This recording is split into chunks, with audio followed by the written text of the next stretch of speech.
everyone. I hope everyone is having the most stellar of days. Hello, Evie. Even though you've been here since like 1 o'clock, I had OBS open and you were in here for some fucking reason.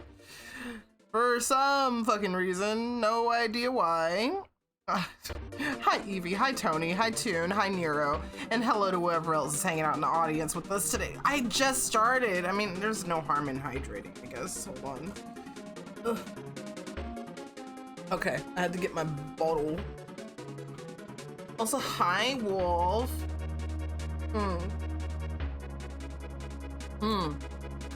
Thank you for hydration. I have nothing to save. And I guess I will stretch, even though I just kind of sat down. Not really much to stretch. Hello, everyone. And also, I've been asked if I've eaten. Yes, I have eaten today, and here is your gamba for the day. Your gamba choices are chicken and beef. Chicken sandwich and beef sliders, specifically. Those are your choices. So, let's get that gamba started. Prediction is right here. God, you tried to wave. No, we don't have a wave command. We have a take care of the streamer command because the streamer doesn't know how to take care of themselves. So, hi guys. Today is a very, very, very special day. This is a day that I have talked about since I was a young streamer, well, like baby streamer. So when I was pulling very few people in stream, and I think I maybe had about like 200, 300 or so followers, I kind of talked about, oh hey, whenever I reach 1,000 followers, I am going to do an old art tour. I'd been talking about this for a long time, and we only just hit 1,000 followers this year. We hit it, I believe, back during kind of around the time of the re-debut, I believe. And I'm so happy to be able to follow through on this little promise that I made. Obviously, it was a long time coming, but hey, now we're able to finally do it. 15 times in a row you've been here. Yay! Vicky Wolf. I will talk a little bit about the art tour in just a little bit, but I hope you guys are having a good day. I'm having a good day. I was doing some last minute touch-ups on the folders that I want to go through. Even though I did go through them, there's gonna still be some like hopping around. I really struggled with figuring out how to properly like what's the best timeline to follow or best way to go about sharing it, because I don't think a linear sharing will work out. So I figured, okay, let me find a different way. But hey, let's see what you guys have voted on for the gambas. The gambas. Ooh, 62% of you guys put down money on chicken sandwich, and 38% of you guys put it down on beef sliders. So, I literally just ate in the last hour or so. Tony made me some a tasty chicken sandwich. Yeah. I had a chicken sandwich. Congratulations, chicken sandwich believers. Fuck. Stonks. Big money. Congrats, Nero and Toon. I guess you guys were the ones who went for the chicken sandwich. You were gonna swap it too. Whoops. Guess you should have had more faith in it. Beef was too specific. I mean, I do love beef. Okay, if I have to choose between the two, I love beef over chicken. But Tony made me a chicken sandwich, and I'm like, yeah, that's fine. Do we still have beef sliders? Do we still have sliders? There's 2 for your aunt. Okay, they're for her. Never mind then. Okay. So guys, the old art tour. I had a little bit of difficulty figuring out how I wanted to present all of this to you guys, because it's a little hard to be linear, because I want to be able to show you the different stories and things that I was crafting, because there were stories that started with me at one point and then, you know, ended with me at a certain point or continued on with me to a certain point, like within my life. So I thought about, oh, this is art from when I was in elementary school. This is art from when I was in middle school. And I didn't think that would be the best idea to show you guys my progress. I figured that showing you guys specific stories, and sometimes you guys will see specific eras where I was doing something differently. And also, you know, times I was working around with like different fandoms. So, you know, I had my big time Kingdom Hearts era, I had my big time like Digimon era, my Pokemon era. I had a bunch of different sort of like eras I was fooling around with, and sometimes, you know, those eras kind of just persisted, and maybe I touched on them later in life, but I figured that it would be best if I kind of just did it like that. Like, hey, you guys are seeing me working on this story, or this is when I was really, really, really into Kingdom Hearts, or this is when I was really, really, really into this or that. For most of your art journey, you've just drawn your OCs. No, that's valid. My OCs, they're the bulk of what I have drawn and the bulk of what you will see today. There were a few like fan pieces that I started doing, I think closer to when I was getting into like Sonic and Kingdom Hearts, because I was really infatuated with like so many Kingdom Hearts characters that I couldn't stop drawing them sometimes. But a lot of these, yeah, no, same, Nero, a lot of these OCs were also Pokemon on the side, and you guys will absolutely see that. Most of my characters nowadays, they don't really have any fandom affiliation anymore. There are a couple here and there that still have the fandom clutches, which is totally fine with me. I think that's something I should still try to embrace, the willingness to be able to, you know, enjoy something within a fandom and not necessarily have it be like an original character, do not steal, the fandom spiders. Also, hi, Jaded. So you guys will see pretty much everything from my childhood, and also a little bit from my college years and my adulthood. I want to share with you guys some of my projects that I did in college, and also some of my first publications that I ever got made. I was originally published, if you guys didn't know, in the Power and Magic Queer Witch anthology back in 2016. That was my very first publication that I was ever printed in. And it is one of my, this was almost 10 years ago, and I still find myself very, very proud to have been in such an important project. I was in this project with some amazing artists, which we'll talk about later. And then after, you know, Power and Magic happened, I started dipping my own toes into publishing, self-publishing. So I did my own self-publishing, and I still, you know, if I had the funds and I had another book in the wings waiting for me to print, like something that I wanted to print, I would absolutely still be making books right now. But I haven't really printed any books since, I think, the first volume of Forgotten Roots. Yeah, I think that was the last thing I really had gotten printed. But I dipped my toes in self-publishing. Me and one of my friends started a publishing press called Haunted Cosmos Press. Haunted Cosmos Press is no more. We had 2 projects under our belt. We will talk more about that as well. And I was also the owner of Wool Wolf Comics, which was a webcomic collective that is also no longer around as well.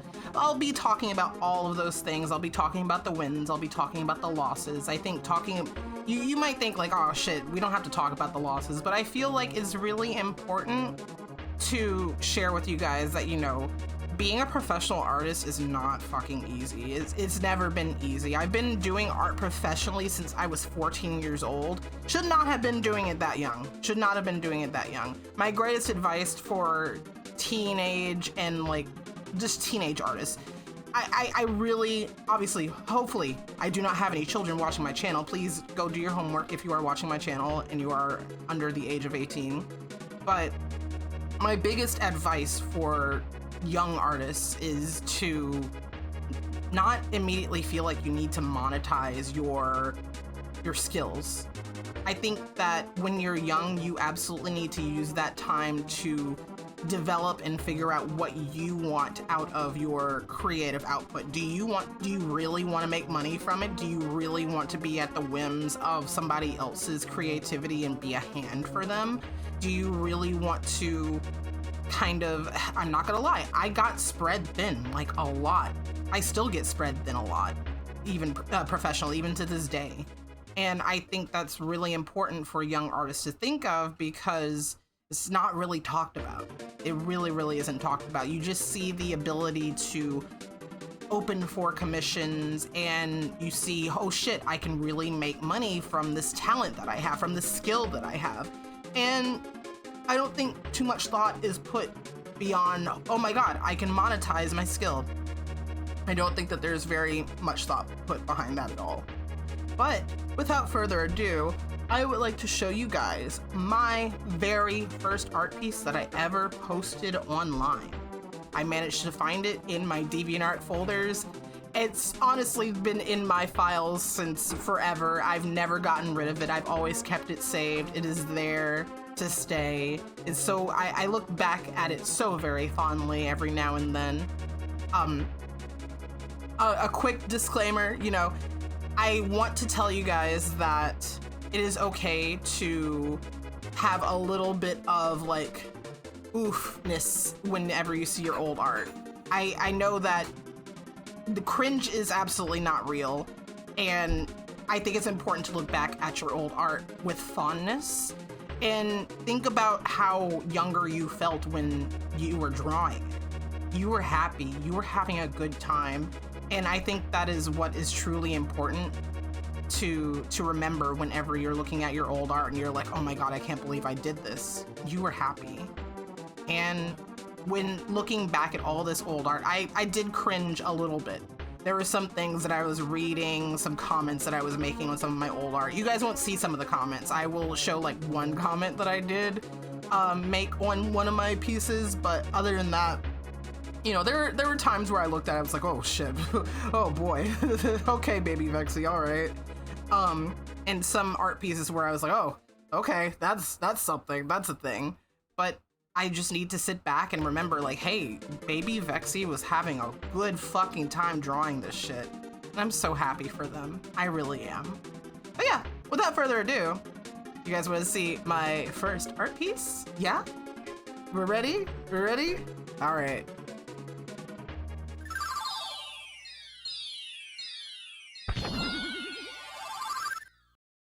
So let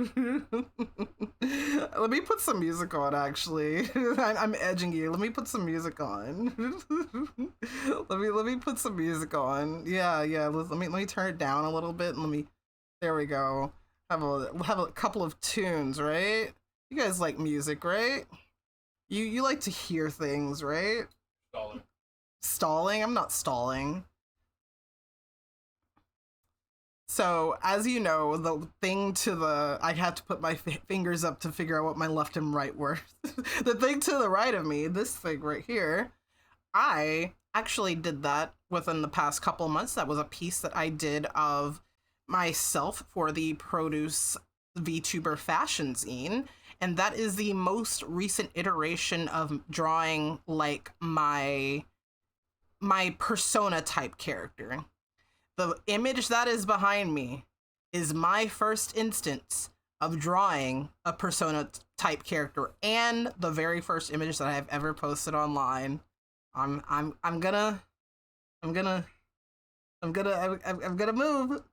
do it. You got it.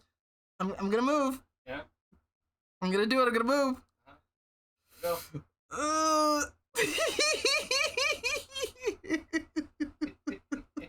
There it is. This is the very first art piece that I ever uploaded online. This is specifically to DeviantArt. The colors are there. I love it. I love it. I love it too. I look back on it very fondly. Para calls it the 8-3 cat because it's making like it's making like this face. The 8-3 kitty, like it's like a big googly-eyed kitty. There you have it.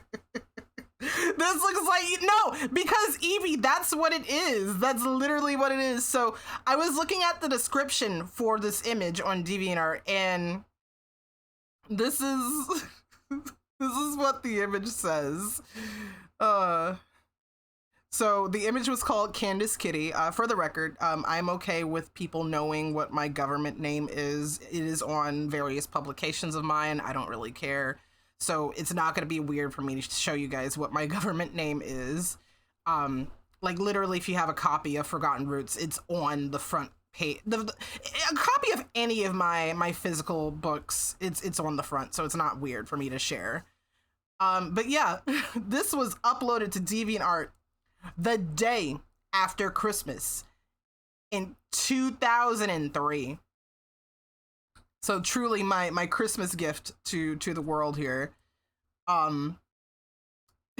This was my old username, Torture the Blaziken. I have not used that username since maybe like, I was 13 or 14 years old. That's why that name was familiar. Yeah, Torture the Blaziken. I have not used that name in a very, very long time. Once I started to get into my Kingdom Hearts phase, I finally made the turn over to the name Vexingly Yours. And I abandoned Torture the Blaziken because, first of all, my character's name wasn't Torture anymore. But we'll get into that. But yeah, this is this is Candace Kitty. This is Candace fucking Kitty. Well, this is basically me as a cat, furry, whatever. I play her on Furcadia.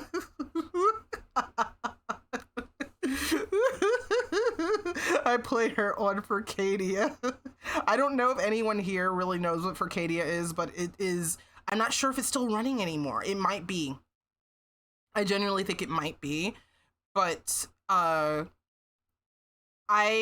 it's like the world's oldest MMO type game, and I played the fuck out of it when I was younger. How much money to get me to remaster this art? What, drawing myself as a cat drinking milk? I just wanted to be a kitty, bro. I just wanted to be a little guy.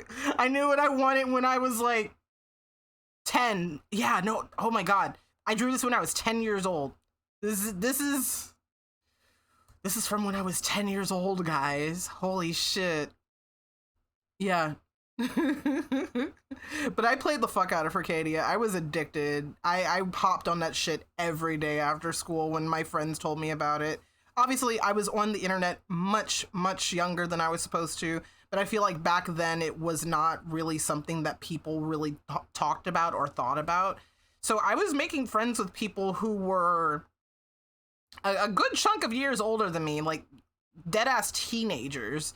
Was this when I was in the cult? I was in the cult until I was 15 years old. But the cult doesn't really have any bearing on my art.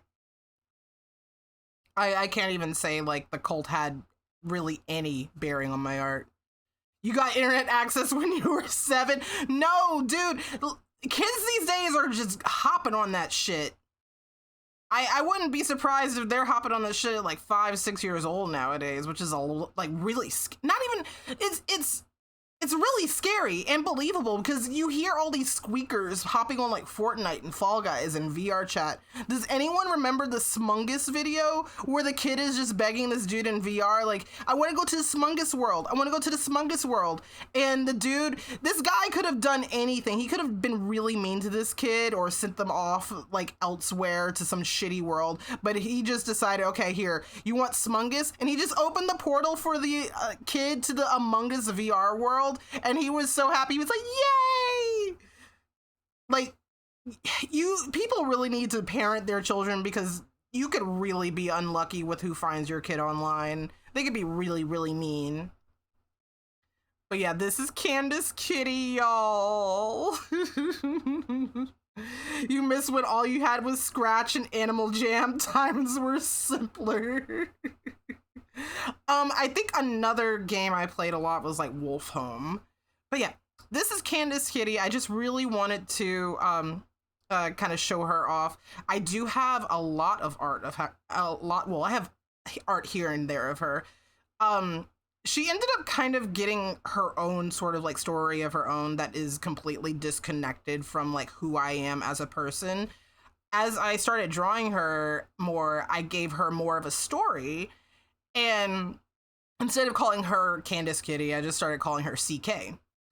I just yeah, just CK. And the story I gave her was that she was a stray cat and she was lonely and she had imaginary friends that made her happy. I mean, kind of, the childhood dream to have imaginary friends and just going on adventures with them. It's really funny because when Foster's Home for Imaginary Friends came out, I was so mad. I was so fucking mad. I was like, what do you mean? They took my idea of making imaginary friends real? Are you fucking shitting me? I hated Foster's for the longest time. I didn't watch that shit until like later in life. I was like, you know what? This actually slaps. This slaps actually.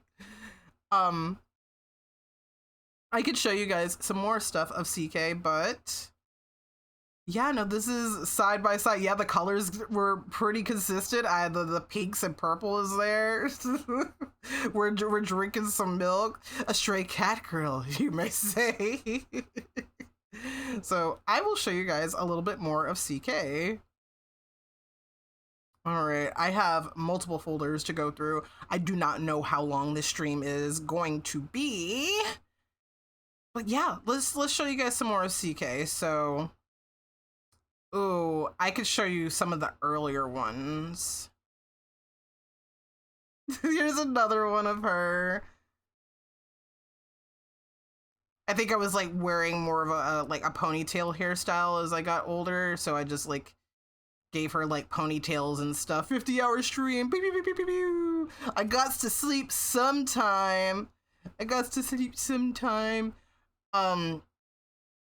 Here's another one where, so I had a Typhlosion Cyndaquil in Pokemon Gold, and I was obsessed with Typhlosion for years, and I ended up making an imaginary friend character named Ferua, named after my Cyndaquil in Pokemon Gold. The name is completely made up. I was just doing some keyboard mash shit on the game, and I was like, you know what, Ferua? Yeah, that sounds like a good fucking name. It's my name now. I don't care if it's not a real name. So like, Ferua was like a little like fire puppy that would just hang out with me sometimes, and then we would go on adventures, and I had like a fucking katana and shit. This was in my era of watching a lot of Inuyasha, so I think this was kind of giving like Sango and Kilala a little bit. Love how we all used to draw on that super anime MS Paint way. Yes! It's so charming. It's been really charming kind of going through all of my old art. The eyes specifically, I took a lot of inspiration from Katie Coop. I mentioned Katie Coop in a previous stream. You guys might know who she is. She did the really old, let me see if I can find it.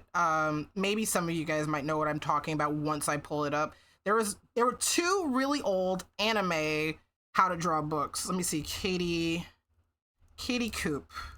She anime books. Okay. She's well known for that. I think she's still popping nowadays, but she had, it was sold by Scholastic, which is really fun. She had a DeviantArt page and everything.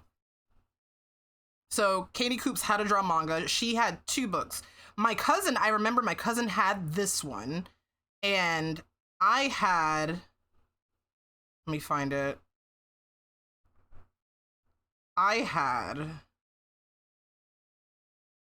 this one, and this is also where I learned to try to be a little better with coloring with my colored pencils as well, because I was like, oh my god, the way she uses colored pencils are really, really cool. Like, I like the shading and everything.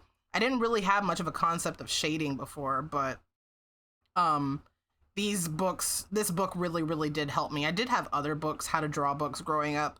There were books by Christopher Hart, I believe. I know Christopher Hart actually got like a bunch of like shit in the art community. Like I think he got like big time shit on for a lot of reasons. I don't really remember why, but I had so many of Christopher Hart's books. Let me see if I could find another one that he had. Okay, Christopher Hart.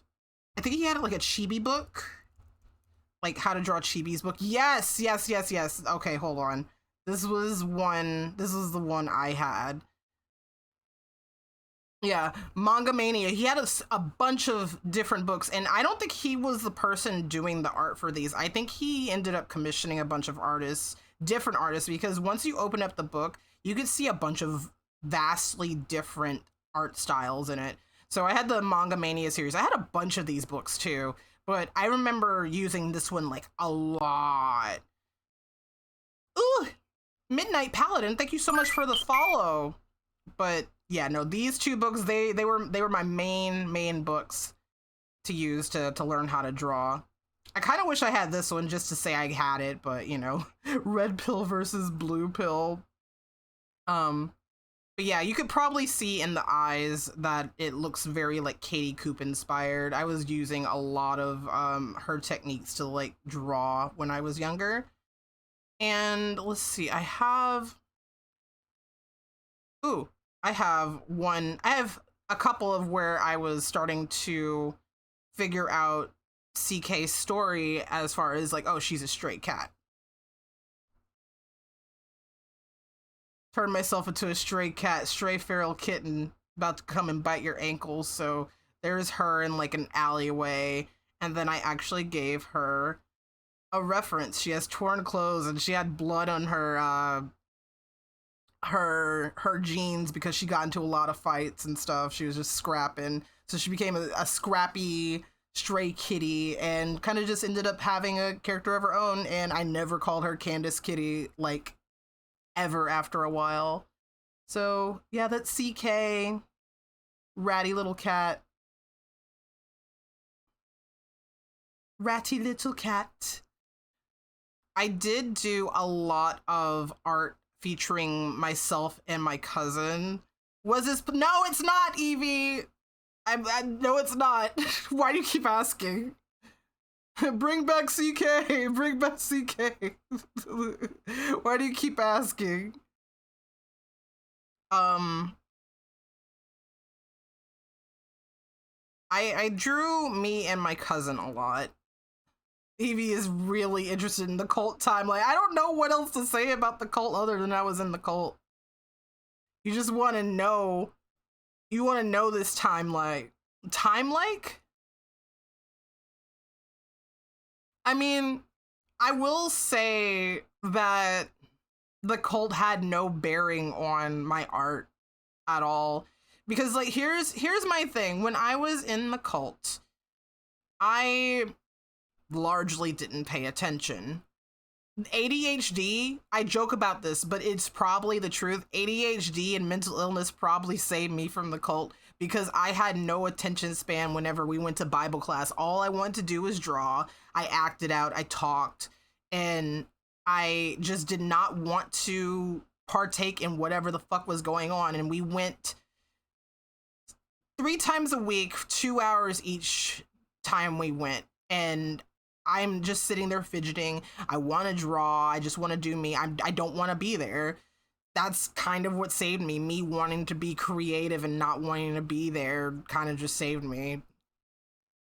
Had zero focus because all I wanted to do was draw and be on the computer instead of go to a fucking cult meeting. But yeah, other than that, it has no bearing on my art. But yeah, I drew me and my cousins a lot. You guys probably have heard me mention my one cousin, D. D was one of my bridesmaids and is my closest cousin. I love her to death. I miss her. I haven't seen her in a little bit. I need to link up with her and see how she's doing. But I drew her and myself a lot with our various like imaginary friends and characters. What the hell is this cult? So I was in a cult from birth. My parents were in it, and I was born into it. I didn't really have a choice. Well, I didn't really have a choice, but when I was like 14 and 15 and starting to like reach my rebellious stages of life and realizing like, I can make choices, I was like, this sucks actually, and I don't want to be involved.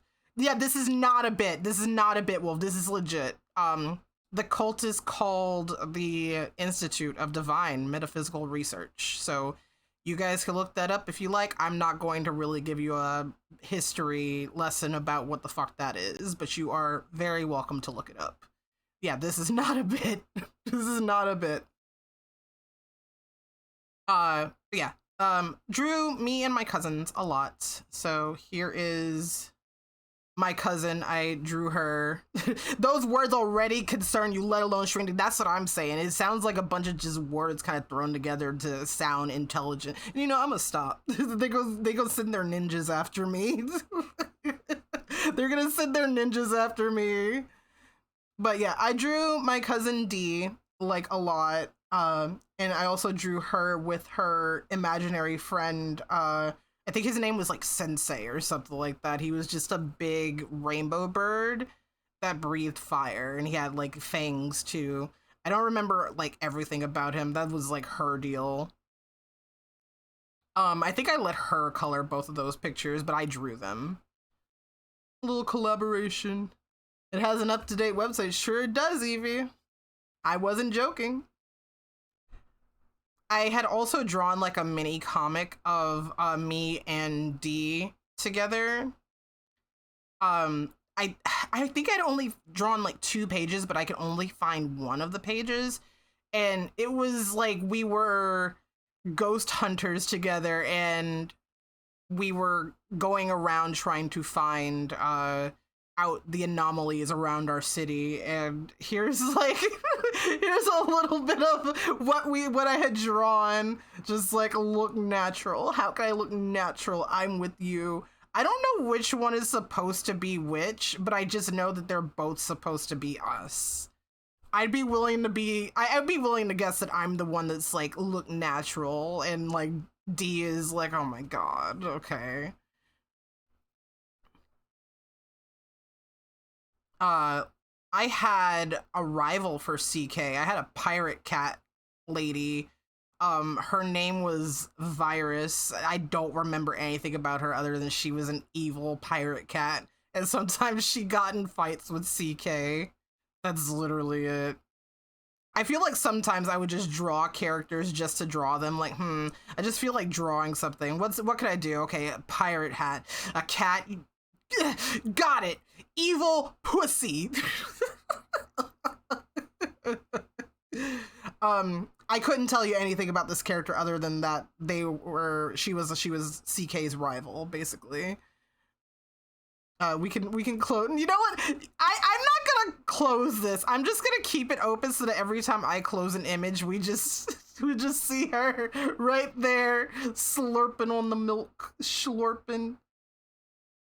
I think it's really fun to keep it here too, because it's like, oh, we could go to a piece that is a little bit more skillfully done, and then we close and it just comes back to this.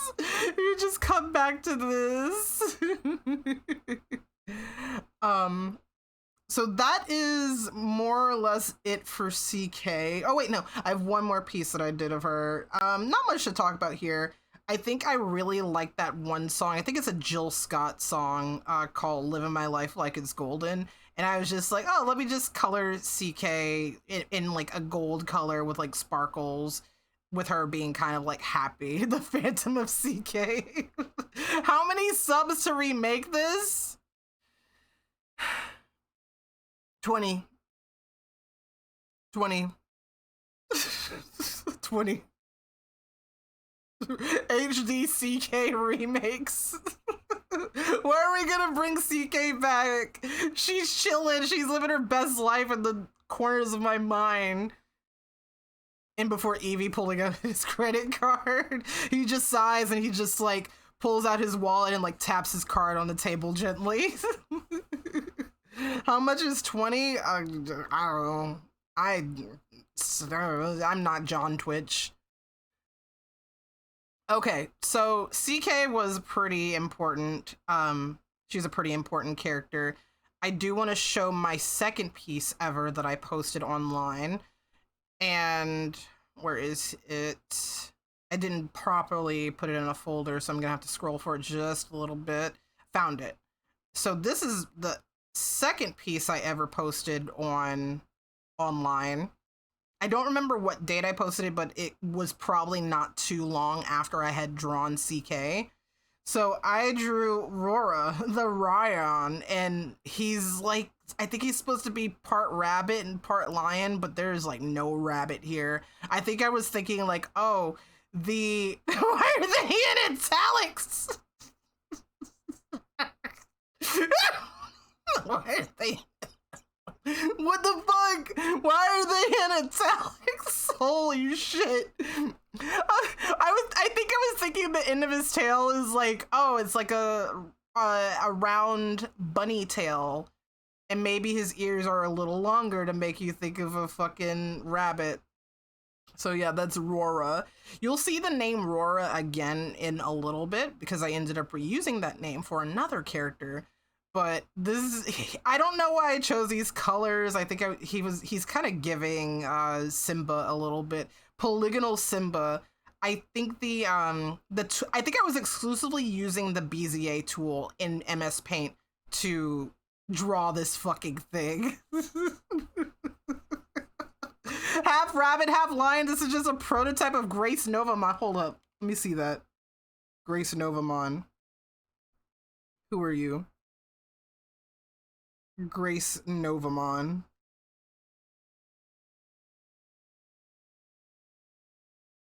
That's motherfucking Solgaleo. Holy shit.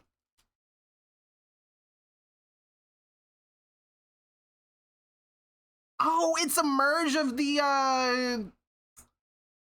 starters from the DS game.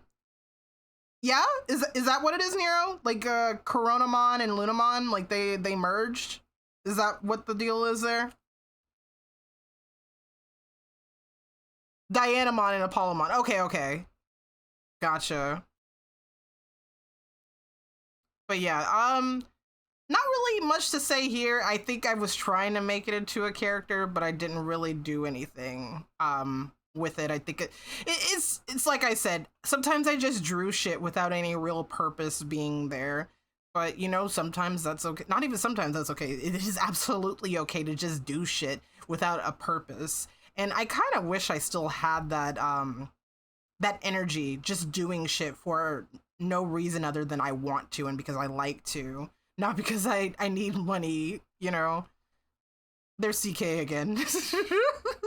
So that was the second piece I ever posted online. I am going to show you guys my some characters from my story that I started not too long after I drew this first picture of CK. Or actually, I think this might have been before CK. I think these pictures, well, some of the pictures I'm going to show you were before CK, but I don't think I scanned them in until later. But, oh, I have to think about it. Maybe, I think these were actually after CK, yeah. Because I don't have a date on them. I don't have a date on them. I just know they were after CK for sure. I had a story that I had crafted when I was young, around 9-10 years old. It was called, it's a very creative title, A Mew Story. I was really into Mew and Mewtwo when I was younger. I kind of crawled all around the internet searching for stories about various Pokemon. There was one website that I remember finding that was a bunch of Pokemon on a journey together. It was like 2 Charizards, an Umbreon and Espeon. I think they had probably like one more friend going with them, but I have no idea like I don't even remember what the name of it or the full premise of it was. I just remember the Umbreon wore sunglasses when he was outside because he didn't like sunlight. And I have no idea if anyone will ever really know what I'm fucking talking about here. I feel so old talking about this because you guys are over here. Oh, I was 4 years old. Oh, I wasn't even born when CK was around. Like, that's crazy to think about, that there are people in my chat who are younger than this drawing. That's funny. I mood. I also hate the sun. But a Mew story came from a love of seeing a bunch of websites and a bunch of people who were doing fan art of their own Mews and Mewtwo's and Mew3's. And I happened to find one particular site that really inspired me to want to make my own story featuring Mew and Mewtwo characters. And so I did. I came up with a story called A Mew Story. There was not really much to that title until like later. The first iteration of the story was featuring a character named Mystic and her best friend Seraphina. The story basically kind of, was it Cave of Dragonflies? I fucked with Cave of Dragonflies too. Holy shit. I don't think it was on Cave of Dragonflies. Nero, oh my god. Someone else that knows about Cave of Dragonflies. That's insane. Is that site still up? Is that site still fucking around? Because I used to frequent that site like all the time too.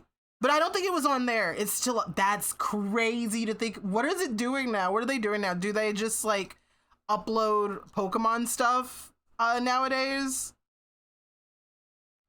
Or do they kind of like, do they do their own thing? Hi, Dan. We're talking about my old art. My old art.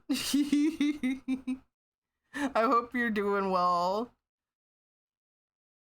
That favorite Pokemon picker everyone uses is from... Oh, shit! Deadass! That's cool! Huh. No, that's really cool. I love that that site is still around. You may be in and out, but you know I love old art. Oh, for sure. For sure. Absolutely. I remember there was another Pokemon fan site that was called Jolty and Joey. I don't know if anyone remembers Jolty and Joey. I think Jolty might still be around as like under like a new alias or something, but I don't know what Jolty is still doing, but I fucked around on that site too. They had like an evil Azumarill character on there named Azzy, and I think she liked to stab people or something. I don't remember what her deal was, but I have no idea if anyone remembers Jolty and Joey. There was another site, called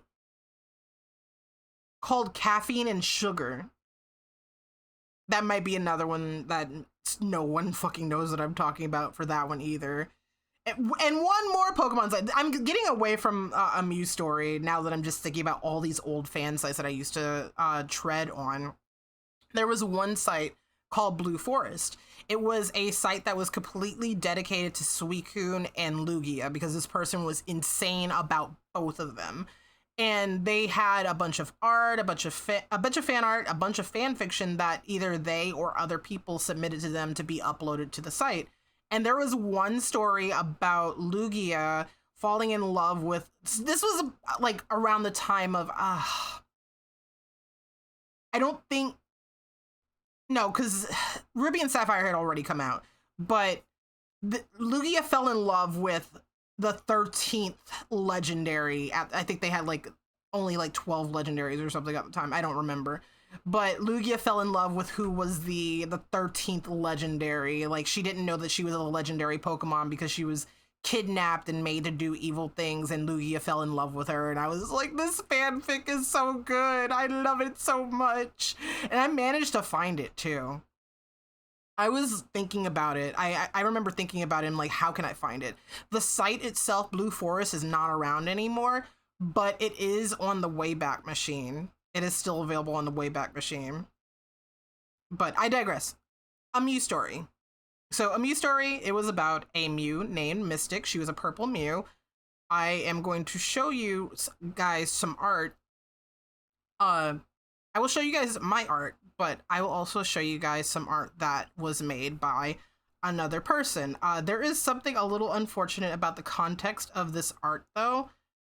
I had a hard time deciding on whether or not to include this art. Once again, it is not by me, but you know, there's art that I want to share that isn't mine, that is still very important to the growth of a Muse story and my growth as an artist. Without, I hate to say it, that without this person's art, I would not be where I am. I would not be where I am creatively. The person that did this art for me is not someone I want to give a platform to, so I will not be naming them, and I would appreciate if you guys don't pry or go hunting and seeing like who this person is. In fact, like all of the art that I have to show does not even have their tags on it.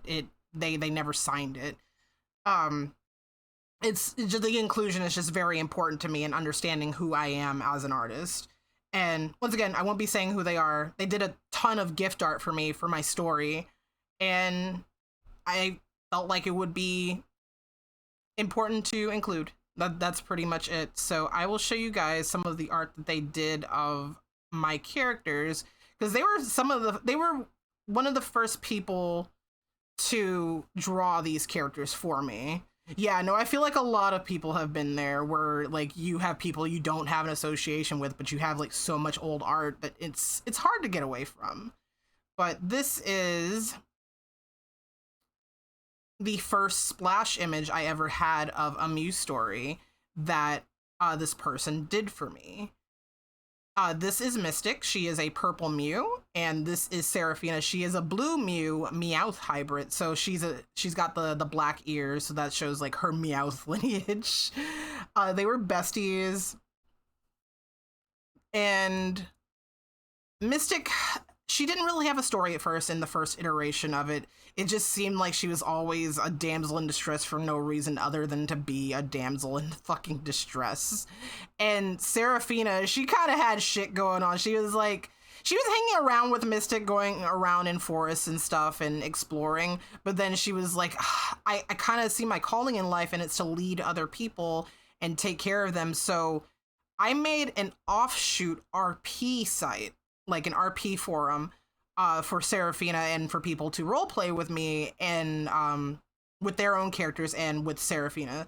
So Seraphina was the queen of a forest that she took care of, and this person roleplayed with me. I've had a lot of people that found a Muse story and roleplayed with me.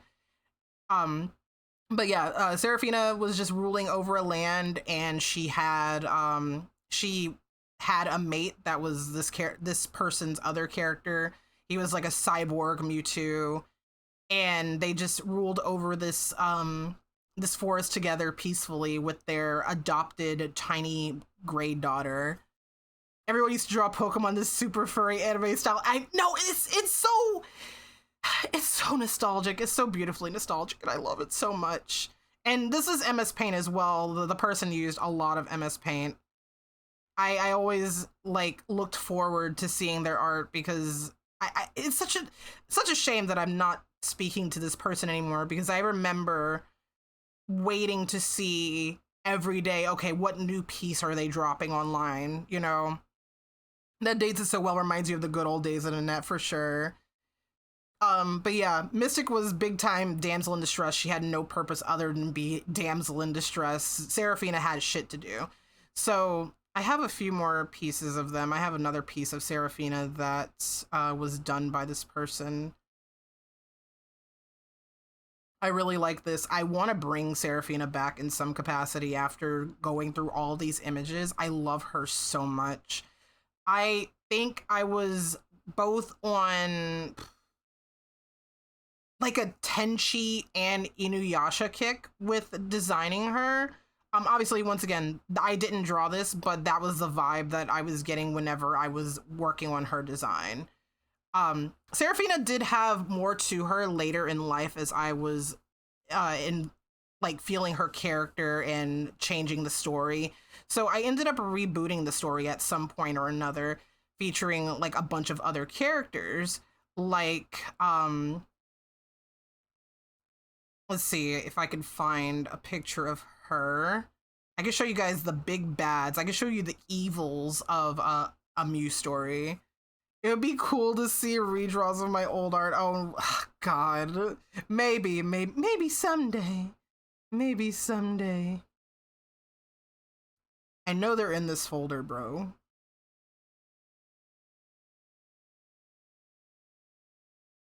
Or did I not put them in this folder and I'm lying to you guys?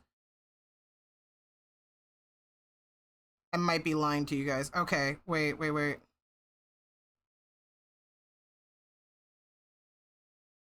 I'm not lying to you guys. Give me a second. I know they're in there.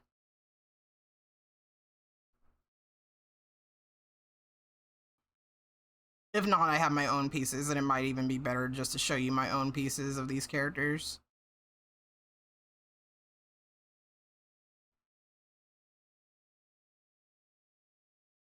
Let's see. Maybe if I just open the folder larger, if I make it big and biggin, you guys could just stare at CK for a second while I find it. It is so nice looking at all of these. I found them. Okay. I don't know where Mystics is. I have Mystics somewhere. Okay.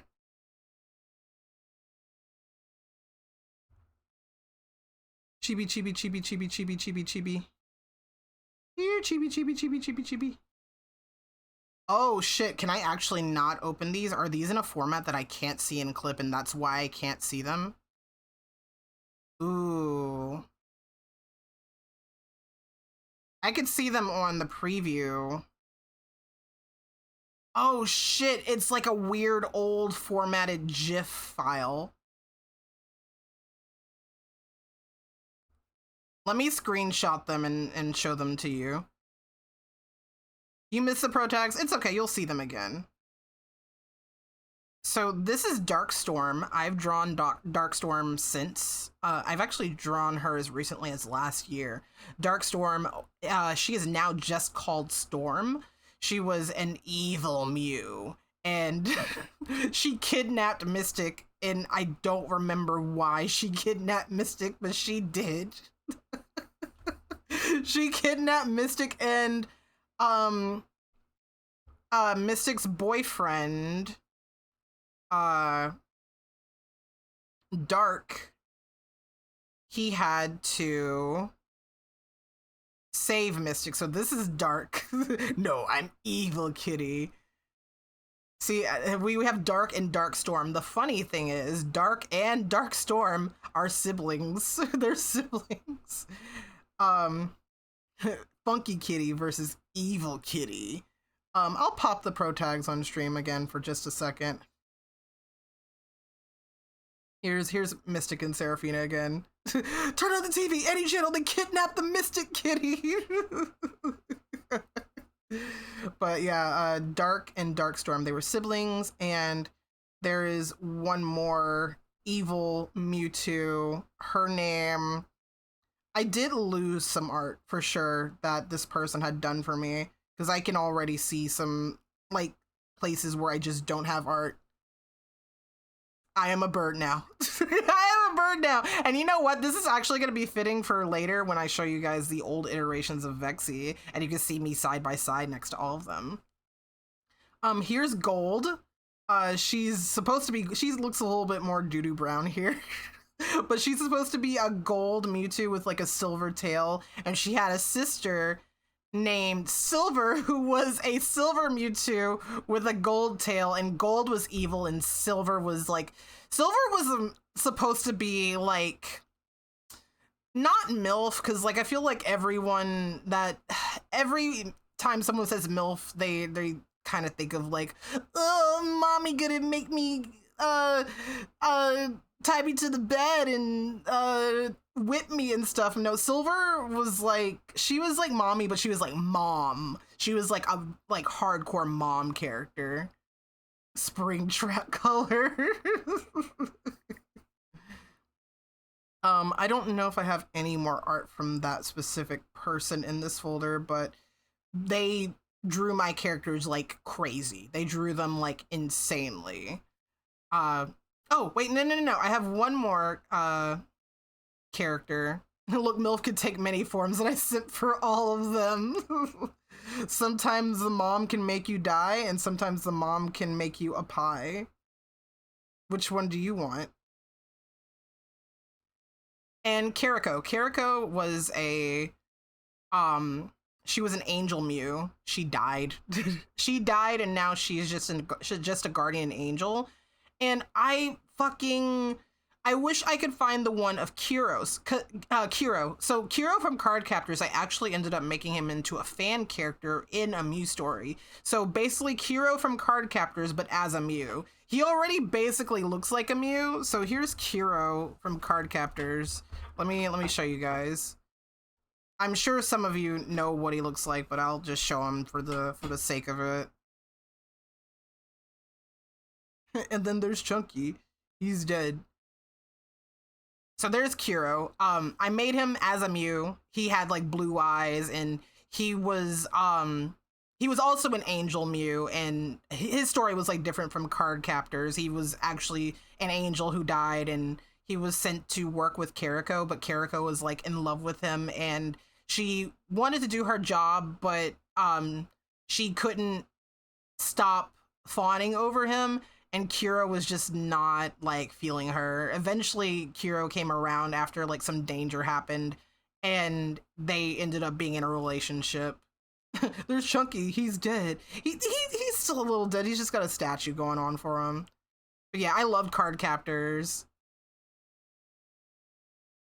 But yeah, the first iteration of a Mew story was Mystic being in danger all the time. And then I was like, but why is she in danger all the time? Completely ended up scrapping the story, rewrote the story, and the reason why Mystic was in danger all the fucking time was because she was a princess.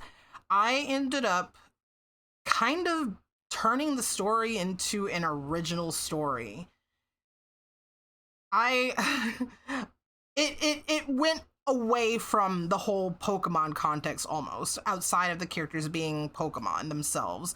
There was never any like humans or anything in a Mew story. It was just they were existing and living their lives without the context of humans. I went further and I was like, okay, what if there are more planets in this universe that are being inhabited? And I call these planets realms. So Princess Mystic, she was the princess of the Jewel Realm. And I have a couple of pictures of her. So this is one of her pictures from when I rebooted the story and she was suddenly a princess. Not much else to her design. She's still a purple Mew. I don't think I have one of Seraphina from that time. I actually was looking for it, and the link for that picture was completely gone for whatever reason. I might have the one for Dark. I might have... Oh! I have one for her brother, because when I rebooted the story, I gave her a brother. I gave her an older brother, so we have Mystic and Alaroy. He was the big brother. He was the annoying big brother, but he was a very loving big brother. I think in the remake for a Mew story, there was a festival for the fruit that is grown on the planet that she's on. And the planet that she was on was called the Jewel Realm. So I believe there were 5 realms. There was Earth, there was the Jewel Realm, there was the Sonic Realm, the Knee Realm, and the Maru Realm, and we'll get into like all of those, but these were the prince and princess of the Jewel Realm. I don't have a picture of their mother, but I do have a picture of Storm from around that same time. Let me see. Storm got another brother. I gave Storm like 2 more brothers other than Dark. So I will pop open Storm's first picture. Well, from the reboot. There she is. So here's Storm. She was still evil, but she had a reason to be evil. She was seeking out revenge, and she wanted to kill Mystic because Mystic was part of the royal family. The reason why she was specifically hunting after the royal family is because her family was killed by the royal family, and she wanted to kind of have like an eye for an eye situation and was willing to die for it. Seraphina was not on the Jewel Realm.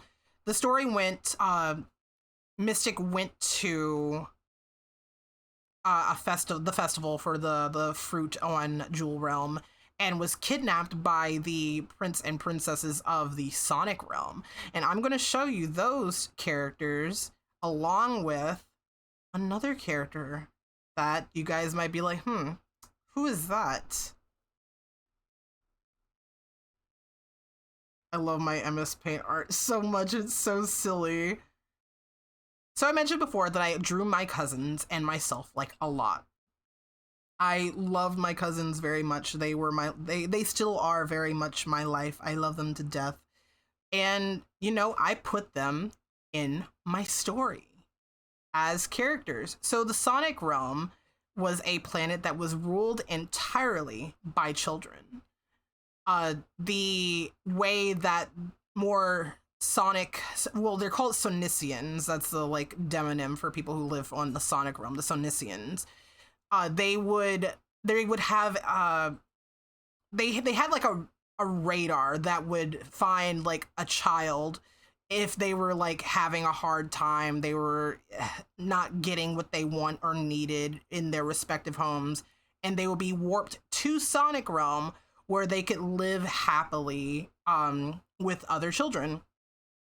And there was a fountain of youth there that if you drink the water there, you would be a child forever.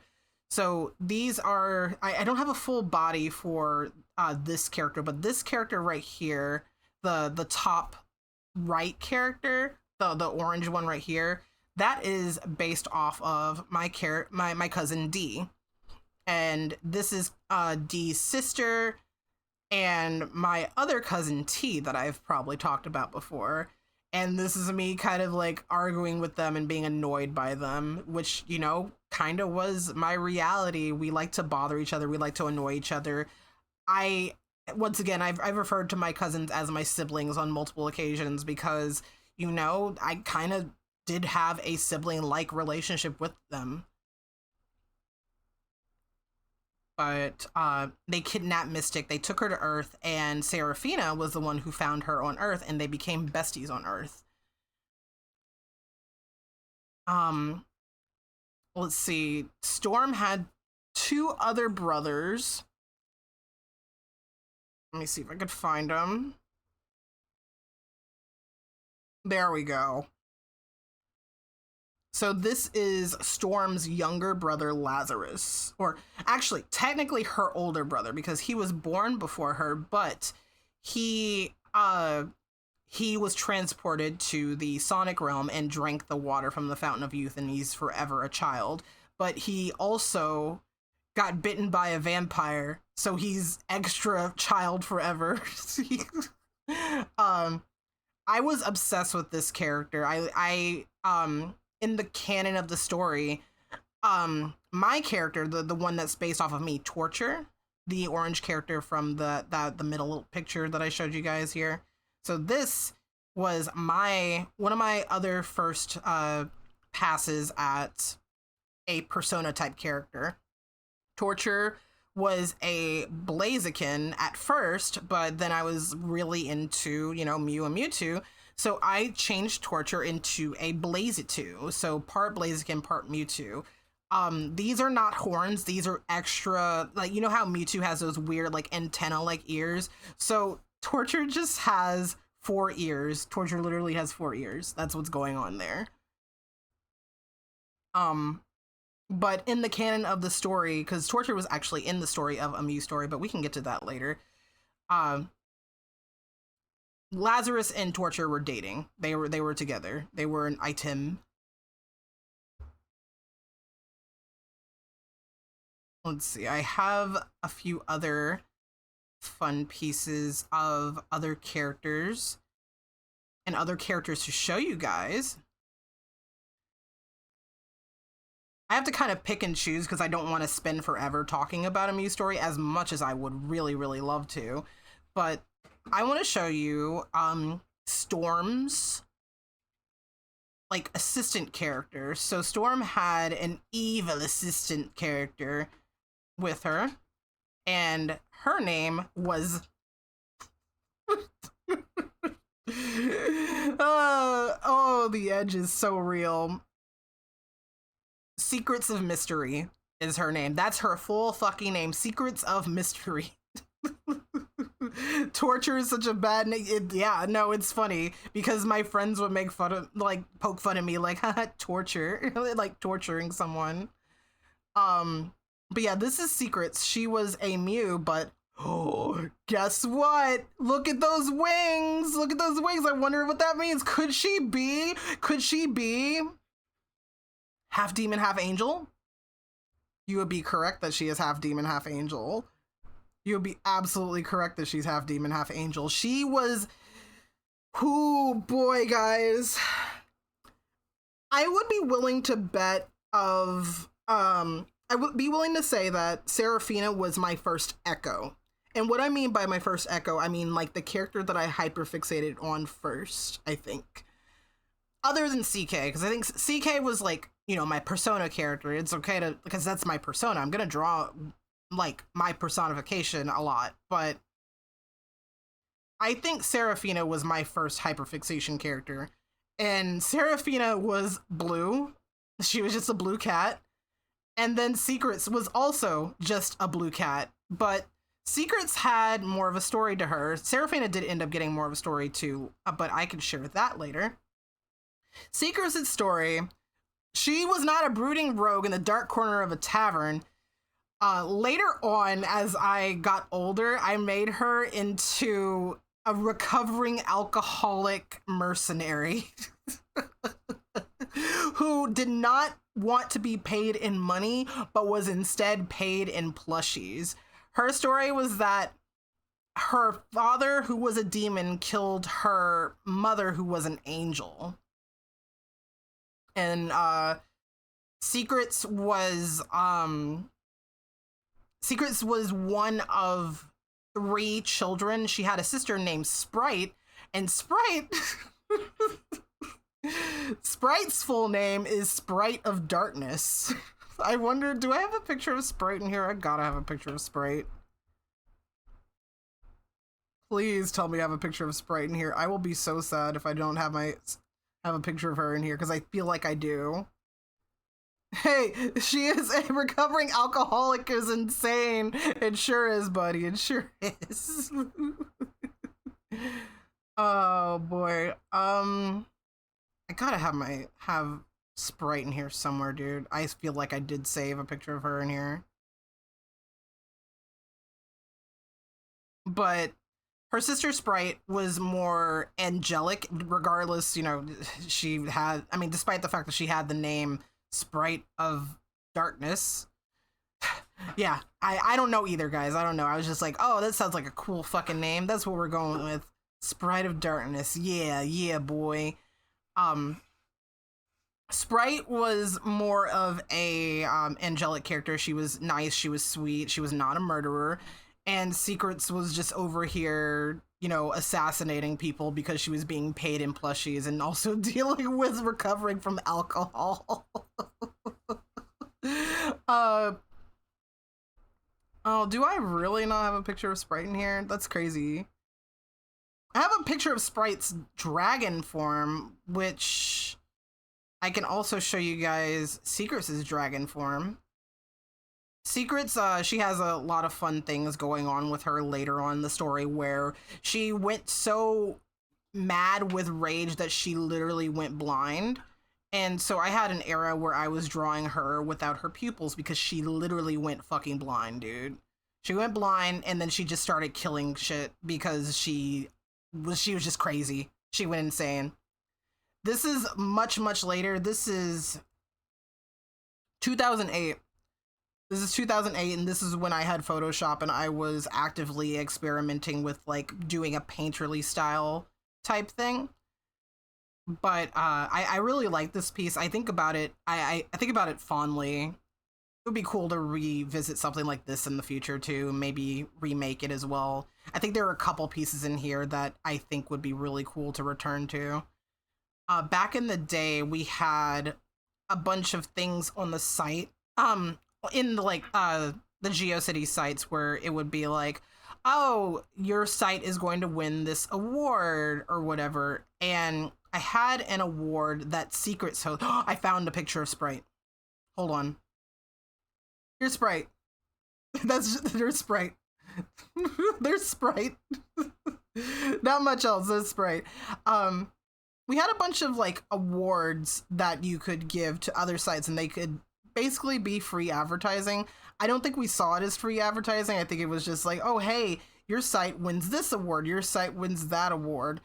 And I had an award for, if I can find it, unless it's mysteriously one of those files where it's like, yay, you have a weird, oh, yeah, it has a weird file type. Let me screenshot it.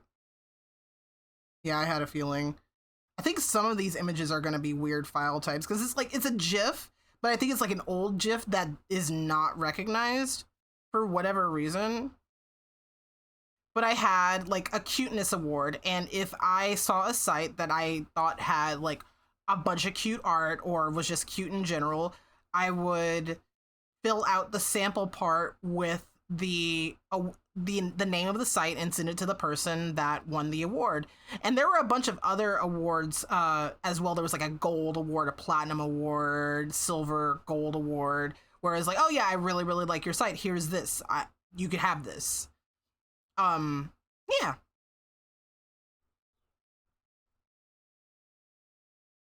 I can show you guys a little bit more art of Vexy before we get back to more of the stuff about Amuse Story, because there are a bunch of characters that I can like really show you guys more of. But let's take a quick break from Amuse Story and just show you guys some Vexy stuff. So you guys saw like one of the first pieces that I did of Vexy with my cousins. So you know what's really funny, guys? You know what's really, really funny? So Torture's whole thing was that they were obsessed with cookies. They love cookies so much, and they ran a bakery, and the bakery on Amuse Story was just a bunch of cookies that were made to look like the characters from the story, and people could put them on their site if they really, really wanted to. And so I drew characters from the story, and they were just like listed down there. But I think it's really funny that I think it's really funny that I ended up, yeah, the bake sale for one, the bake sale for one. For two, Torture's whole thing was like having a bakery and being obsessed with cookies. I married a cookie. I sure did marry a cookie, didn't I? they were obsessed with cookies, and now I have a cookie. They keep trying to eat me, chat. Help. I'm not gonna not try.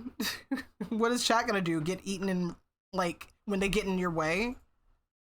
Now, Tony's Cafe. Tony's Cafe and Torture's Bakery. It's not really a good business model. What do you mean? What do you mean? We can make it work, Tony. Tony, stop complaining. Yeah, exactly. Wow. People would be like praising their wives to eat them, and you're over here, no.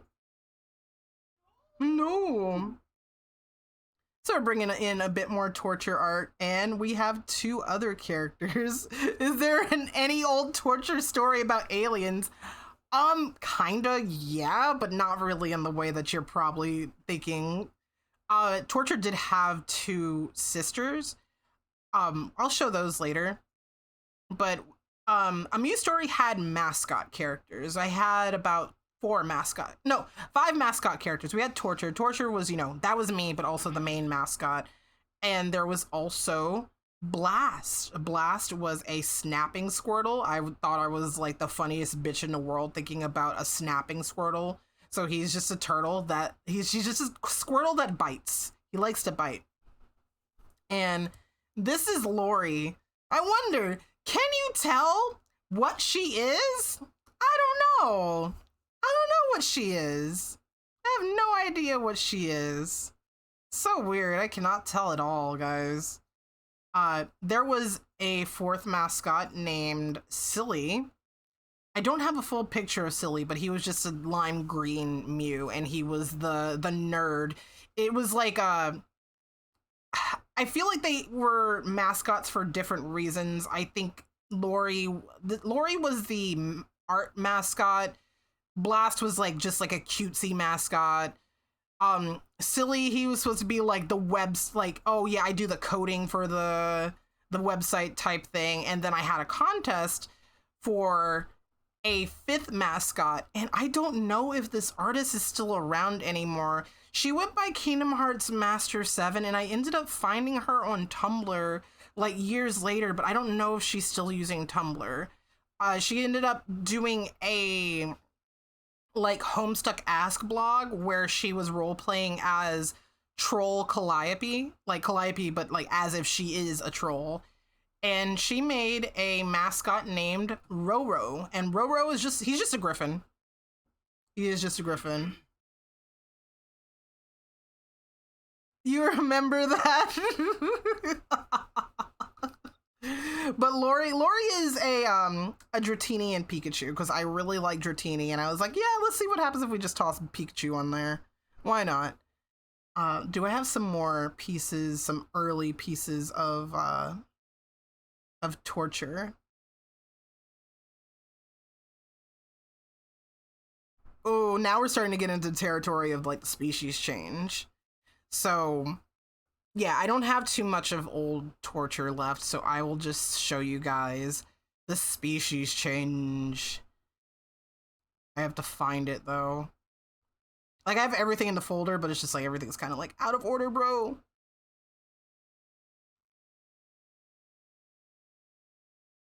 Ooh, I could show you guys. Ooh, I'll come back to that. I'll come back to that. We're ADHDing. I'm creating tangents, hella tangents, bro. Where is this picture? Please don't let it be a weird GIF. It's not a weird GIF. The species changed, so I ended up changing torture to a Ficat. I think this was sometime around middle school. I think this was middle school, probably. Like 6th grade. And I don't remember what made me want to move away from the Pokemon species. I just did it. I gave myself little Kiro wings. I gave myself hair. I was no longer bald. I'm suspiciously missing a tail in this picture. I think I just forgot to draw it. But you can kind of see, like, you're looking at me, right? You're looking at me, right? And you're looking at this, right? Got the long ears, the wings, the ear bracers. So the story about the ear bracers, or earrings, whatever you want to call them, the story behind them was that Blast gave them to Torture as a gift for saving him. So they blossomed a friendship because Torture saw him in a forest and saved him, and now he just lives with them. And they kind of have like a sibling relationship. And Blast gave these to them as like a thank you for saving his life. And I did a few more pieces down the line trying to figure out, you know, Torture a little bit more as a character and as a design. So we're starting to see a little bit more evolution here. I was doing a lot more traditional art because then I had gotten a scanner. So we have Blast as like the white rabbit, we have Silly as the Cheshire Cat, and then me as Alice. So we have like an Alice in Wonderland piece right here. And this is just like a fun standard picture of Torture. I actually think that this gold color was actually a glitter pen. I think this was actually a glitter pen and it just did not come through. Para as a Cheshire Cat. You like how the design is already so close to the modern design. You have no idea. It's crazy. Like, I cannot find the reference for when I made the black to purple pink shift.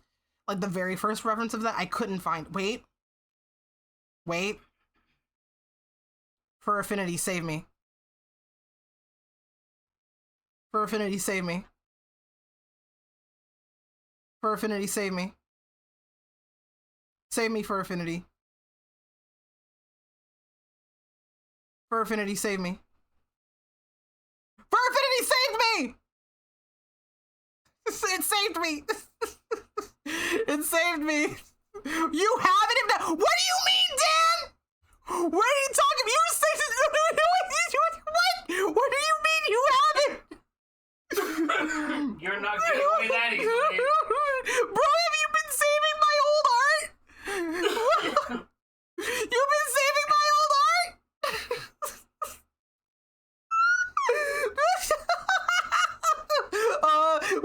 Yes, Dan! I'm losing tracking on my model because I'm actually going insane. Bro, what? You have my old art. You have my old art. You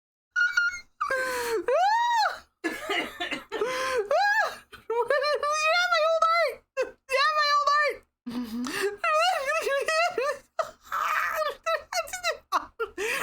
You have my old. You're a hoarder. Oh my god, I can't. Oh. Pardon me. Did you happen to save anything of mine? I have nothing. Tony is asking if you have anything of his. It's okay if not, but just, you know. Just Hi, Mama. checking. Oh, my face hurts. Yeah, you lost it for a second. My face hurts. Dan has some. Oh, Tony hit Danny up. It's okay if I already have it. I would just love to see what you have. Yeah. I will drop a note here. When you can just throw. That is awesome.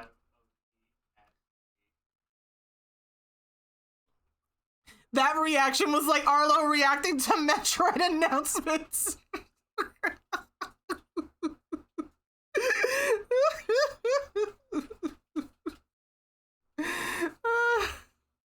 Okay, hold on. I need to regain my composure. Holy shit.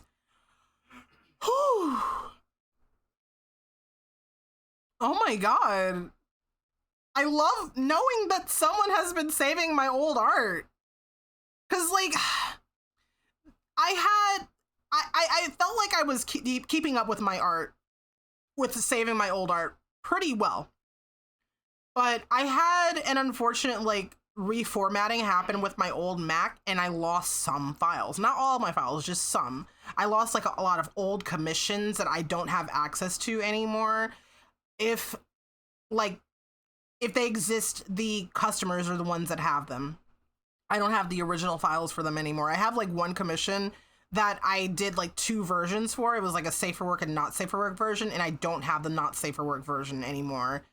Because like I think at a certain point on FA, I started purging like all of my adult art because I was worried like, oh my god, people are gonna work with me like professionally if my adult art is present. And then I grew up and I was like, who cares actually? Who gives a fuck?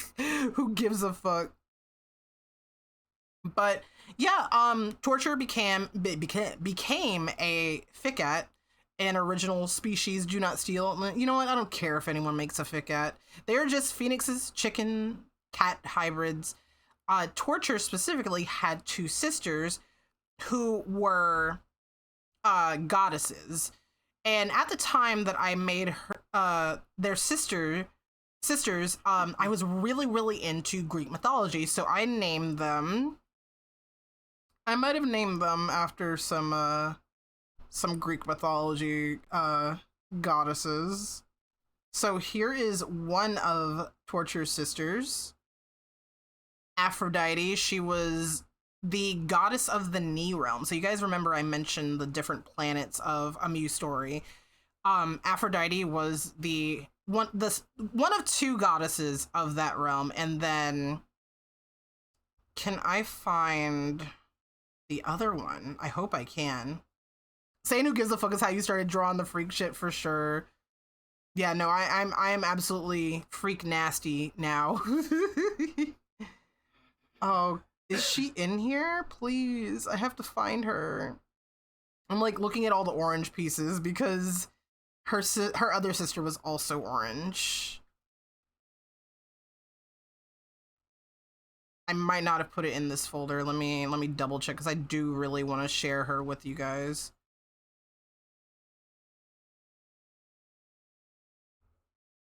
There she is. Yeah, she was not in the folder. Can I drag it over? Oh, she's a weird file. That's why she wasn't showing up. She was a weird file. It's okay. It's okay. We'll screenshot her.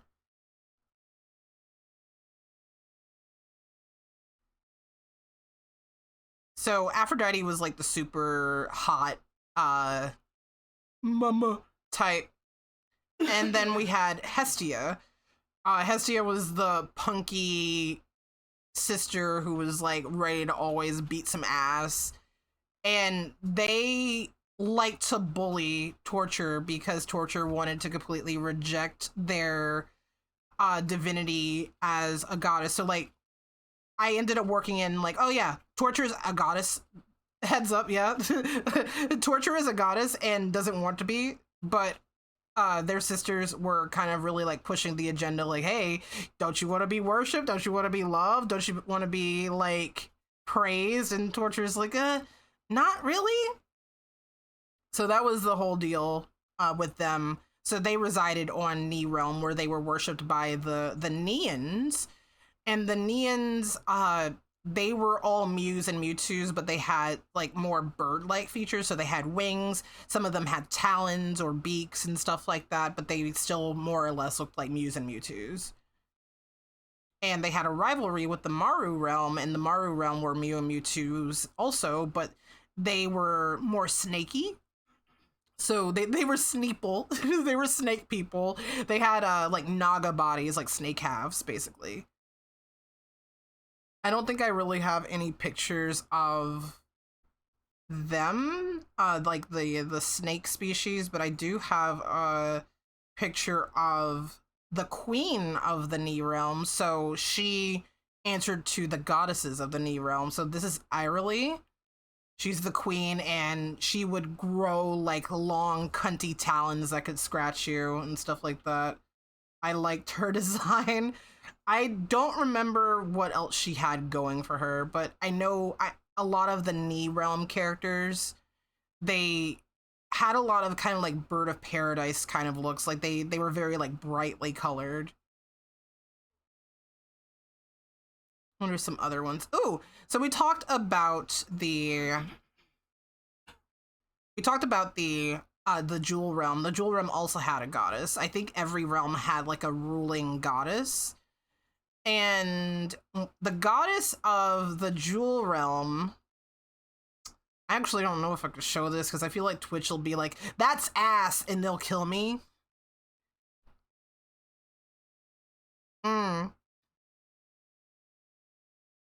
Debating.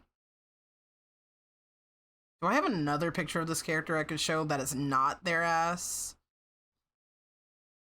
Hold on, I might be able to find it in one of the sketch files that I have posted and not safe for work. You know what? Yeah, I'll do that. Hey, if you're not in a Discord server, you should totally be in a Discord server because we have an amazing server full of amazing people and we would love to have you be part of it.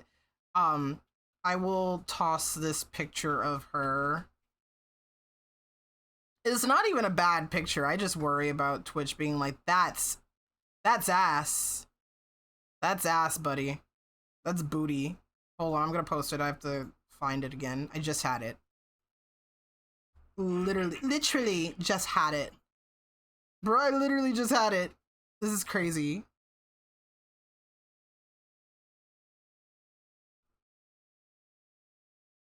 Literally just had it. fucking literally just had it.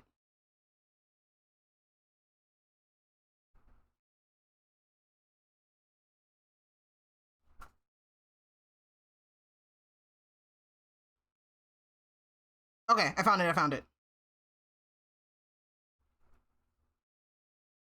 Okay, it's in Spicy Art Share if you want to go see it in the Discord server. But that is Loki. Like I said, I was really into like gods, not even just like Greek mythology gods. I was really into gods, but her name is Loki. This was actually drawn when I was in college.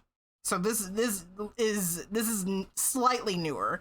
So she was the goddess of the Jewel Realm. I ended up adding more to the Jewel Realm characters, like adding jewels to their design, because I started sort of like crafting them a little bit more. Ass and paws. Yeah, I don't know, man. A little something for everybody. I ended up adding a little bit more to their designs as I started making the transition to turn the story into a comic. So I redesigned a lot of the characters. There's a couple redesigns for some of the characters that were Julians. I look back and then I'm like, I could have really pushed this jewel aspect like a lot. So here is Mystic. I could have definitely added a lot more jewels to her design. So the thing with the Julians and their jewels is that their bodies are just vessels. Their jewels are the true soul. So there's exactly one, there are jewels all over their body, but exactly one jewel on their body is their life jewel. And that life jewel is what has their soul and is what powers them. So I've been making Meat Gundam since forever. And you might remember there might be another character of mine. Did I foreshadow Steven Universe? I guess I did. Rebecca Sugar, give me my money, bitch. Give me my money, Becky. There were a lot of other characters that ended up having jewels in their bodies, but one character in particular that you guys have seen a lot more recently has a bunch of jewels on her body that have different souls powering them. So all of these jewels on Bianca's body are life jewels from a Muse story, which I ended up renaming Broken Vision once I started realizing, I kind of want to distance myself from Pokemon just a little bit. Just a little bit. So yeah, that's where the whole like jewel origin for Bianca is from. Bianca was actually a character that I adopted, but I decided, I wanted to incorporate some elements from my story and figure out, okay, why does she have all these jewels on her? What do they add? Do they just add to her? Do they add to her design like story-wise, or are they just like a pretty thing? And I was like, you know what? Let's have them be a story reason for her to have all of these jewels on her body. So yeah, these different jewels are just different souls. Of different Julians that had their jewels removed from their body. Where's my dragon sipping girlfriend? I think Mystic's brother also got some jewels on his body as well. Came back to a hot dragon, let's go! Yes, I ended up drawing her brother, Alroy, with some more jewels. I like how I incorporated his jewels a little bit more. His life jewel is a little bit more obvious. It's on his chest. Mystic's is on her back. They tend to really, really protect the area where their jewels are. So like if they wear clothes, they make sure it's like not seen or anything. That's in more like recent iterations of their story. It looks like a bottom. So about that, I shipped him with another character in the story. You might remember the name Rora. Rora, I drew forever ago, but remade him into a Mew. And his deal was that he was a royal guard of the Julians, and he was tasked to try to find Mystic after she was kidnapped from the planet. And Rora really took his job seriously. And he ended up running into Alleroy, and they were working together for a while, but then Alleroy actually unfortunately dies. But there was a lot of, in the story I had written for them, there was a lot of tension, if you will. There was a lot of tension, if you will. Rora had a lot of pressure coming from his dad to be a really good guard, but still didn't really do that great of a job. Here's another piece of Rora after I had updated the Julian's designs to have jewels on their bodies. Tragic Yowie at age 16 or whenever you drew that. 15 or 14 or 15, something around there. Also looks like a bottom. I feel like it would be really interesting trying to draw these characters again. Okay, hold on. Let's cycle back to, let's cycle back to CK for a little bit. Y'all wanna look at CK? Say hi to CK. CK's doing good. CK's fine. I'm gonna show you a little bit more of Vexy. So I drew this, maybe my sophomore year of high school, so I was maybe about like 15 years old. And I have two of my beautiful obsessions here with me, so obviously we have Marks here. Modern Vexy is already showing through, yeah. And a chibi Damon Gant just like chilling on my head. He was my little guy just hanging out on my head because I had, on my DeviantArt journal, I had a clickable egg that would hatch into Gant. And I just had a chibi Gant hanging out in my journals all the time, and people would click him to feed him.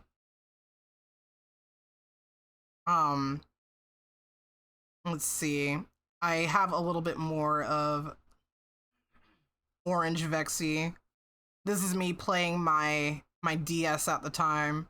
Gant birthing button. Shouldn't he be in jail? No, he's fine. Leave him alone. Leave him alone.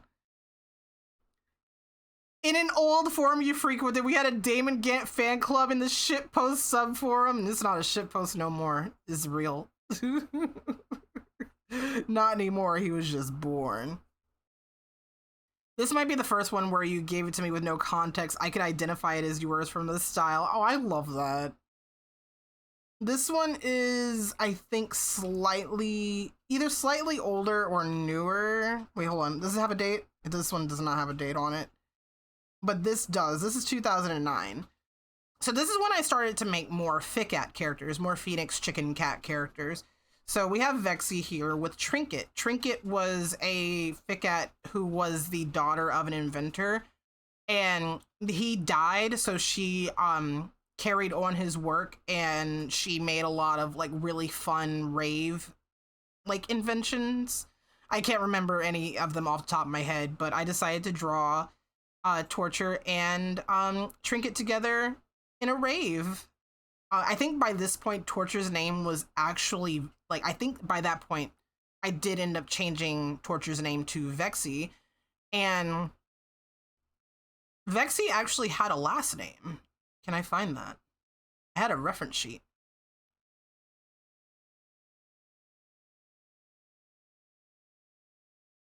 I had a reference sheet! So, Vex Pyrella is Vexy's last name. So this is like one of my first reference sheets of Vexy. I had like two outfits. These are my main two outfits, the red and black arm warmers and pants situation. Last name reveal. What if old FICAT Vexy is the body the tentacles took for bird form? Canon? I don't know. I don't know. I don't think about the lore of like what the body was too much. But it's just fun to look back at the old designs. I was really feeling arm warmers for the longest time. I really liked arm warmers. Here's a fun little chibi. So this dates it. This dates this piece like really hard. Because I'm like, I should stop reading Homestuck and get back to writing this damn story. So I was obviously really, really into Homestuck at the time. And yeah, no, spends most of her time writing, drawing, or sleeping. I still do that. I still do that. It's still me. It's still me. And no nipples. No nipples. No nipples. Is there art of this bird in Homestuck style? Nah, I don't think I ever really did any style imitation with Homestuck at all. No nipples. Oh, no nipples. Nipples gone. Oh no, gender. Gender. What else can I show of Orange Vexy? Oh, here's a much earlier reference sheet I have that has like some weird factoids here. Really long tongue and teeth. That part of the design got really got omitted. I think the tongue thing is still valid, but the teeth thing is most certainly not valid. Long ears, despite not having bunny blood. I really don't have a really good explanation for like why my ears are so long, despite not having an animal in my species cocktail having really long ears. I just really wanted really long ears. Out of curiosity, since there is an ace motif early on, was it from being ace all the way back then, or was it one hell of a coincidence? One hell of a coincidence. I didn't realize I was asexual until college. Before then, I was willing to say I was like bi-pan, maybe. But then I went to college and I was really on Tumblr a lot and finding out, you know, there was a word that really described what both my gender and my sexuality. I did not really understand what being agender was, so I kind of was just like cool with gender fluidity. But my gender today, bless you, Tony, you're pregnant. Get pregnant. No. My gender identity today is still probably closer to gender fluid because I identify as a demigirl. So I feel like I fluidly flow from agender to more of a feminine presenting, a feminine aligned gender feels, basically. Are we ready for the shift from orange? Are we ready for the shift from orange? Too bad you're not getting the shift from orange yet, because check this Homestuck art out. I drew myself wearing Karkat's outfit and having one of his sickles. This was actually for a convention badge, and I did 2 more for friends. I had one friend drawn as Terezi, and I think the other friend as Tavros, because that was our zodiac signs, our respective zodiac signs. So we have this. This is from college, I think. I remember that being from college. And then I have, this is either like right before college or while I was in college. I think right before college, actually. I have one more Orange Vexy to show you guys. And then we can get to the shift from orange. So I was doing a lot of experimentation with color by the time I got into college. So this is 2012. I was well into college by this point. And this was also for a convention badge. It was for Anthrocon 2012, and the theme was Midsummer Night's Dream. So that was like fairies and shit. So the theme was fairies. And I drew me and a bunch of my friends as fairies. I drew myself as a fairy, and I really, really like this pose. I love everything about this. I would be willing to redraw this with like my current design. But I did some heavy experimentation for the shading. I'd never done any shading like this before. Like, this one is a little bit more standard colors. It's standard shading, and then I added more of a purple sheen to it, and I was like, I really like that a lot. And then it happened. Hold on. I just had the picture. Hold on. FA save me. FA save me. FA saved me. FA saved me. Looks like someone nabbed you Tinkerbell style for some pixie dust. Oh, yeah. All right. Here is the color shift.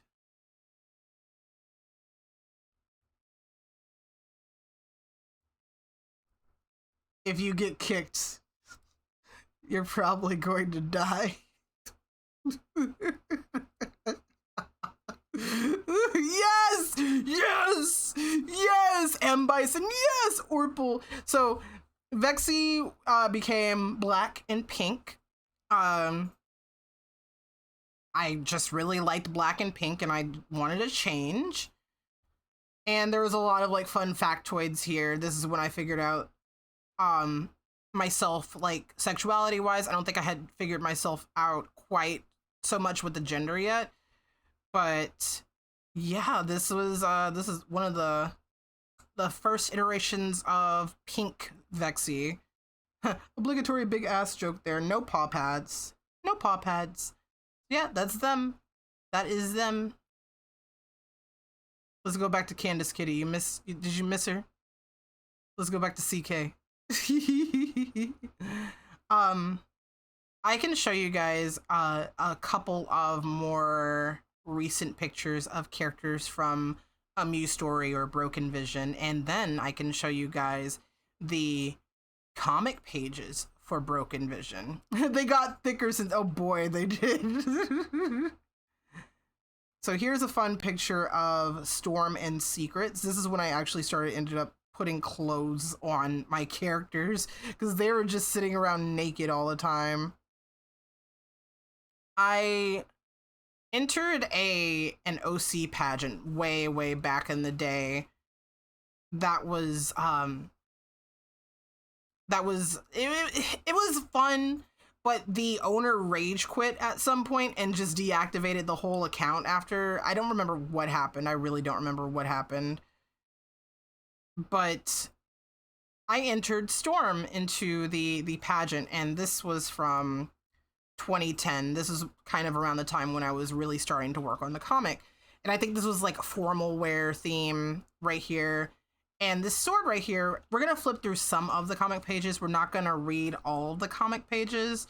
I just want to give you a gist of what's going on in them. But I'm thinking about compiling the comic pages into a PDF and dropping them in Carnival Patrons. So if you want to read the whole story, they'll be in Carnival Patrons. But yeah, this is Storm in formal wear. I really like this piece. I like how I shaded it. It's really fun. We had a swimsuit wear round, and I tried to make her...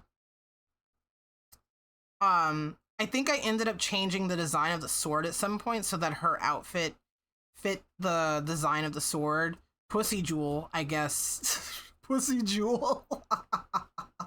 Pussy Jewel. And then we had like a Western theme.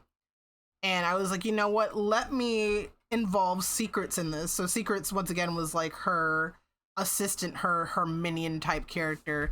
And, you know, this is where this is where, once again, that shit comes full circle. Get out my ear with that smacking, boy. Get out. Modern Vexy is really showing through now.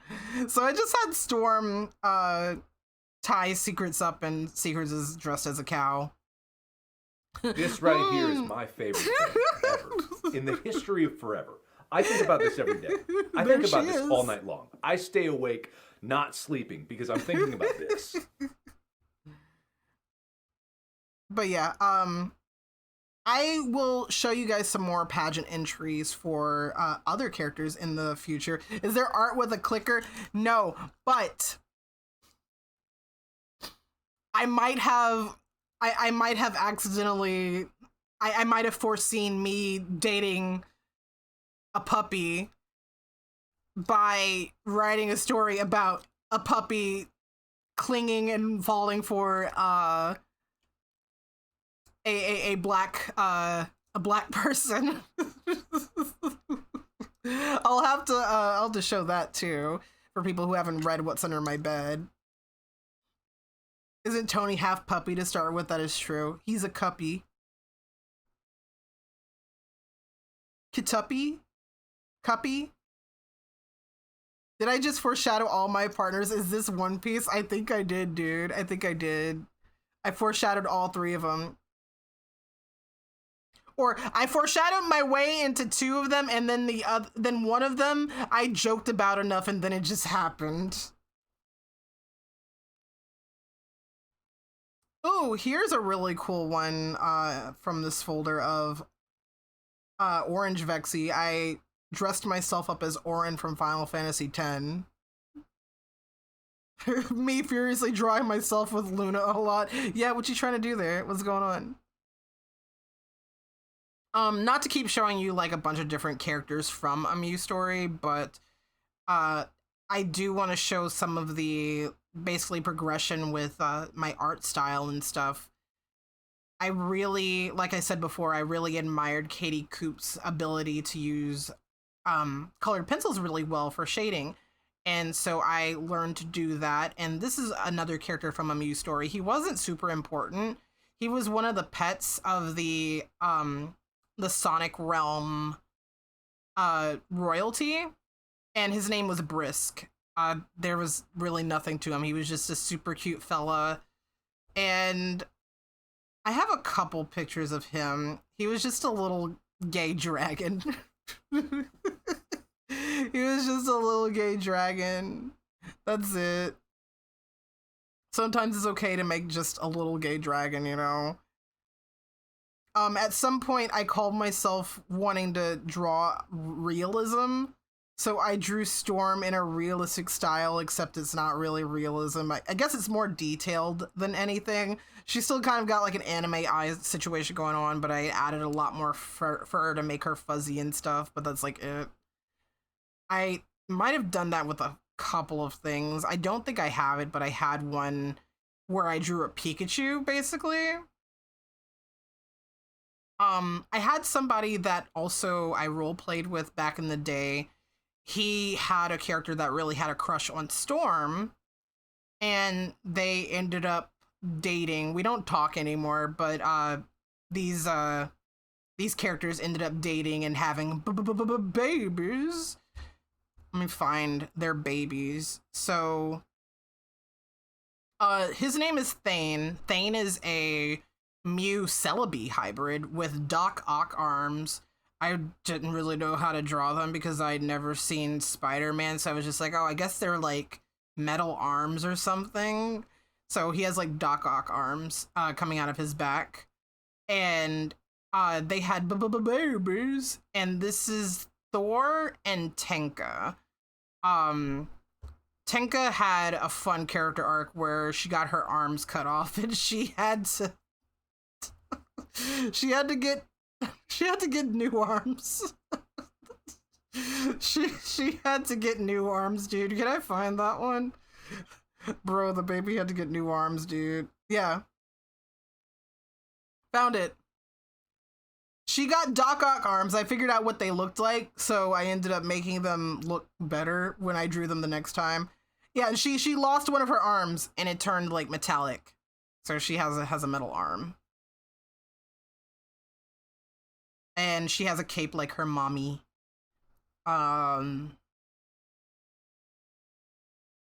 Ooh. Another character species that was introduced in a Mew story was, like, by the time I started, like, shifting towards, like, original, like, making them not Mews and Mewtwo's and making, like, them just generalized furries, I had a species that I made that was literally just small lion. And they were called Wookins, W-O-O-K-I-N, because that was my pet name that my dad called me when I was younger. He would call me Wookin or Wook, because one of my first words, no, not even one of my first words, it was just whenever we would be driving down through town, I would tell him, Wook, like, look outside, look at that, like, Wook at this, look at that. So he would call me Wookin. And I made a little fella that was based off of that nickname. And let me pop in some of these species pictures. Arm privileges revoked. So here is a Wookiee, a freaky little lion fella. I had a contest on DeviantArt and everything where I was like, oh, people should make their own Wookiees. So this was the first drawing of a Wookiee. And these are two images of my own Wookiee. Her name is Welkin the Wookiee. And she was blind. And it's really funny that these two colors, the purple and the blue, keep popping up in my character designs because we've got that in Echo as well. So here's Welkin. I don't think Welkin really had a story. She was just a cute little Wookiee. I think this was done entirely with the Bezier tool and MS Paint as well. And I drew some of the other Wookiees that were contest winners, and let me share some of those. Wookiee. If I search Wookiee in the files. So here are two Wookiees that were from the contest. This is Atris the Wookiee. I think that's what the file name says, Atris the Wookiee. He's just a little fella. And this is Dana the Wookiee. So we had two Wookiees that were like purple and blue. Baby. And hey guys, Zito's not here, right? Zito's not here, right? No one ping him or anything. I hope someone is using a Wookiee as their Sona still. Nothing's stopping anyone from making their own Wookiee. You can make your own Wookiee. They're just little tiny lions, that's it. At Zito.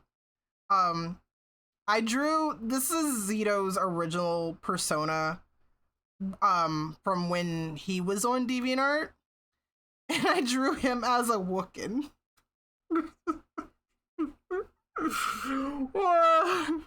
I drew him as a Wookiee. I think he did see it back when I first posted it. I think he said cute, maybe, or maybe he didn't even see it at all. I don't know, but I drew him as a Wookiee. I have not shown him this. I told him, oh yeah, I remember drawing something for you way back in the day, and he was like, can you find it? I want you to show me. I'm like, oh shit, now I feel like I have to. Maybe I'll DM him after stream and show him. Who knows? I have no idea. But yeah, Zito Wookiee. Zito Wookiee real. Zito Wookiee fucking real. Is there anything of note? Anything else of note I can show you guys from the Amuse Story folder? Ah, ba ba ba. Ooh, do you guys want to see the other character I made that I kind of ended up getting obsessed with for a while? I made a Houndoom with like really long ears. Boy, that fucking eye is cyclopean. I promise you he's supposed to have two eyes, but damn, that's taking up the whole of his head. This was done when I was in like 5th grade. I remember too.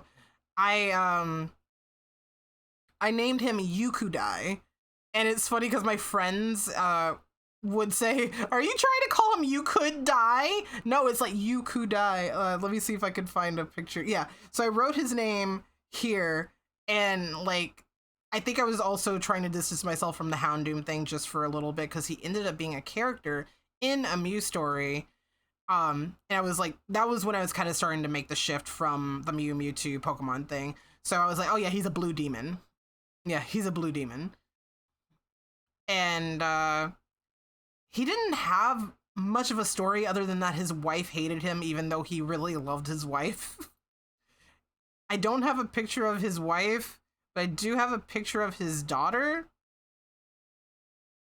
She was just like she was a little scrappy puppy. Asgore. No. He's so divorced. Yeah, no, he really loved his wife, and then his wife was like, ugh, you're not good enough for me, and like she just cheated on him all the time, and he was like, it's okay, I still love you. He was a little bit of a cuck.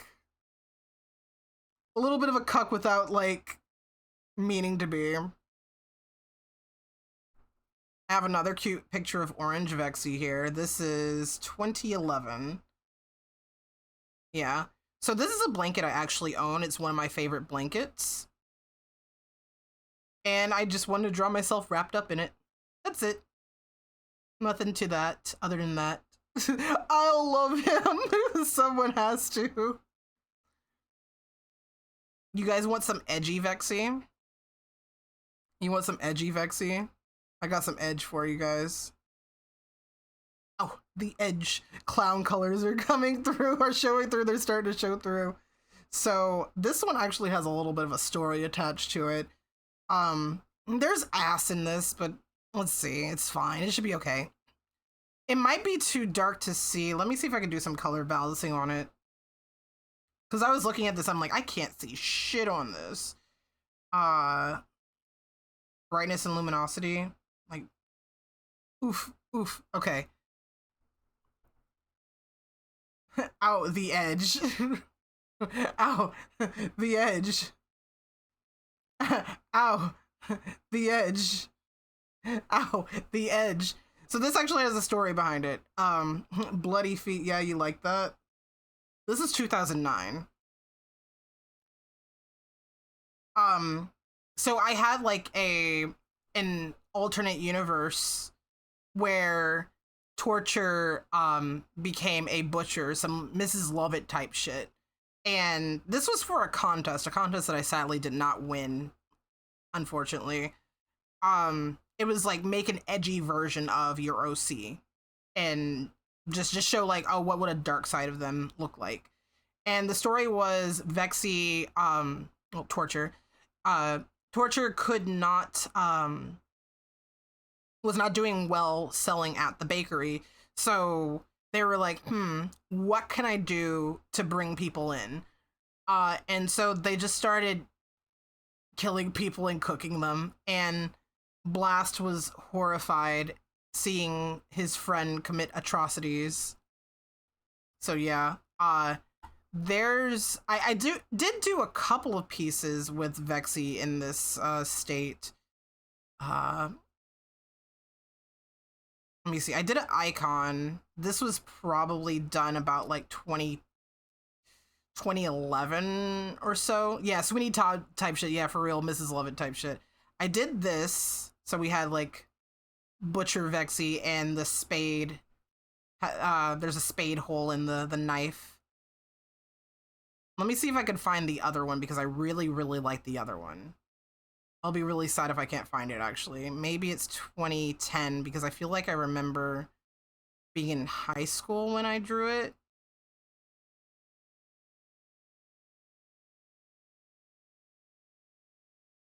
Yes. So here is more Butcher Vexy. I don't know why this alternate, like, spooky Vexy persisted beyond the first time I did it. I guess it was just fun. And this is Rixa. We'll talk about Rixa a little bit later. Yeah, Chibi Baby had a brief period during 2013, 2015 where Yoshona was the weird sadistic Yoshi that ran around with an axe. I love everyone having an edge phase. We love an edge phase. So yeah, that's Butcher Vexy. Let's go back to CK. This is a little nicer. Say hi to CK, guys. This is nicer. CK is fine, right? CK is just fine. CK is all right. CK is just fine. She's just fine. I want to show you guys a couple of newer pieces of the characters from Amu Story / Broken Vision. So this was done, I think, 2019. I revisited Secrets, And I actually have changed Secrets a little bit from her original design. So, you know, when I was younger, had no concept of like what trans was, or, you know, having trans characters or anything like that. I didn't realize what that was until I got older. I decided, you know, I wanted Secrets to be trans. So Secrets is trans. She's probably got a fat cock. I've never drawn it, but you know, she probably has a fat cock, and she fucks her plushies. Trans queen.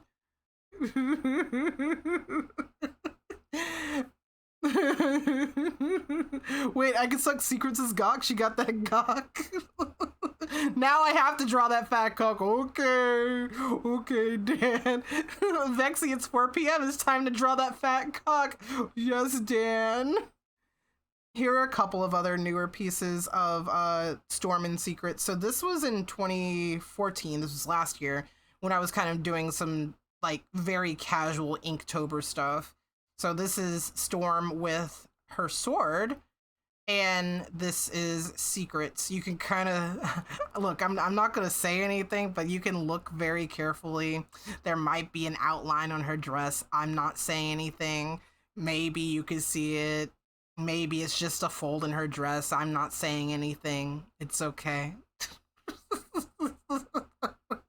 It's okay. You like how Secrets is? Yeah, she's a big bitch now. She's a fat bitch. And you know what? What's more? So I'm not in touch with the person who owns Thane anymore. So like, I was like, oh, Storm is just single now. And then I was like, wait, but what if Storm and Secrets, what if they were dating? So they're dating now. They're lesbians. So you have the big, chunky, silly lesbian and the small, angry lesbian. So yeah, they're dating now. I need to draw them together. Let's go, lesbians. Love wins. Love wins. Love wins. Blue and red, it's like magnets. It's so true. I want to show Secrets' dragon form. I drew her dragon form a couple times. Predicted Para. Me and Para were dating already by the time I decided to lesbian up Secrets and Storm. So this is Secrets' dragon form. I think this is a more accurate dragon form because this was like 2009 and this was 2006. So this is, I gave her just like her actual horns. She has a dragon form that she uses for like transport and stuff. So Storm could ride the dragon.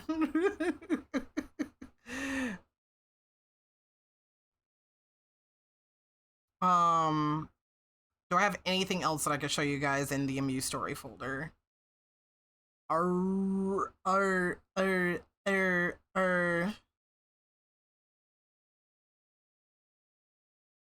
yeah, remember how I told you at some point in Secrets' story she goes blind with rage? Yeah, so this is her dragon form after she's gone blind with rage, so she's literally blind. I think I had a design key for Secrets, like a before and after. So this is before and this is after. Her color kind of like desaturates a little bit because she's not taking care of herself because she's gone crazy. But I'm not sure if that's part of her character arc anymore. I don't know if she goes blind or anything anymore. But yeah, that's Secrets. Secrets was also like, she became another hyperfixation character for me. So I think it was like Seraphina, then Secrets. It jumped around a little bit. I still very much love Secrets to this day. I want to show you guys, we are 2 hours into this stream, guys. I hope you don't mind that I'm gonna be yapping for a while. If you like hanging out and just yapping with me, it's totally fine. Here's an important era of my life because this is the era where I met Para.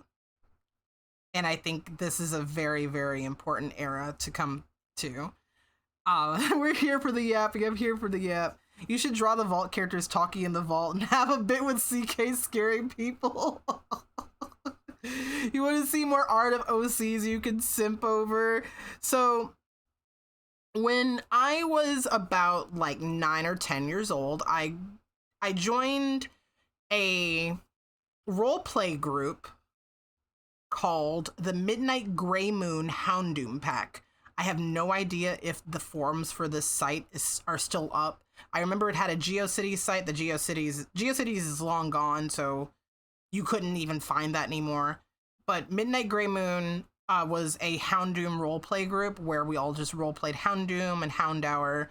And I had a character on the site, and I want to show you guys my very first roleplay character. So you might realize I said, oh yeah, I joined the site when I was 9 or 10 years old, right? And you're like, wait, there's Glaceon features on this thing. Glaceon wasn't around when Vexy was 9 or 10 years old. And you're correct. So this is the newer iteration of my first RP character. So her name is Star Lightning, and when I first designed her, she didn't have Glaceon features. I ended up adding the Glaceon features later on in life when I was like, hey, I kind of want to bring Star Lightning back. So once again, her name is Star Lightning, or just Star for short. And she was a pink Houndoom that really, really liked candy, and then later on she was like a Houndoom Glaceon. Was this before or after Sylveon? This is before Sylveon.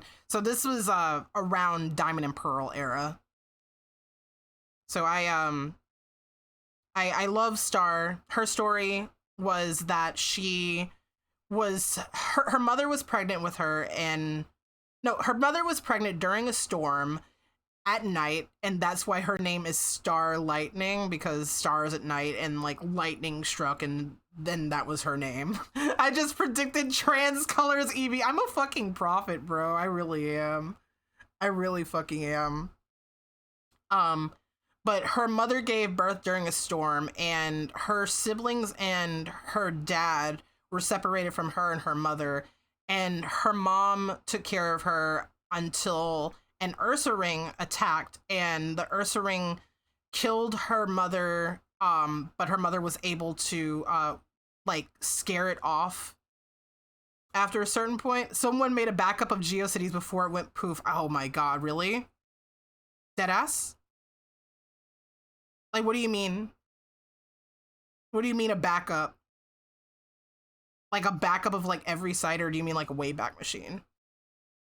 But yeah, her mom warded off the Ursaring with like her last strength, and you're looking into it right now. Oh my god, that's interesting to hear.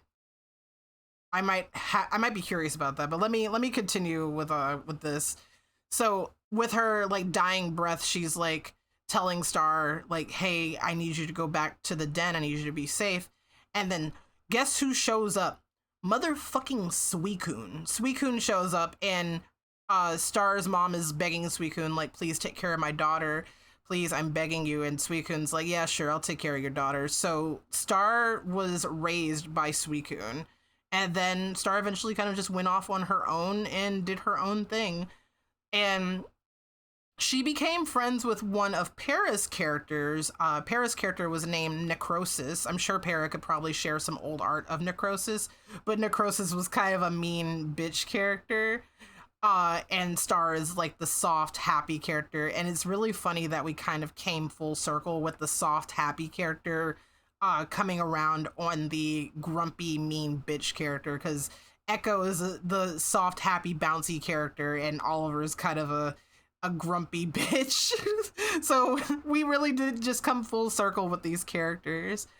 Star Lightning, despite her immature actions, she was a beta of the pack that she joined. So I was in a bunch of different roleplay packs. There were a bunch of them. Like there were rival packs, there were allied packs. So the first one I joined was Midnight Grey Moon. Then I had other friends that made other sites, and I joined those as well. We had sites like Silver Star Pack, Faded Flame Pack, Fallen Star Pack. Fallen Star Pack was the last one that I joined. There were so many other packs. There were Ginmizu Pack, Glowing Paws Pack. We had a lot of fucking packs. I had my own pack. It was called Harvest Moon Pack. And the alpha of Harvest Moon Pack was... Can I find her? This was the alpha female of the Harvest Moon Pack. She was a Raichu Houndoom hybrid. And the name here says Doshi, but I think I ended up changing her name to Luna. And I think I like the name Luna for her a lot more. So she was the alpha female of the Harvest Moon Pack. My pack wasn't quite as popular. Luna! My pack wasn't quite as popular, but I still had a lot of fun with it. I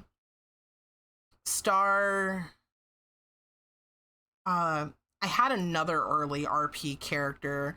Her name was Snow, and she was... There was another wolf pack. I think it was called the Crescent Moon Pack, or Crescent Eclipse Pack. Yeah, Crescent Eclipse Pack. And there was... It had... Instead of proper Pokemon, it was... The species was Wolfeons, and it was literally just wolves with antlers, but it was like, yeah, this is a special evolution, and it's just like, there is nothing Eevee about these things, and there were just, they were just wolves with antlers, and I had a character named Snow, and she was the character that I roleplayed there. I had Breezer, who was Star Lightning's sister, but was suspiciously a Mightyena. So I don't know how that worked. I don't know how that worked. Thank you for sip and save, Jaden. I think I need to at this point. We've really been yapping without sipping. Eevee has antlers, yeah, easy to grab. Those are just handlebars, baby.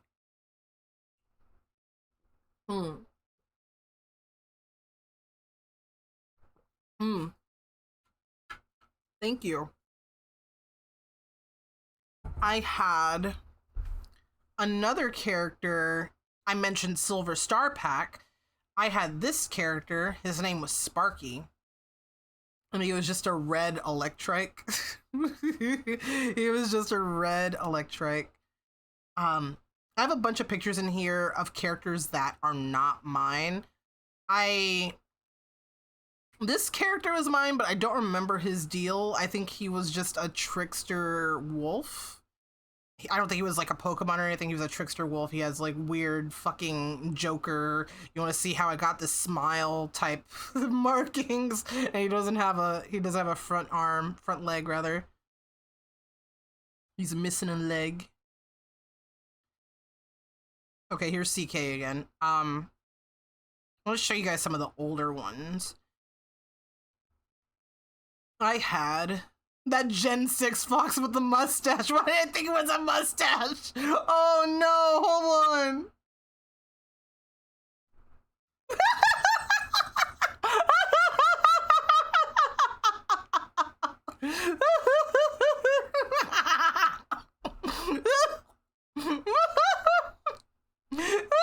You know what? Yeah, it's a mustache now, bro. This might sound sad, but you never had any OCs as a child. No, there's nothing wrong with that. There's nothing wrong with that. Very distinguished gentleman.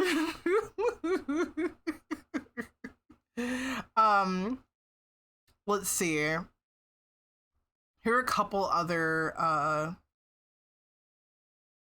of another RP character of mine. Here's my Umbreon Karma.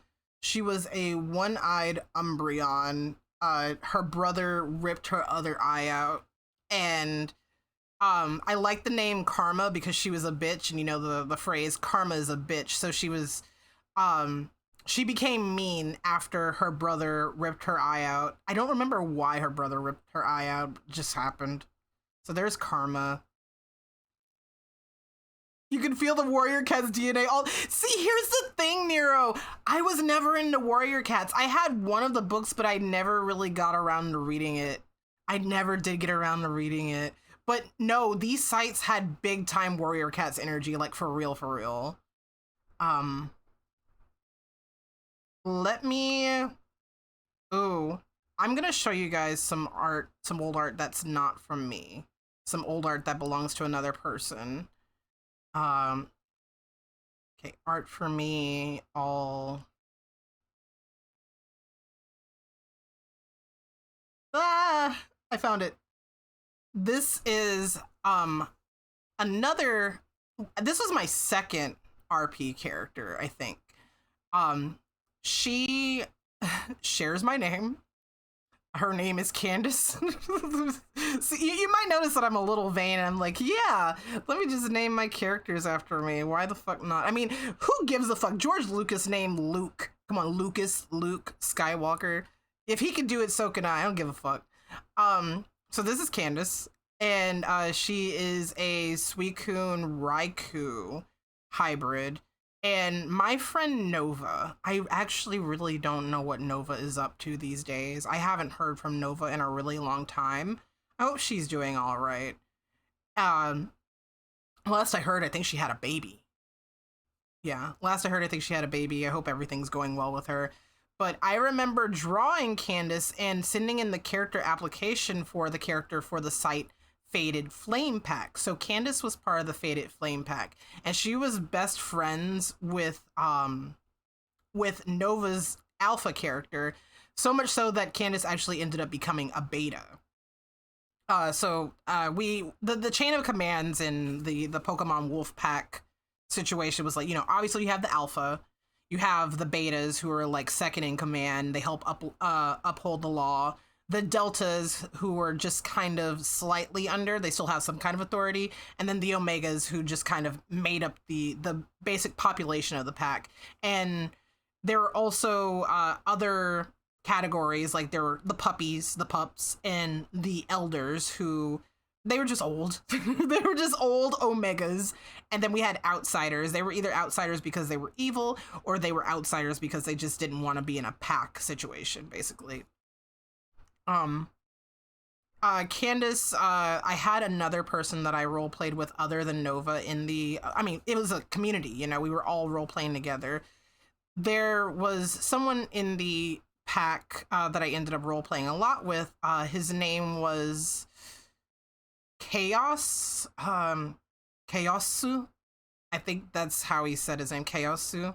So it was like chaos, but Japanese.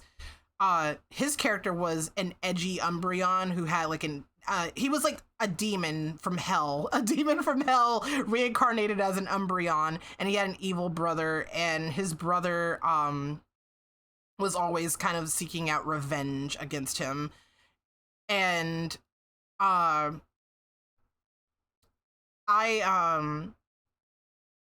Candace and Chaosu were like besties, but with the battle between Chaosu and his brother, they ended up fracturing Chaosu into an adult form and a baby form.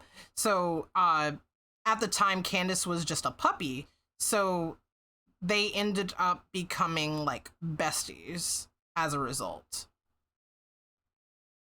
And yeah, I wish I had more art of Candace that someone else had done, but I have a couple. I think I have like maybe like one more of her as a Suicune Raikou, because at some point I had to change her species because the species that she was became quote unquote illegal to play on other sites, because it was like, oh, you're playing a legendary Pokemon, that's a little too edgy, too hardcore. So I was like, okay, I guess I'll change her species. I have one picture of her, just a back shot of her. I think she's just supposed to be like sitting there wistfully. But I did end up changing her species to Jolteon Vaporeon, and she was an adult by this point. You don't want to look entirely at it since the torrent is on Pirate Bay, but it looks like someone backed up by storing screenshots of web pages. This is a terabyte torrent. Jesus Christ. Internet Archive has a lot of it as well. If you have it linked to a GeoCities website, they may have it. Seems a lot of archive setups all talk with each other, so they're filling gaps in other archives. bless these people. Truly bless these people. Like, there's so much dead media, so much missing media, lost media rather, that we could probably never get back. And it's good to know that there are people that are actively trying to restore it in some way, in some shape and form. Let's see. I can show you guys some of the character designs of my personal doggies. And then I can show you art of other characters. So you guys remember how I really, really like Damon Gant? I really love Damon Gant, in fact. How, like, I'm still obsessed with this man to this day. I made him into a fucking dog and roleplayed him. I made him into a dog and roleplayed him. He was an Arcanine Jolteon. Because I was like, Arcanine because big orange, and then Jolteon because he's got the whole, like Shocky motif going on with him. So this is Damon Gant as a motherfucking dog. Guess who else I made into a motherfucking dog?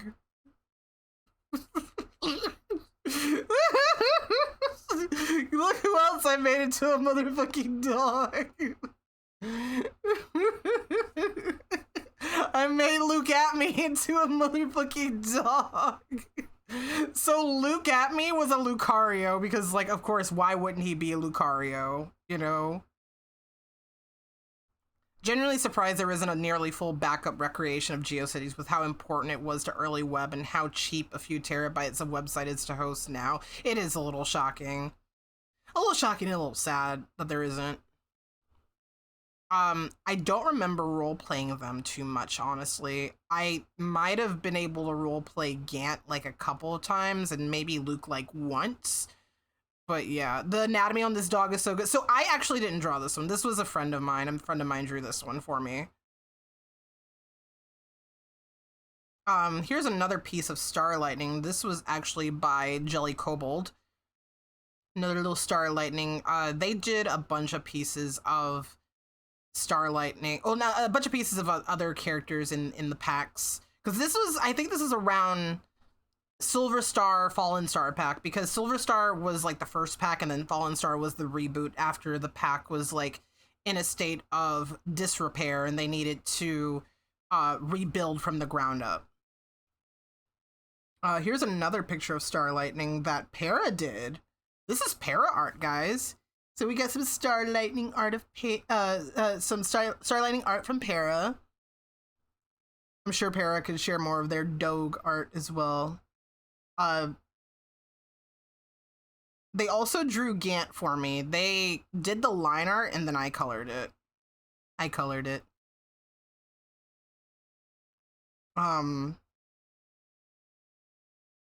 You won't believe who else I tried to make as a dog.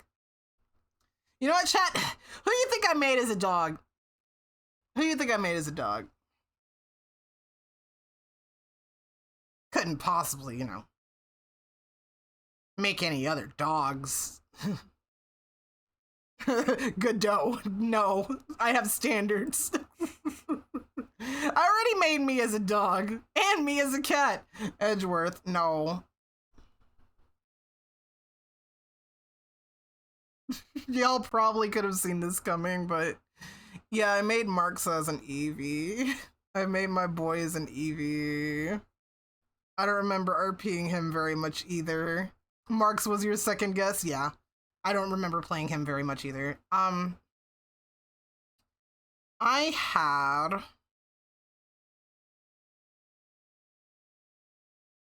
another character that you won't believe.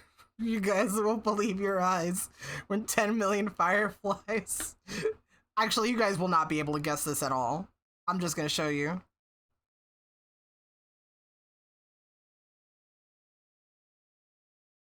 I'm just gonna show you. So all of my friends were making TF2 dogs, and I made the demo man as an Arcanine. That's it. Hey, I know that. I see you met. No, this is pre-Tony. Yeah, this is pre-Tony because I was still in high school. I didn't meet Tony until I graduated high school, actually. Demo Doggo. Yeah, Para likes peanuts. The base line art, because we had base line art that we could use for designing the characters, and Para provided this base, and I just defaced the signature and wrote Para likes penis.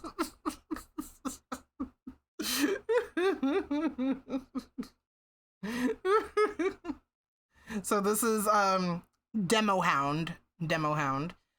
Para role played Spy and Pyro. I think Pyro was a Flareon and Spy was a Ditto Espeon hybrid to like explain why Spy can like shapeshift and look like other characters.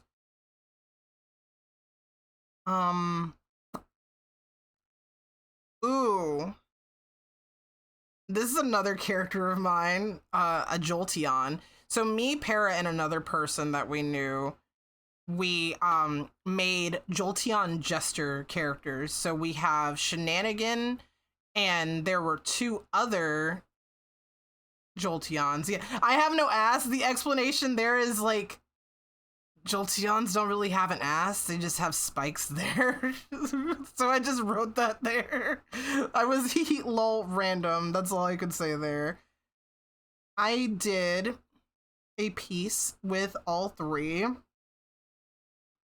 of the Jester Jolteons. Buenos dias, Jolteon! Hi, Flicky! So this was, I think this was Hoopla, Kerfuffle, and Shenanigan. So they were just Jester Jolteons. They all had bells on them, piercings and stuff. You might notice that this art style is a little fun and different. This was actually kind of inspired by that one Mika music video, the Lollipop music video. I really wanted to sort of like do a fun lineless art style, so I did. And I actually took that art style and ran with it a little bit. I did quite a few pieces with that art style. We could show those later. I just want to show you guys some more of the dogs. So this is Shenanigan. He was just a silly little guy. That's it. They took my ass. I can't shit. Trying to find some of my more earlier ones.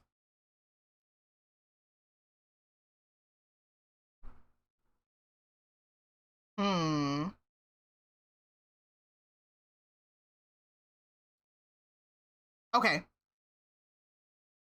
One of my friends on the RP site, they had a bunch of they had a family of evolutions that were all based off of fetishes. They were all based off of fetishes and named after different fetishes. So Para had one who was named like hematophilia, that was like blood kink. There was captronophilia, I think that's mirror sex. Hybristophilia, I think that's attraction to dangerous people. And I can't remember all of the other ones. But this was mine. I wonder, just by looking at the design, do you think you guys could kind of tell, like, give a good guess what what fetish this one is supposed to represent? Tentacles? No, it's not tentacles.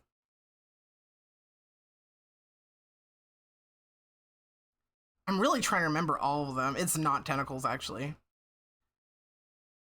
What would be the tentacle kink called? Tentophilia? I'm sure there's like a more, like a better... I'd call this guy sucker. So this is dacrophilia, the sexual attraction to crying. So he was into crying. He really liked it when people cried, to the point where he would make people cry. Yeah, that was his thing. Hell yeah, brother. Hell yeah, brother. This guy is giving Ranma. Oh, he kind of is. Flicky. I would like to revisit his design in more of like an anthro situation, because the idea of a character bullying someone and making them cry and then getting off to it. What, I can't be supportive of niche kinks. Yeah, we're not kink shaming. If he wants to bully someone and make them cry, you know, let him. So that's dacrophilia. I'm sure Para could probably find hematophilia somewhere. I'm not judging, but come on, guys.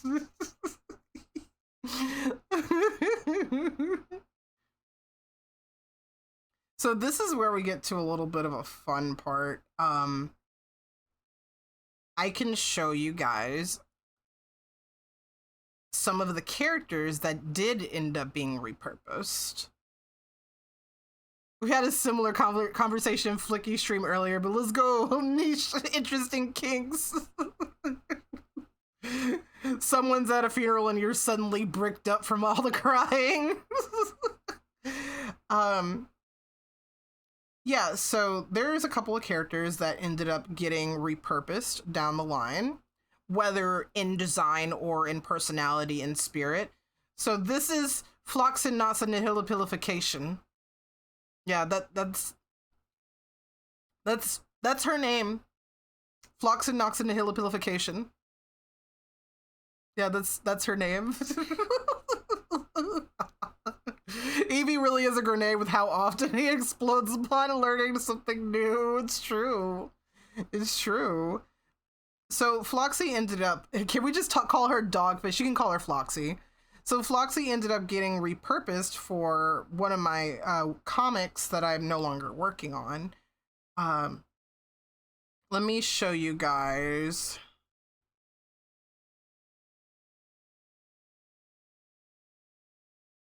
Okay, contestant cards.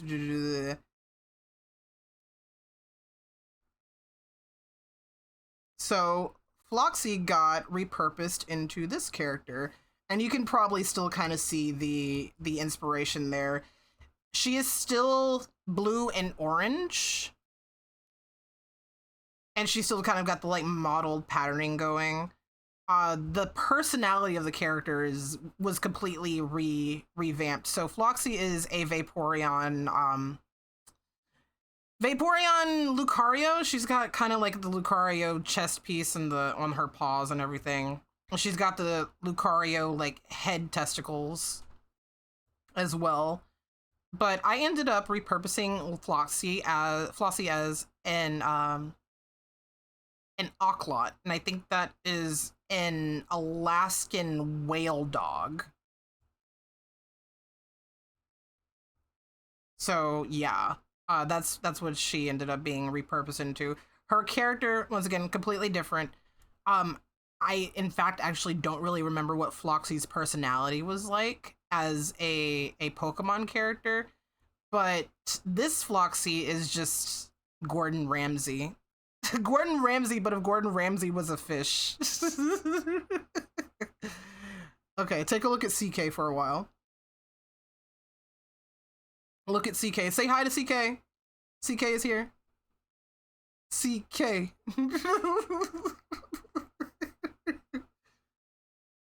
Hi, CK. Flicky tries so hard. Hey, Vexy, why did you take my ability to say hi to CK? I'm sure there are people here who have read my webcomic Forgotten Roots, and you might be familiar with a character called Kier.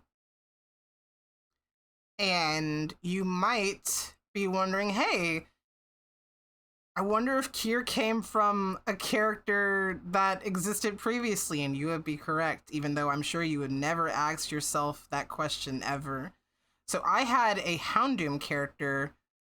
Heads up, the edge is so real right now. The edge is so real with this image that I'm gonna post right now.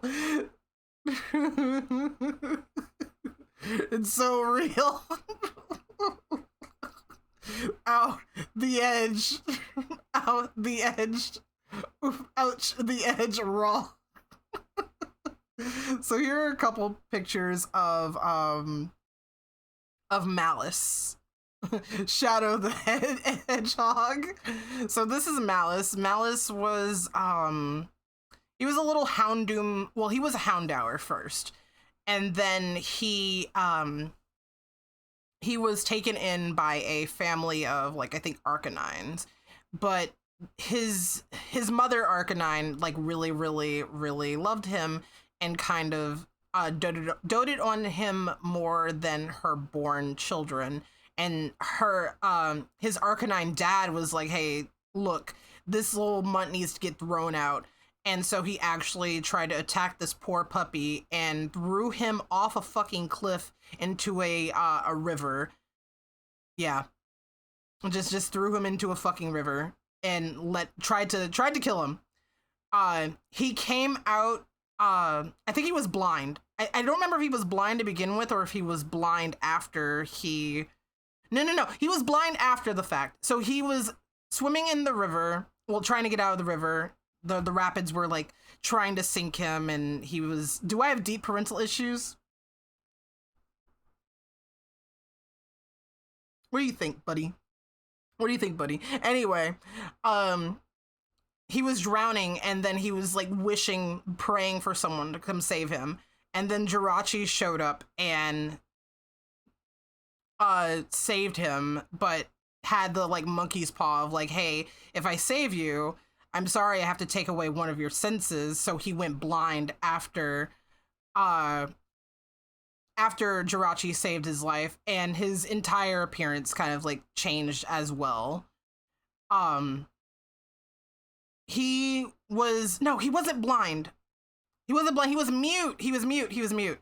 Yeah, that was his thing. He couldn't talk. And Jirachi took his voice away. He was not blind. I think I just did the pupilless thing because I thought it looked cool. Yeah, I just thought it looked cool. The blind one, I ended up making this into, like, a series of characters. I made it like see no evil, hear no evil, speak no evil set of canine Pokemon characters. So we have Malice, he's mute. And this character actually was repurposed to become Kier. And I could pop open a picture of Kier, and you'll actually be like, this is not the same character. It's the same character in spirit because the story of Kier is kind of similar. Kier is a werewolf, and she's a werewolf by blessing and less blessing. Well, it's kind of like a blessing curse situation. She was dying, and this creature, you know, helped her, but in return, she had to become a werewolf, basically. Let me find Kier. I have a couple of pictures of Kier. I have a lot of pictures of Kier. What am I saying? I have many pictures of Kier. I have to go into another folder for it, though. My old art. And I have a Forgotten Roots folder because you guys get to see some older Forgotten Roots stuff as well. Here. So this is what Kier is. So Malice became Kier. Not even remotely the same character design-wise. Is Kier still single, by the way? Asking for me, myself, and I. Wolf, she's getting a girlfriend in the story. I'm sorry to tell you this. She will be getting a girlfriend. She'll be getting a girlfriend who's a goddess, in fact. Sorry to break your heart like this. But yeah, no, this is Malice. I could show you the here's CK. Say hi to CK. I can show you the other one. I don't think I have the deaf one in my folders, but I do have the blind one. So this is Lycoris, named after the flower, and she was a Mightyena. Same, like, similar color scheme, the green, the blue, the red. I don't remember why she went blind. I think it was a similar situation that she had to give up her sight in order to like in exchange for something else. I don't really remember. Like, all three of them were like, oh, we had to give up something in order to continue living. Fuck, at least it'll be someone who isn't a coward and broke up because she's a werewolf. I can show y'all some of the ones that I did for other people. Ooh, here's one I did for Para. This is Para's namesake character, actually. Paranoid. So this is Para's first, I think one of Para's first RP characters, Paranoid.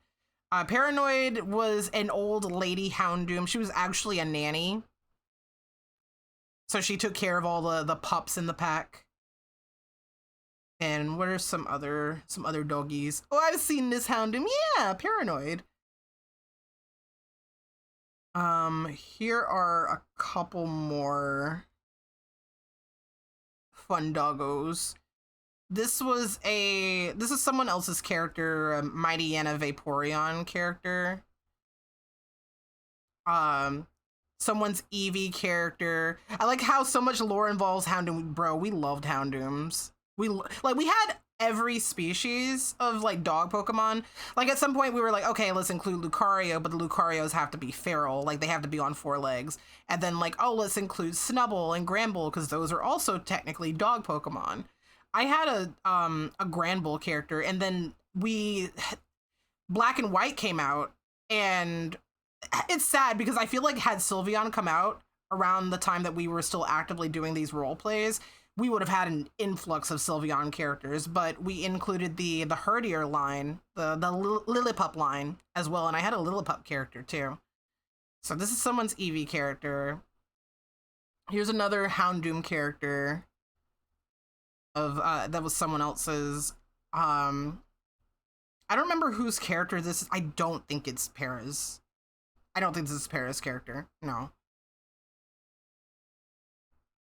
But yeah, this was a Christmas gift for Para. Let me see if I can find some more of other people's characters before I go back to mine. This was for this is early art. This is one of the alphas for one of the packs that I joined, Ginmizu pack. Ginmizu pack was specifically Poochyena and Mightyena. So none of the others, just Poochyena and Mightyena. So that was the alpha. Here's someone else's Houndoom.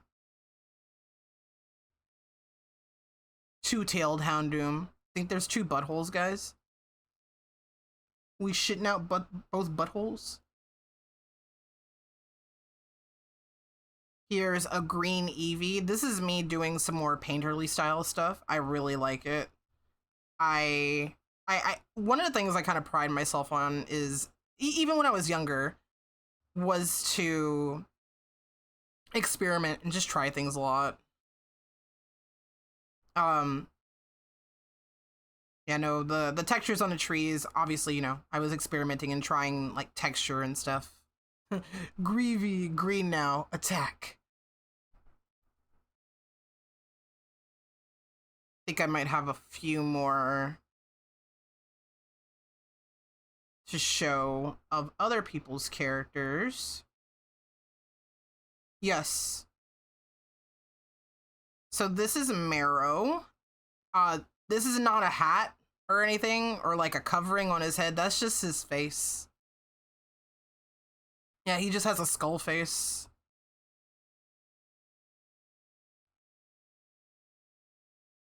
This is another alpha from one of the packs. This is, I think her name was Shade or something. I look like this. This is me for real.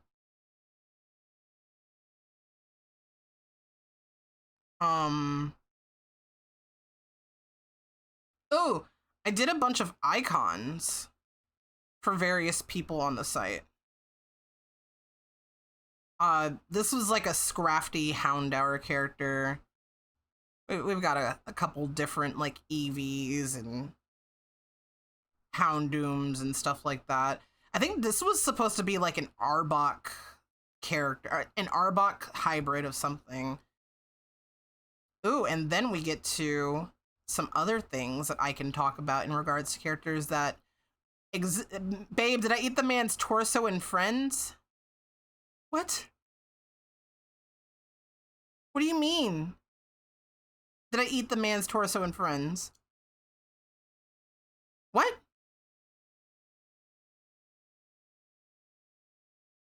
What do you mean eat the man's torso? Huh?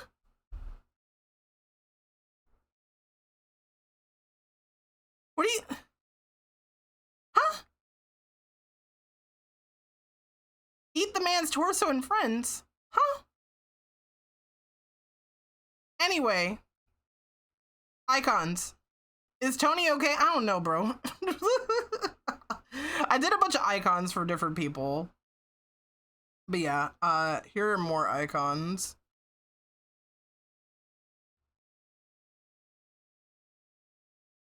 So you might be seeing something about this guy and maybe like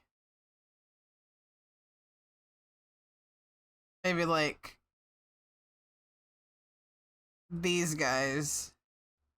What do you mean, did I eat the guy's torso and friends? Wonder who that handsome dog is. Yeah, I have no idea.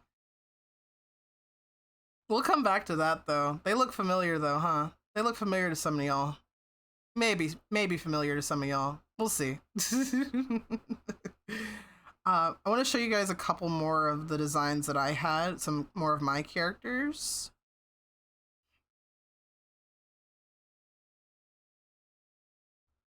Hey, we get some sprite work, baby! So this is kind of me segueing you guys into some of the sprite work. So we had signatures on the site that showed all of our characters, and we had them all as sprites. Para had sprites. Everybody on the site had sprite signatures of their characters. And these were all of my characters towards the end of me role-playing. Some of these were actually made by Para. I think Star was made by Para. Anansi was made by Para. Maybe Oubliette also was made by Para. I think Skavis, I think my blue boys were all made by Para. So Nice and Skavis, Estrin and Vago, they were all made by Para. Arctica. So remember I mentioned to you guys the other day that I had evolution characters who did not look like the evolution that they were. So I had Arctica, who was just a blue Flareon, but she was a Glaceon. And then I had Deimos, who was a Flareon, but he was shaped like an Umbreon. This was Neem. She was a Leafeon. She's just like a Leafeon. There's nothing really special about that. But she had a bush growing around her neck, and when it was seasonal, she would grow berries from her neck bush. She grew berries from her neck bush, and she would like give them to people if she liked them. Let me kind of like go through some of these characters. So you already know about Star. Deimos, Neem, and Arctica are all siblings. Fietish? Fietish? You want to eat off the bush? Cecilia was she was a princess type bitch. She was like really mean. And she was always talking about how she was waiting for a prince to come sweep her off her feet. Kind of similar to Lovebee from Super Paper Mario. In fact, she was like, I got like direct inspiration from Lovebee for Cecilia's personality. Anansi, he was a Mightyena with extra leggies. So Anansi is the name of, I think, a spider god in I think African mythology. He was like a storyteller, and he has many legs like a spider. And Para also had a character that had a similar situation, many legs, and they became friends. Anansi was very shy. He was super duper shy. And Para's character Radium was kind of mean and grumpy, but they both had never seen like anyone that had the same affliction as them. So it was like, oh my god, you have the same legs. So they became friends. We've talked about Floxy. Oubliette. Oubliette was... I had like a whole lore thing going on with like some of my Lucario characters. So Oubliette was actually connected to Esmeralda. I'm trying to fully recall all of Oubliette's story. I know that she's not entirely Lucario, but in my lore, there was like a Lucario assassin group, and they were all purebred Lucarios, and they didn't allow hybrids to join their group. And if they did join the group, they were seen as like lesser and given like menial tasks, basically. Oubliette, she was an archivist for this assassin group. But yes, this is French. This is French. She was an archivist for the assassin group. And Esmeralda was the head assassin for this assassin group. So Esmeralda is she is a Lucario Houndoom hybrid, but because she was such a powerful assassin, she was given a pass, basically, but people were still kind of like looking down on her. And she kind of has a similar thing going on, like what Secrets does, where she's blue and then she ends up having like pupilless eyes. But Esmeralda went into like a murderous fit of rage at some point and ended up killing the entire assassin group, except for Oubliette and one other character named Ultraviolet that one of my other friends played. And it was really fucked up because Esmeralda, like, after committing the murder of multiple people in the assassin tribe, just watched as Ultraviolet buried her friends.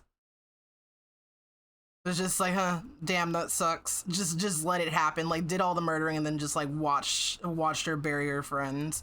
Oubliette, she just was able to hide while the assassin, like the like murders were happening, and then was just like, okay, this place sucked anyway. Let me find a new place where I can like learn and be appreciated for who I am. So that was Oubliette's whole thing. But I also ended up repurposing Oubliette later down the line as a character who, so Secrets, I wanted Secrets to have a baby, but this is like the first instance of me having a character that reproduces by budding. So Secrets just decides, you know what, I want a kid, and then she just pops one like off of her body, just plucks it off her body, and is like, yeah, this is my baby now. And she names it Oubliette. I really just like the name Oubliette. Oubliette. It's a really good one. So these are my sick dogs. You like my sick dogs? They have like weird dog cancer. These three have weird dog cancer, so Hygeia, Panacea, and Caduceus, yeah, they look sick. So Hygeia and Caduceus, they have like some weird like leprosy like plague that makes their fur color all like gross and mottled. I actually have a better picture of Caduceus in here somewhere. Where are you, Caduceus? I think it's in my my reference folder. Yes. So this is Caduceus. He's just got like, he's just dying, bro. He's just dying. He's sad and he's dying. Same for Hygeia, except she's mean and she's dying. And then Panacea, she hasn't, the sickness hasn't quite taken hold on her yet, but it would have eventually had I continued role-playing her. So this is like a before and this is an after. So when she finally like succumbs to it, her fur color would have changed. You really were into plucking their eyes out. Nero, I don't know what to tell you. It's just like a little eye damage, man. Yeah, no, I was really plucking them things out and wearing them like a necklace. Like I said, Neem, Deimos, and Arctica were siblings. She grew berries off of her neck and like fed them to people. Ruhan, he was a cult leader. He was a Giratina cult leader. He believed in his Lord and Savior, Giratina, and believed that the world needed to be plunged into the distortion world. So that was his thing. We'll talk about Estrin later. We've talked about Shenanigan. We've talked about Arctica. We'll talk about Nyson, Skavis, and Vago later, and we've already talked about Esmeralda. Are there any other characters that I can show you guys? Oh, Basil. I really liked his design, but didn't get to do anything with him. He was just an Eevee Riolu puppy. That was just his thing. He was a little bit of a bully. Ooh. I can show you guys Tim. So this is Vitamusa, or Tim. He is a Tropius Houndoom, and he ended up getting repurposed. I love him. I love Tim. Tim is so good. Let me get the new Tim. Wake up, chat. New Tim just dropped. New Tim just dropped. So this is what Tim ended up being repurposed into. I like his stupid chin bananas. Similar to Neem, he would pop off his grapes or his bananas if he liked you and let you have them. Is the banana... Yes, the banana beard is absolutely edible. The character personality did change. Tim, in doggy form, he was a little bit of an asshole. He would only give you fruit from his body if he really, really liked you. But otherwise would be like, fuck you, don't touch me, leave my berries and... Well, my grapes and bananas alone. This Tim is a himbo. He's a sweet himbo. He's a sweet boy. He will let you absolutely have a chin banana. You could absolutely have the chin banana. Tim had some sibling characters that Para actually roleplayed one of them. I don't know if Para still has those files, but I want to poke them and tell them, like, hey, you should totally, I want to see if you have pictures of Tim's sibling, because all three of the siblings grew different fruit. So Tim had bananas and grapes, and it's actually part of his name. So Vitamusa, I think, is the scientific name for bananas and grapes mashed up. And then Malasian, I think that was apples and blueberries. And then their sister, Lanagaria, she was melons and strawberries. So their names were just the scientific names of the fruits mashed up. And they were all just Tropius dogs. Yeah, Tropius dogs. Do I have any other doggies that I could show you guys? Nero, it's so funny you say I was really just ripping these characters' eyes out, bro, because I just saw another character that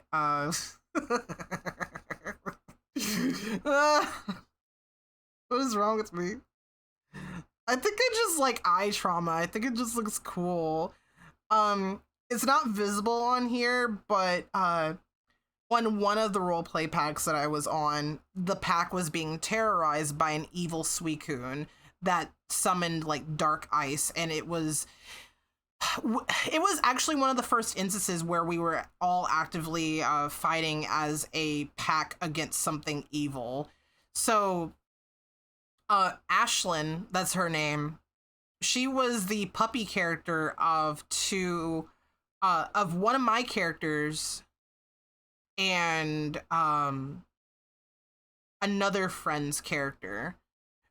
So one character was named Spectre and the other one was named Tex, so we call it the Texter puppy litter. One of the things that was really interesting about these sites was that people were obsessed with like having their characters breed and have puppies. It was just like, oh yeah, this character group is having puppies. I want in on that puppy litter so I can have a design to base off of these two characters.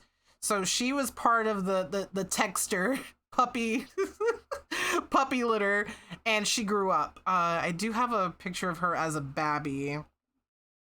So she was. This is where the breeding kink goes on. Come on, bro. She was a tribrid. So Houndour, Growlithe, and Pidgey, because Tex was part Pidgeot, part Houndoom, and then Spectre, my character, was a ghosty Arcanine, and they had a couple of babies. I have a picture of another one of their babies. So this is, I don't remember what his name is, but he was part of the Texter puppy litter. And I don't remember who this character is. I just know that they ended up being together. I think his name was Kane. His name was Kane. So Kane was part of the Texter puppy litter. Hi, Frost. So Ashlyn, she had her eye gouged out by the Dark Suicune's like evil crystal shards. So yeah, that was her deal. Another character with this fucking missing eye. Here's CK, guys. Say hi to CK. Say hi to CK. Say hi. Hello, CK. Hi, CK. Hi, CK. Hi, CK. Okay. Hi, CK. Hi, CK. Hi, CK. You guys are gonna get. Holy fuck, it's CK. It's CK. It's fucking CK. You guys are gonna get tired of seeing her. Okay, so I think it's time for the Mario stuff. It's time for the Mario stuff, and I'm like, what do I wanna start this off with? And you know what? I found the perfect image to start this off with.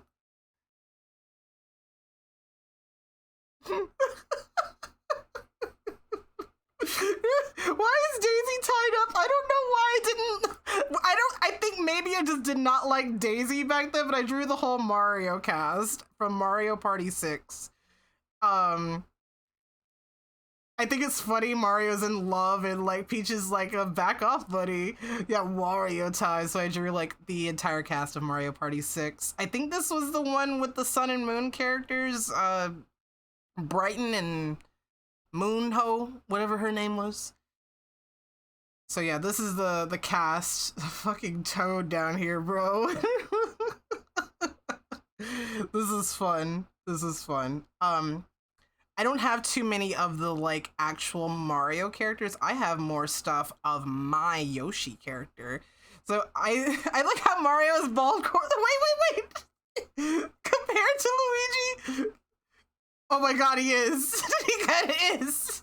Can CK be the censor now? No, she's the palate cleanser.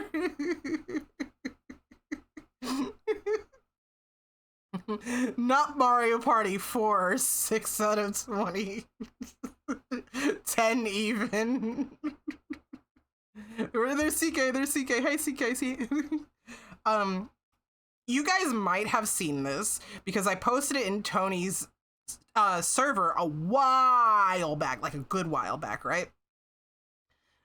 It was like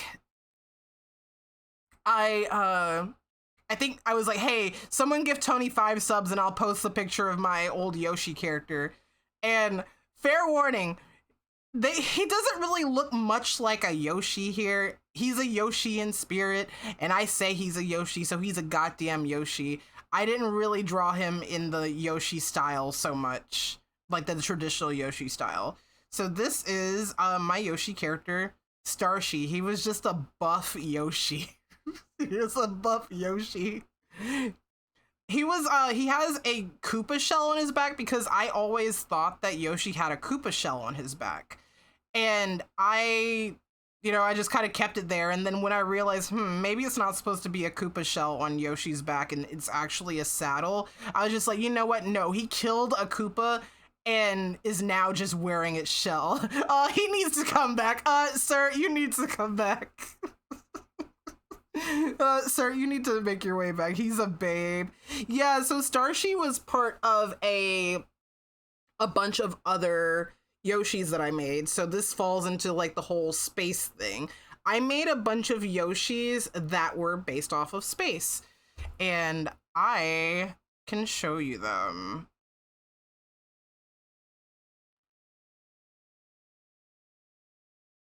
So here, the artifacting on CK is killing you, dude. Don't you love her? She's beautiful, isn't she? I'm glad to hear we both had a whole group of Yoshis at some point. Hell yeah. Yeah, they were all themed after like different like space things. So Starshi was obviously stars. This was his sister. She was a moon Yoshi. I don't remember her name. I actually don't remember the names of any of the other Yoshis here, just Starshi. This is his sister. She's a moon Yoshi. This one here is a sun Yoshi, and this one is supposed to be a comet Yoshi because his tail is really long, like a comet's tail, basically. So that was his thing. And then there was 2 other legendary space Yoshis. She was a white dwarf Yoshi, and this was a black hole Yoshi, and he was evil. And she was like a goddess. I don't remember what their whole deal was. I just remember it was like good versus evil. I ended up getting into Yoshi stuff because there was someone on DeviantArt that had a horny Yoshi character. I wonder if I think he's still around, maybe. I have no idea actually. But I drew Starshi going on a date with her. She was just a big titty horny Yoshi. So I drew them together, just kind of like hanging out. She's like drooling over him. I drew a random twink Yoshi. This is 2006. I love that. Got into Yoshi's because you saw an edgy black Yoshi with a sword in DeviantArt. I thought it was the coolest shit ever because it is the coolest shit ever. Let's make edgy Yoshis, bro. My cousin had a Yoshi character, but he was a Yoshi, I think it was a Yoshi Rex hybrid. Like, I think Rex, would you guys be able to say like, oh yeah, he's got like Rex? Because the Rexes had like little like nose horns, right? And like wings. So I think he was like a Yoshi Rex hybrid. I think that was his whole thing. I cannot remember. Here's the sun Yoshi again. More like Eggy Yoshi, am I right? We found out who ate the man's torso. What are you talking about? Tony, what the fuck do you mean? You didn't see what Flicky was posting earlier? And where? Friends, I told you. In Friends? I see nothing in Friends. You scroll up. I'm in... Oh, wait.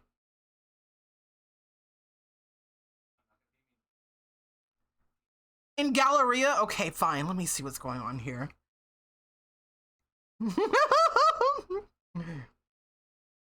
Who bisected him? Look, I've been streaming! I've been streaming! I can't bisect anyone!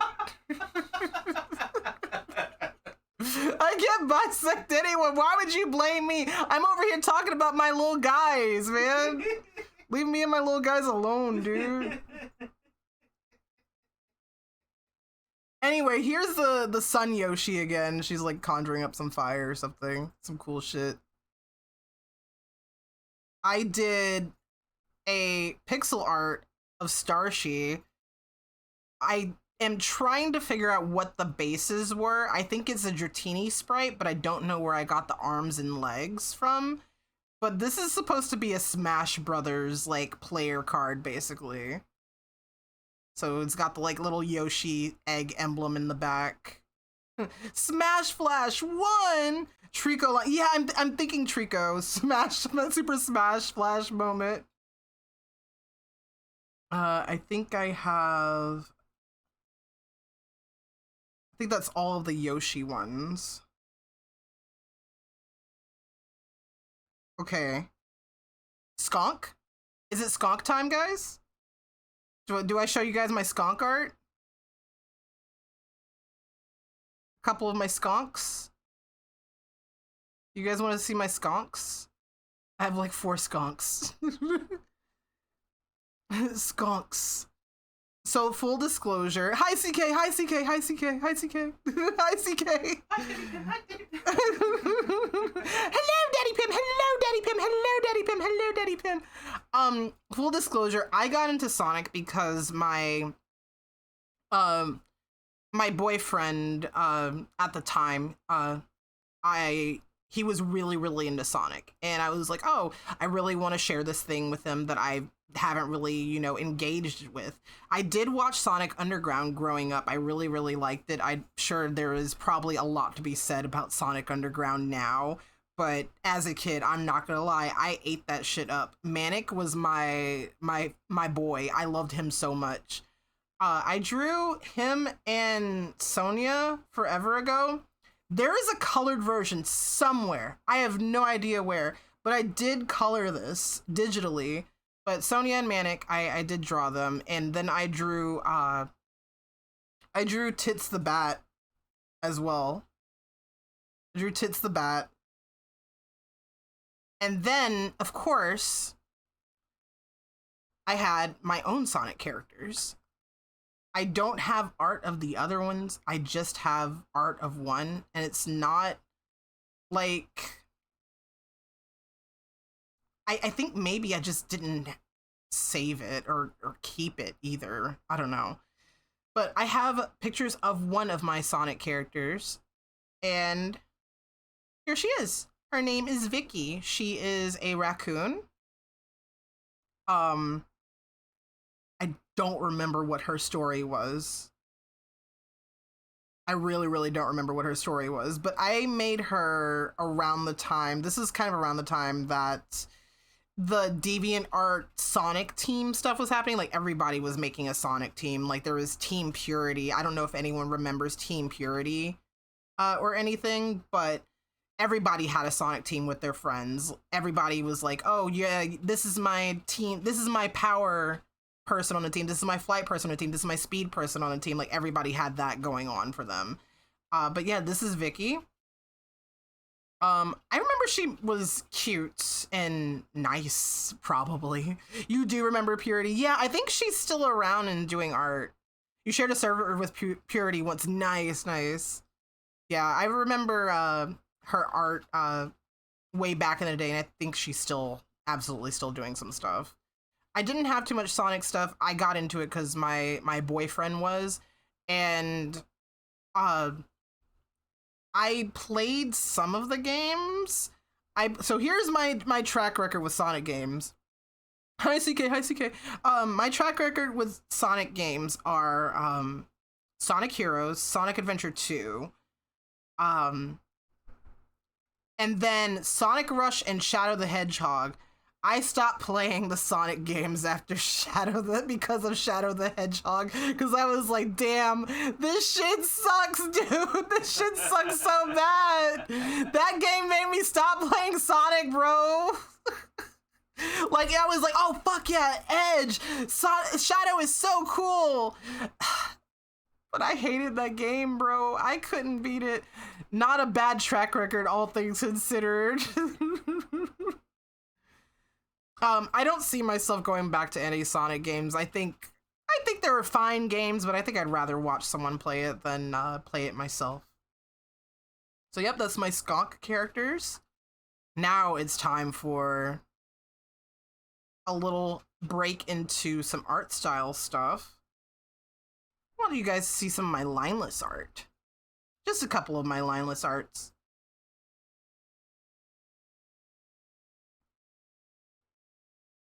So, you guys want to fuck Mountain Dew? Do you guys want to have sex with Mountain Dew? You guys want to have sex with Mountain Dew? I do not. Maybe this once. Is this a cat-human hybrid? She's just a cat. This was me 10 years old drawing myself as a cat, basically. This is CK. I want them to blast my baha. Do the do. I was experimenting with my lineless art style here.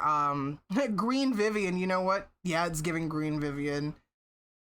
I'll show this one again.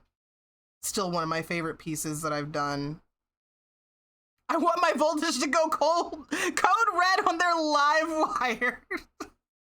Can I be honest and say I've only had 2 Mountain Dew flavors, and that's the OG and Baja Blast. And I think that's all I need.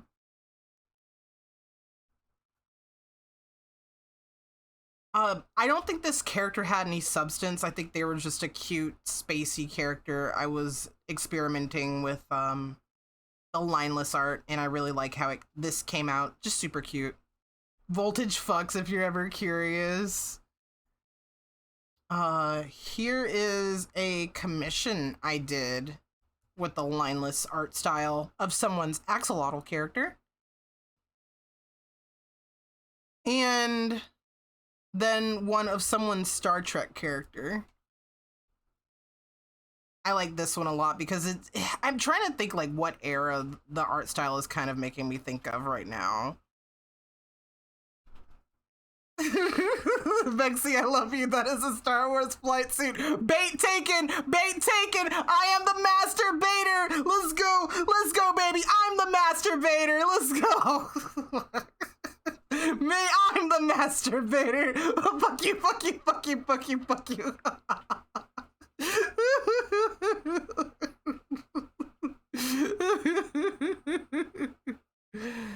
Axolotls are super cute. They're silly, kind of Gormless looking guys. And then I think this was gift art for a friend. No, this is for my ex. He had a, what's the name of the villain from Earthbound again? Porky or Pokey. No, the big Gygus. villain, Gygus. Yeah, he had a Gygus OC. He had a Gygus OC. And I just drew him.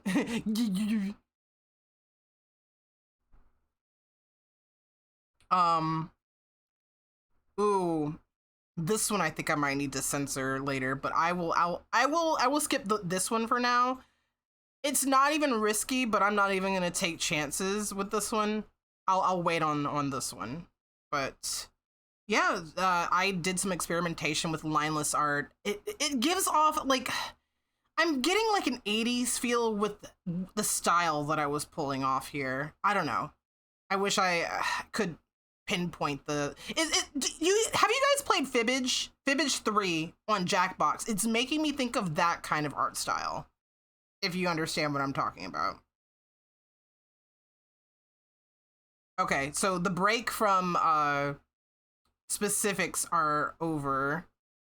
So let me show you guys my Kingdom Hearts art. Do you guys want to see my Kingdom Hearts art? Do you guys want to see my Kingdom Hearts art? I'm so excited to show you guys my Kingdom Hearts art. I want you guys to see my Kingdom Hearts art so badly. I'm wondering if I should show you guys my OCs first, or if I should show you guys like the fan art I did. I will just say this right now, I was not drawing any characters that were not in Organization 13 in Kingdom Hearts 2. I was not drawing anyone but them. Fuck Sora, fuck Riku, fuck Kairi, fuck Mickey, fuck Goofy, fuck Donald, fuck every other character. Like, if you are not in Organization 13, what are you doing? What is your purpose, bro? What is your purpose, bro? I had a lot of art of both Marluxia and Larxene. You would be like, huh, wait, no Vexen? I did do a couple things of Vexen. I think I wrote more for Vexen than I drew him, but I had a lot of art of Marluxia. I had a headcanon for Marluxia where, like, what he was originally before he had his heart stolen and became a nobody was that he was the motherfucking Grim Reaper? Is that the Grim Reaper? Is that the fucking Grim Reaper, dude? At the time, I was really not trying to draw hands. I was not drawing fingers at all. I think there was something that clicked in me. I think I had seen somebody on DeviantArt say people who are not drawing fingers or hiding their character's hands are so lazy, and I was like, you know what, fuck you. And then I think there was some kind of shift where I was just drawing hands all the time. I was not hiding hands. I was not making like nub hands or anything like that. I was drawing them fingies. To the point where now today, when I'm drawing, I try to make sure the hands are visible. And I keep telling myself, hey, maybe it's okay to not draw the hands sometime. You remember that commenter journal, whatever it was? Yeah. Like, I just remember seeing someone say that. I'm just like, oh, okay, man. All right. Fine. Here's more Marluxia. I really love this man. I still love him to this day. I would eat his flower pussy so bad. I would eat this man's flower pussy so bad.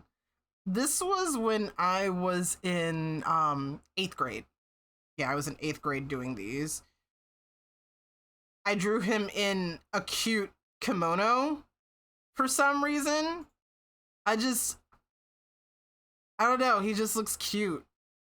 I like it. I like him in the kimono. Here's a MS Paint one of him. He looks like Aaron. No, it's not Aaron Hansen. Leave him alone. You think he's gonna come out the pussy drawing Mozart? No. Oh, here's another one of CK, but dressed as an organization character. So CK was dressed as Xigbar, and it's funny because we bring up the eye trauma thing again. I gave CK an eye patch for the costume. I mean, she still has her eye for sure, but yeah. Hi CK, hi CK, hi CK. How's it going, CK? I had a friend that really liked Xigbar. I hope she's doing all right. I've tried to like track her down online. It sucks because it's harder. I feel like it's harder to track someone down online if you only knew them as an alias. But you know, it's easy to track down somebody you went to high school or middle school with on like Facebook or something. But yeah, I hope she's doing all right. She really liked Xigbar and she was sad, so I drew her holding Xigbar's Xigbar plushie in her mouth. It's just one of those things where it's just, you know, not a falling out, just friendship decay, we grew apart type situation. That is always kind of one of the saddest friendship enders where, you know, you kind of are just going off and doing your own thing. Have CK just behind the art you can cover the screen with. And close some of these. And I have Marluxia as a lion. I'm not joking when I said I couldn't stop drawing this dude. So we have Marley as a lion. I wonder if it's another case of that piece is a different file type and that's why it's not showing up here. Or maybe I just did not save it. Oh, I have Marluxia as a Wookiee.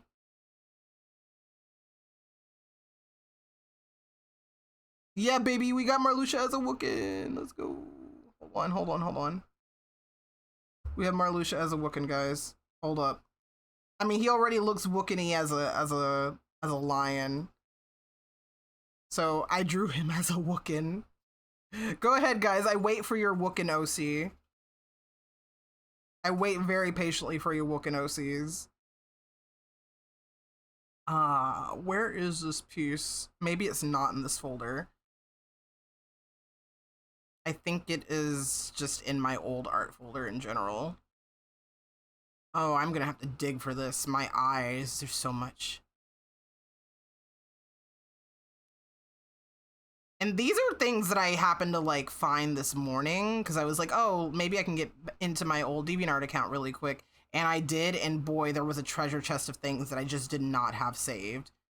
I'm a little shocked that I did not have these things saved.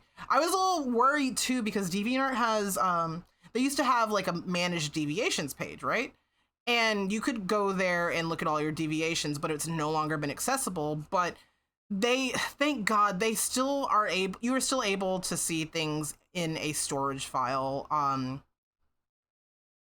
under the, I think it's the stash.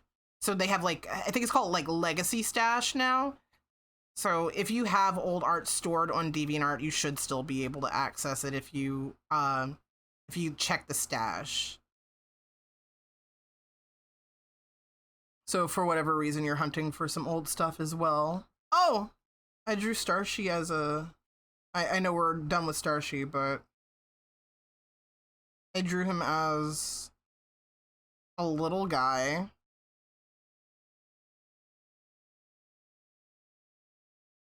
Here's a little guy, Starshie. There he is. I'm just sticking him a little tongue out. He looks a little furry. I don't think that was intended. Actually, no, it probably was intended.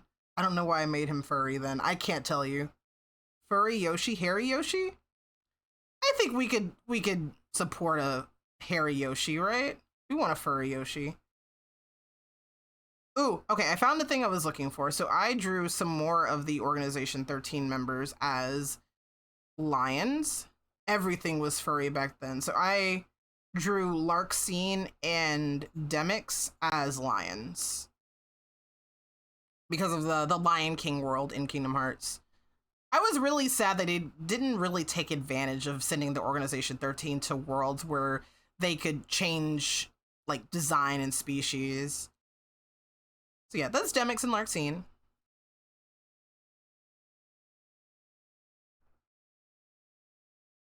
Do I have any more of Marluxia? Probably.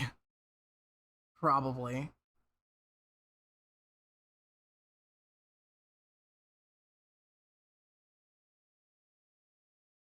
I think I ended up drawing him sometime in college, but I could not find that picture. I was really looking for it too. Oh, no, I do have something of Luxord. It's a little chibi Luxord.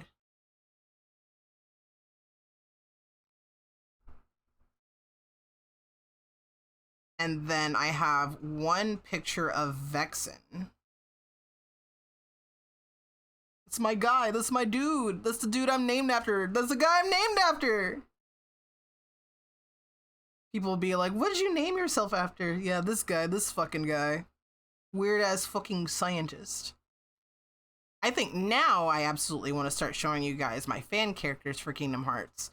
So, my fan characters, let me see if I could find her first ref, because I had one reference sheet at the time for my character Rixa.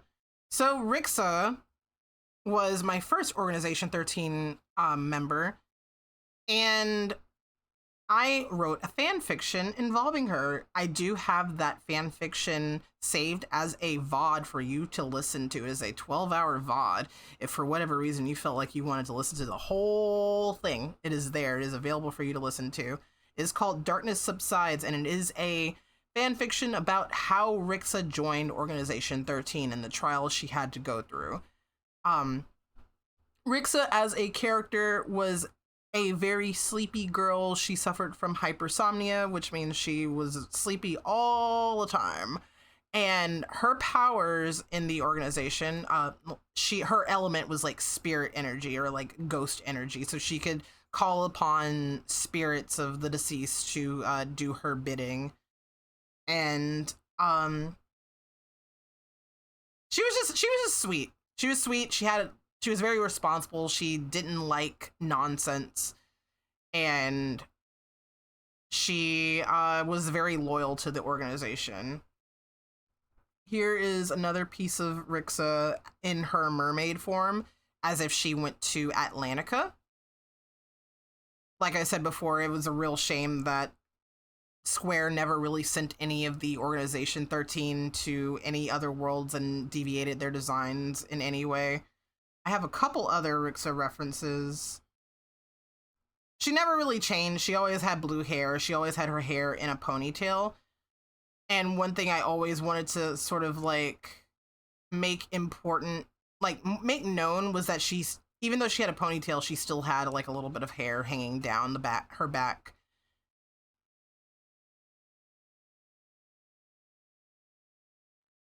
This is a slightly more recent image of Rixa. I think this was, this might have been college. I think this was college. So I was like, oh, I kind of miss her. And I hadn't drawn her in like a really, really long time. So here she is. She's got a little magic situation going on there. And then at some point, I want to say in like 2021, I actually revisited Rixa as a tabletop character for the Armor Austere system. The game did not go very far. We did like 2 sessions and then the game died. She was a diplomat for her country, seeking out her mentor after he disappeared. But that was kind of it for her. I was happy to try to bring her back, but you know, things didn't go through with it. Have a picture of her in some cute winter clothes as a chibi. We got some chibi action going on here. Chibis are always adorable.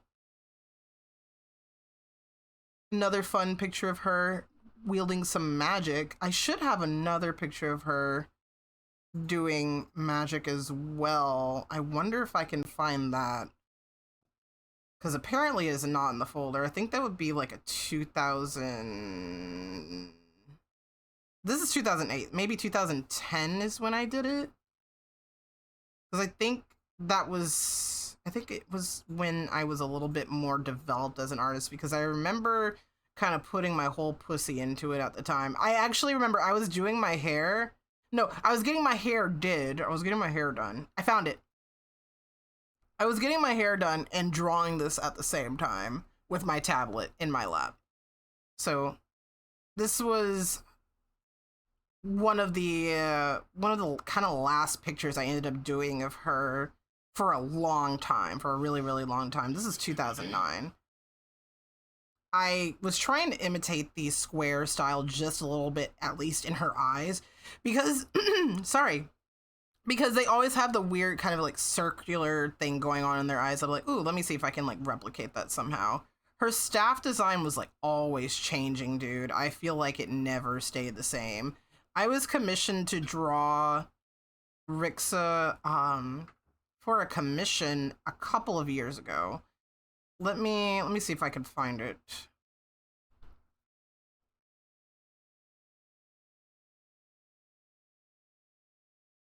So this was commissioned by CJ. CJ actually commissioned this a few years ago. Oh yeah. Yeah. They wanted a picture of Axel and Syx fighting in the background with a image of like as like an sort of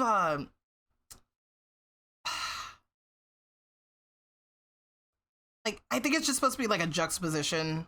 Like, I think that's what CJ wanted. Ria, was that her name? No, her human name was Ira. Ira, or IRA. The IRA. Yeah, Ira was her name. So this commission was done a good while back.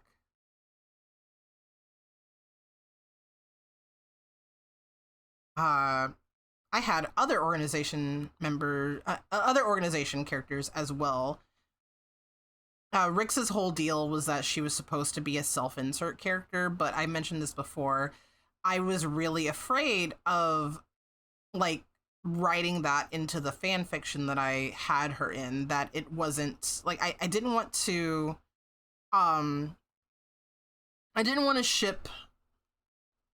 ship her with Marluxia because I was worried about getting hate, and it makes me really, really sad that I never gave myself the fantasy of dating Marluxia. Basically, the fan fiction ended with like a sorrowful goodbye and nothing more than that. Nothing like, oh, I love you, come back, stuff like that. It was just like, okay, take care, bye, I'll miss you. It wasn't like a heartfelt goodbye or anything like that. Haven't seen CJ around recently. Hope they're doing all right. Yeah, I hope they're doing all right also. But I shipped Rixa and Marluxia. I had a friend that I role played with, my organization characters with, and he had his own organization characters as well, but we also role played the other organization, like the official organization members. And Vexen, for whatever reason, decided to take the DNA of Rixa and Marluxia and make it into their love baby named Zero, but with an X. Zero with an X. So yeah, that's their cloned love baby, their test tube baby. Yeah. Zero. Yeah, it's such an edgy name. I also have Pagzan. Real name Ro. You could tell fan kids were really popular at this time. They really were. They really, really were. So this is Pagzan. He is a doggy. He is a Canis Heartless. That's his whole thing. He stole Korix's heart, and I'll show you guys Korix. Korix was also my fucking baby. I loved Korix to death. Do I not have a Korix picture in here? Or is it another case of it's a weird file? Probably, because I know damn well I have a Korix picture in here. I do. It was a weird... It was a weird GIF. Great.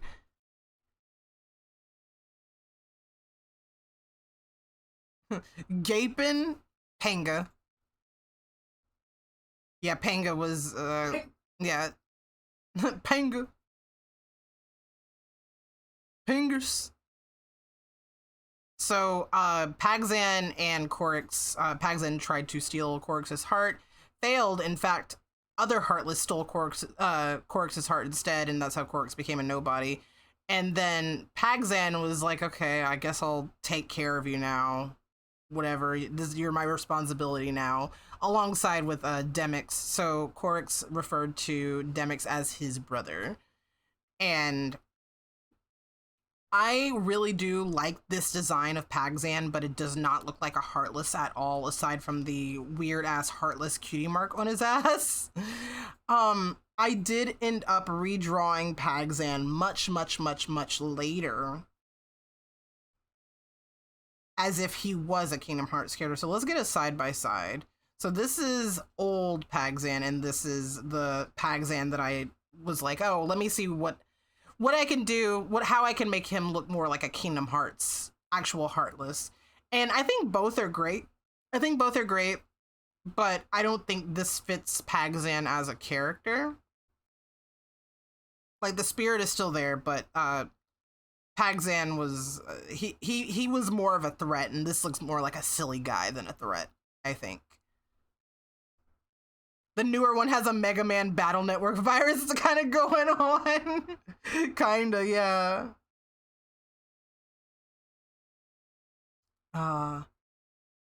Let's see. Do I have any more of Pagzan? I have like one more of Pagzan, I think. Yes. He's just like bursting out of the shadows. Hi, CK. Hi, CK. Hi, CK.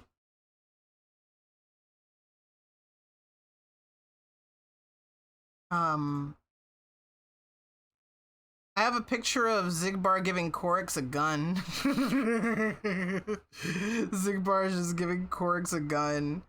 I also have Korix in his Halloween town outfit.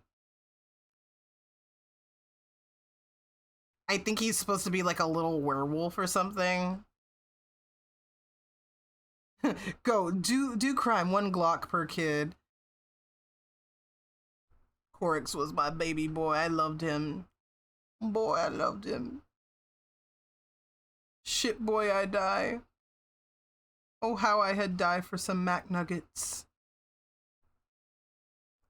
Here is my third Organization 13 OC. At that point, it's not even 13. It's Organization, what the fuck? How many can we get in here? This is Zaryl. Do I have a reference for her? I don't know if I have her reference in here. This might be actually one of the only pieces I have of her. Zaryl, she had psychic powers, so she could do mind shit. She could throw things with her mind.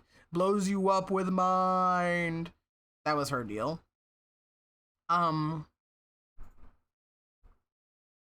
These are a lot newer, but they're still Kingdom Hearts related.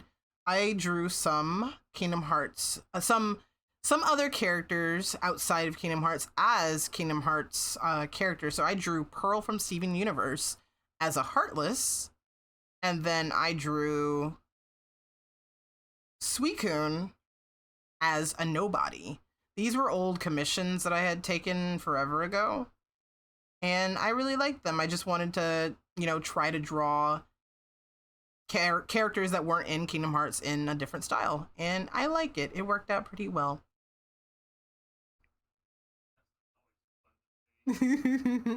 All comes back to Sweet. You remember this Suicune goes hard? Thank you. I still really like it. I still really like it. All right, here we go, guys. Here we go, guys. There she is. Hi, CK. Hi, CK. Hi, CK. Why did you just have it there? Yeah, she's gonna be there every time, like, we go on from, like, a piece of art. Hi, CK. Hi, CK. Hi, CK. Holy shit, CK. Hello, CK. Hi, CK. Hi, CK.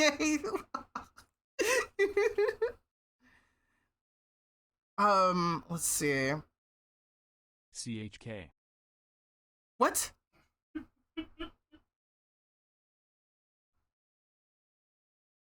I think this is a good time to move on to Forgotten Roots stuff. This is where my Tricky would say hi, CK, if you had one. Ooh, no. I don't want to move on to Forgotten Roots yet. Digimon time. Digimon. Digimon. Digimon. Digimon. Digimon. Digimon. Digimon. Digimon. Digimon. Digimon. Digimon. Okay, here's my turn. I made a little guy. Certified little guy. Hold on, I have to stretch for a second. Oh boy. Oh, look at the little guy. Oh, little fella. While I stretch. Okay. So, I had a Digimon OC.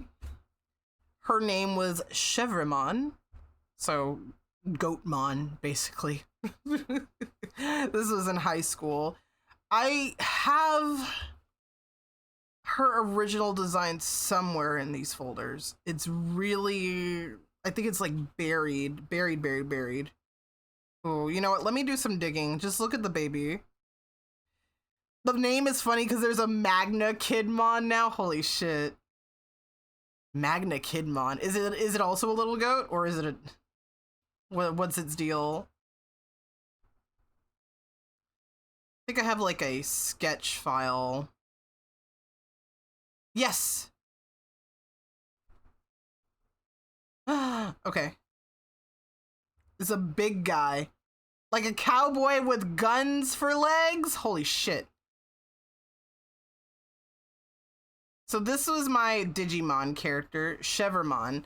She ended up getting a very insane design change once I got, like, look, I'll just say it. I gave her boobs. I gave her boobs later. And I also was not entirely trying to replicate the Digimon art style anymore. She was just a goat Digimon. Yeah, she was just a goat Digimon. I don't remember what her champion form's name was, but this was her fresh form. Yeah, this was her fresh form. I don't ever remember drawing her in training form. So it was like Demi Kidmon, Chevramon, Big Goatmon. And she had another Digivolution that just did not look like a Digimon at all. We'll get to that, but I will show you some more of Chevramon. Insert that one Gadworks emote here.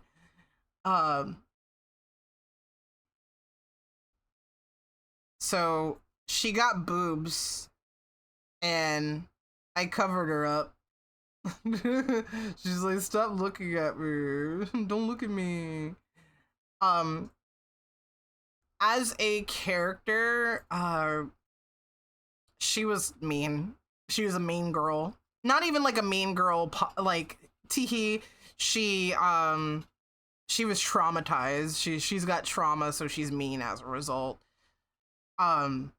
She was dating my boyfriend's character, Fuegomon. So Fuegomon and Chevramon, they were a thing. They were cute together. And then I had a couple of other Digimon characters, but I have one more piece of Chevramon that I did in 2019 just to sort of like revisit her, and then I chopped her tits off. Stream memes? Hold on. What's going on? Are we saying hi to CK? We better be saying hi to CK. We better be saying hi to CK. Live CK reaction, I love it. You like how she went from a Redamon to a Guilmon? Yeah. She went creature core. So kind of want to put these side by side a little bit. Whoop, hold up. Yeah, she went like Fella core. I really like her looking more like a fella, more like a creature than like a sexy thing. I do appreciate what she was when she was a sexy thing, but now she's just a critter. She's just a little guy. Transgender, no, she's still a girl. She just chopped her titties off. That's it. Titties be gone. Boobs be gone. Ah! Hi CK. I had another couple of Digimon characters that, once again, the Digimon art style is not there, so you could just very easily look at these and be like, yeah, that sure is just a furry character. This is Prismmon. She was a little rainbow deer Digimon who really liked flowers, and the flower on her head changed color based on her emotions, and the element that she wielded changed based on her emotions. And I also drew her with her brother Takiromon in the background. Anyway, yeah, eye trauma.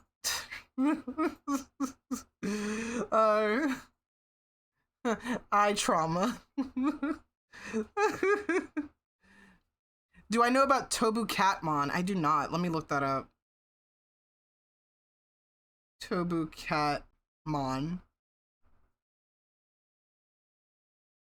Oh, he's cute. He looks like a little race car cat. Yeah, he looks like a little race car cat. He's adorable. The most 2000s core Digimon. Oh, he does look it. He looks a little bit like a Sparkle Dog, kinda. So here's Prismmon hanging out in the snow with her brother, Takiromon. And then I had also drawn Prissmmon's, I think this is her ultimate form. Yeah, I think this is her ultimate form. She was like a rainbow deer. I might have a bigger picture of that. Not a bigger, a better picture of that. Let me see. Hopefully I can find it.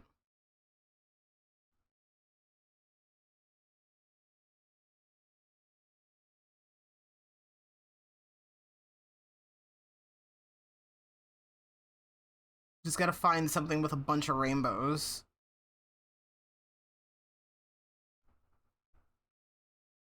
I found this with a bunch of rainbows. What the hell was I doing here? This rainbow vomit everywhere. I just kind of went crazy at MS Paint. I was like, yeah, let's do that. Yeah, that looks great. Just kind of there's a rainbow.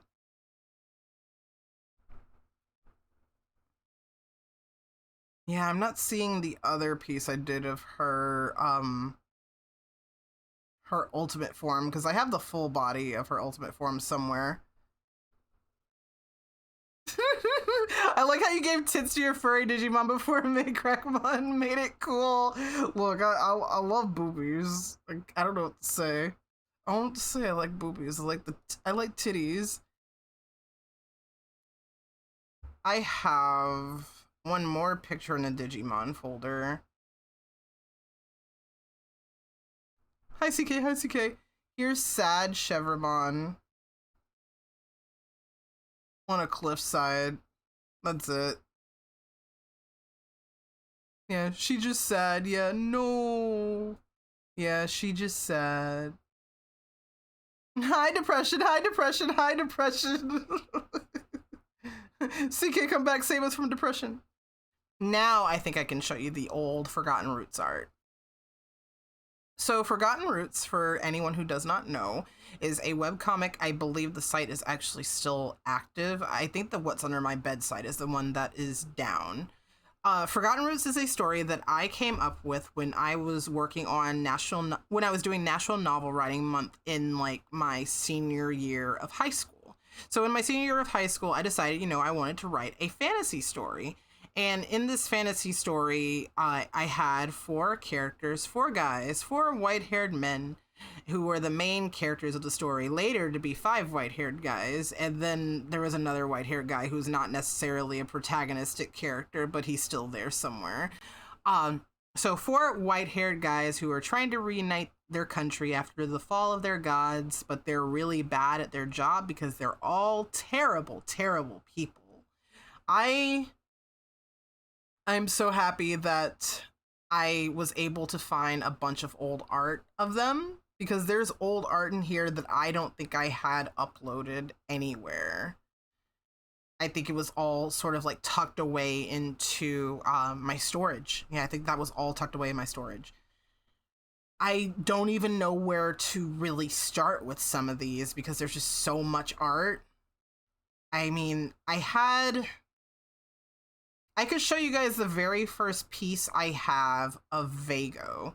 Vago was the first character that I ever made for Forgotten Roots. I think that is going to be in my 2010 folder. Somewhere in there. If not 2010, 2011. Or 2009? 2009. Vago. There he is. So this is my first ever piece of Vago. This was before I decided Vago was going to have a story. I had a dream about him. I don't really remember what the dream was about. I just remember that he was I remember that he was in it and he was trying to perform a sacrifice to save the village that he was living in. And that was the story that I had applied to him when I first made him. There was no affiliation to Forgotten Roots. I didn't even think about writing a story to him. It was just a story that kind of like, he sat there, I dreamed about him, and he was there. And this was my first, this was me dipping into the old man pool. This is me dipping my toes into the old man pool after Damon Gant poisoned me. This was after Damon Gant poisoned my fucking mind. I was like, you know what? I need me an old man OC. So I got me an old man OC. So Vago has been around forever. Vago as a character has changed a lot as well. He started off as like stereotypical old and evil guy, but now he is not evil. He is just very grumpy, very jaded, and is tired of cleaning up after people who don't deserve his charity, basically. But he still does it anyway because who else will? So that's Vago's whole thing. He's the certified smart guy in the Forgotten Roots, the main group. Skavis came along later, but Vago was first, Skavis was after that, and then the others came along afterwards. So let me show you more of them.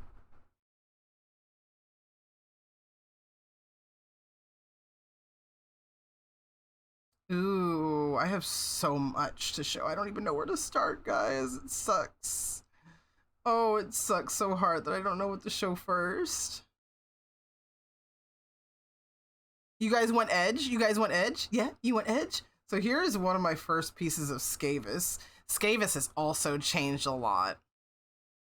Skavis was also one of my old men characters. He's still old. I think in the context of the story, he's in his 50s. Vago's in his 60s. But Skavis is the fire god of Tellurius. He wasn't originally the fire god. He was just a living flame. That was just his thing. But he was also my insane guy. He was my insane guy. Hidden message. Yeah, well, I don't know what you're talking about. I don't know what you're talking about. Hidden message. This was 2011. I think I was like 17 years old. 16, 17 years old when I drew this. Hidden message. But yeah, he was my edgy, evil guy. Nowadays, he is not evil and edgy. He's just depressed after, like, his husband dying. What are you doing, Tony? It's saying something. What is it saying? It's not saying anything. There's not a hidden message. I can't tell quite what it's saying. There's a puzzle here. I know it. Okay, Professor Layton. I have another edgy Skavis pick. It's a Christmas one. He's kind of got like his junculars. Yeah, I showed you this one today. Yeah. So he blew up Santa's workshop and stole a present, and it's covered in blood. And I guess he stole a boa, and it's also covered in blood. This was 2010. Yeah, this is 2010. Hi, CK. Hi, CK. Hi, CK. He also had a sister named Dextera. Dextera was actually a character I didn't end up putting into the story until much, much later. This is an older piece. This is Dextera dressed as Alder Smoke's character Rage. So this is where I kind of get to talk about my past as a webcomic artist. So I used to run a webcomic collective called Wool Wolf. The Wool Wolf Comic Collective. It was actually originally run by my friend Lucheek. You guys might have seen her in chat. But eventually it was turned over to me and Alder Smoke for a bit. And we had convention appearances and stuff like that, and we did some community stuff, but overall I think I realized that I'm not as amazing at like managing other people as I am focusing on myself. So Wool Wolf, eventually I kind of was like, it's okay to just let it be and just kind of, do my own thing and focus on me. You gasped, IRL. Yeah. Yeah, we've got this was a project that we did where we dressed up our characters as other characters from the other comic collectives. It was a lot. Boy, was it a lot. I'm trying not to get into like the nitty gritties, but it is hard to manage a bunch of people. It is really, really hard to manage a bunch of people. And not only manage a bunch of people, but also do my own thing as far as my day job, because I was still working at the schools at the time, and also making time for my own projects. It was just hard in general. And I was also still doing conventions, like a lot. I was still doing conventions all the fucking time. So managing other people was just not in the cards for me, unfortunately. I think there are a few other Wool Wolf projects that are tucked in other folders, but I can share those later. I want to show off a couple of other pieces of the other white-haired guys. So there is Estrin. Estrin was the he was the token bottom, I guess. That's the best way I could put it. He was the token bottom. He's a very soft boy. Very, very soft boy. Up until Durantes showed up, and I made Durantes, and Durantes became the new token bottom. The token twink. I think I might have a more recent picture of Estrin somewhere. Maybe in my references. The bottom hierarchy. You're the new bottom now. Congratulations. Oh, I'm so proud of you. Congrats on bottoming, buddy. No, I guess I don't have a more recent picture of him right now, but I could probably find one later. There were just so many pieces for me to find, honestly. Oh, here's a slightly more recent one. It's just in all blue. He has really, really, really, really long hair that he could basically pretty much just trip on if he does not manage it. So he ended up tying it in a cute little ponytail. Yeah. His deal is that he is a dream weaver, and by that, I mean he could go into the dreams of other people and, you know, just communicate with them. He used it as a form of therapy. So if people were having like a really hard time in their waking life, he would come to them in their dreams and just help them in their dreams. There is also Nyson, or Equinox, depending on however you find him. He is the womanizer of the group. He loves pussy and penis. He loves them both. His original iteration was that he was not into dudes like at all, but I was like, you know what? I kind of want him to be into both. Here's my thing. I ended up making my characters and stories a lot queerer when I realized, I'm really not fucking straight, dude. I'm really not straight at all. Skavis had a crush on him, and he rejected Skavis's advances because, oh my god, you're a dude. But later on, I was like, oh, I kind of don't want that. I still want him to. I want him to be in a dude. So it's like, okay, why is he rejecting Skavis? And it's just like he's rejecting Skavis because he's just not into him. It's just like, no, that's just his bro, dude. This is just his bro. I'm looking at a little sticker of him right now. Oh my god. Unfortunately, Skavis is fucking insane, and because he was rejected, he ended up killing Nyson. And something happened, guys. You won't believe what happened next. You won't believe what happened next. You won't believe what happened next. I think I don't know what to say. I like a little eye trauma, bro. You're not beating the allegations. The allegations. So Skavis did this to him, unfortunately, after being rejected. And he died. Usually you don't survive things like that. So he died and he became a ghost. And I have a couple more pictures of him as a ghost. And when he was a ghost, he kind of forgot all of his memories. He didn't know who he was. He didn't know who he was originally working with, and he was found by this person right here, Kaeda. Kaeda was a nun, and she was found guilty of a murder that she did not commit. And she escaped and ended up finding the castle that he worked with, and his soul was trapped in the bracelet that she is wearing on her arm, and it is stuck to her arm, and he just like comes out and bothers her sometime. Why is the nun topless? Is she not allowed to shower? Is she not allowed to clean herself, to bathe? Stream memes, what's going on? Leave me alone, RPCs! I was going to say that. Half of Vexy's OCs, bro. I mean, yeah.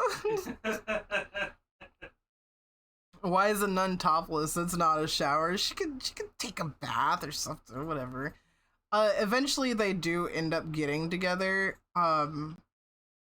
he's still a ghost here. I just wanted to draw them like draw him without his ghost tail and just draw them interacting with each other. This is a very cute piece. Have a couple other pictures of him. For a while, I was really hyperfixating on him. I really jumbled around with my white-haired guys as far as like which ones I was really, really fucking focusing on. I had a series of pictures that I wanted to do with my guys because I had associated all of them with a card suit. So I have, let me show you guys these. Where are they? I just saw them. So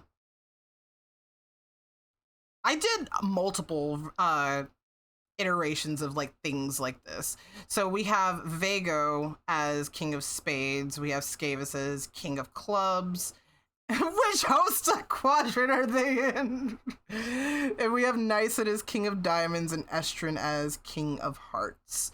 And I did some other pieces like that too. So I'll come back to this one, but there were some like more simpler ones that I had done. So diamonds, clubs, and spades. So I did pieces of all the guys in their respective shapes. Skavis used to really dress like somebody that came out of the gay club. He really did. He had a crop top, a cunty little crop top and everything, dude. I could still dress him like that. Who's stopping me?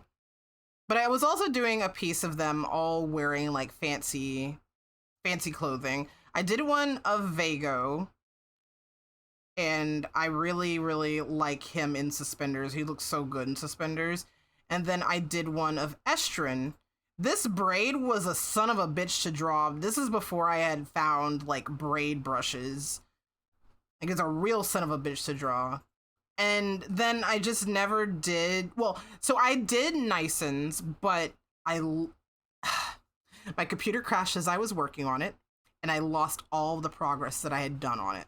So I just did not get back to it.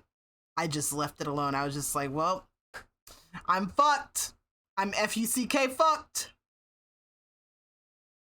So I just never went back to it, dude. Hi, CK, hi, CK, hi, CK.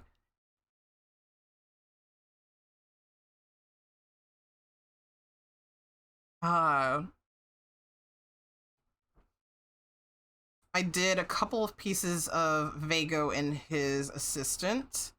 So this is his assistant, Chandra. She had a crush on him. She really wanted that old wiener. She wanted to ride that thing, guys. She wanted to ride that thing into the sunset. No, she had a crush on him because he saved her life when she was a kid.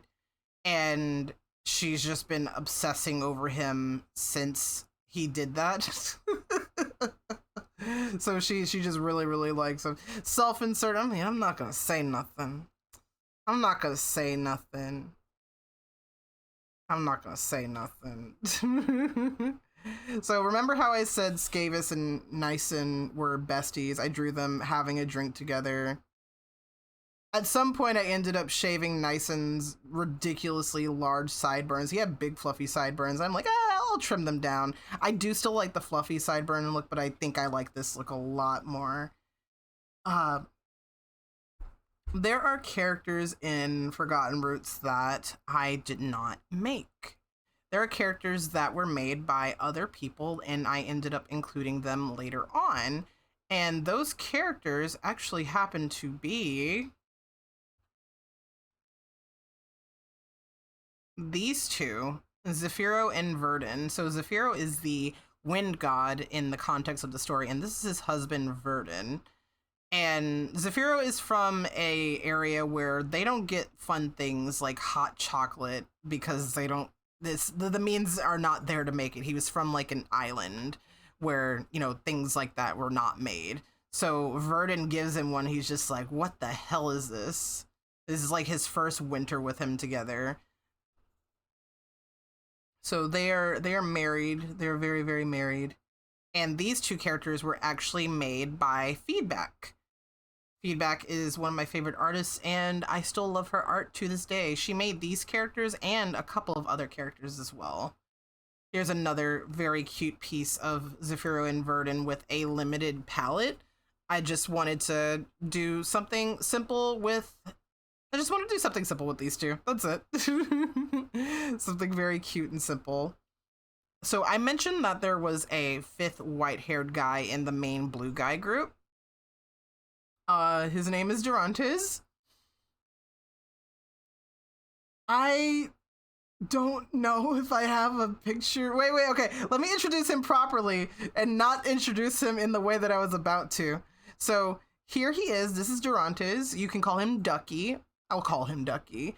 So he is Skavis's assistant. And forever ago, I drew him in some fucking lingerie. I drew a lingerie. Look, I really like drawing dudes in lingerie. That was my thing. If you followed me on Tumblr during like 2011, 2012, 2013, I was retweeting hot guys in lingerie like all the time. That was my bread and butter. I feel like if you saw a hot guy in lingerie on your feed while you were following me, it was my fault. It was because of me. I did it. I fucking did it. 'Twas I who set the house ablaze. So every year, for Forgotten Roots, I did a Halloween piece where I dressed up the characters as different Pokemon. So here are some of those. Oh, I drew Vago for our birthday because my birthday is actually Vago's birthday. So I just drew Vago for my birthday. This reminds you of how, for a long time, the only full body picture of your Lynx OC was a redraw of the Ralsei joint image. Holy shit. So every year I would draw my Forgotten Roots characters as Pokemon. I wonder, are you guys able to tell what Pokemon I ended up drawing them as? Can you guess? It's pretty easy here. I think this one is pretty easy to tell. I did it for 3 years before I kind of I unfortunately kind of fell off and did not get back to doing it. And I think I kind of ran out of ideas too. No clue. I forgot Aegislash and Jirachi. So she's Jirachi, he is Aegislash. And then we have Honchkrow and Swanna.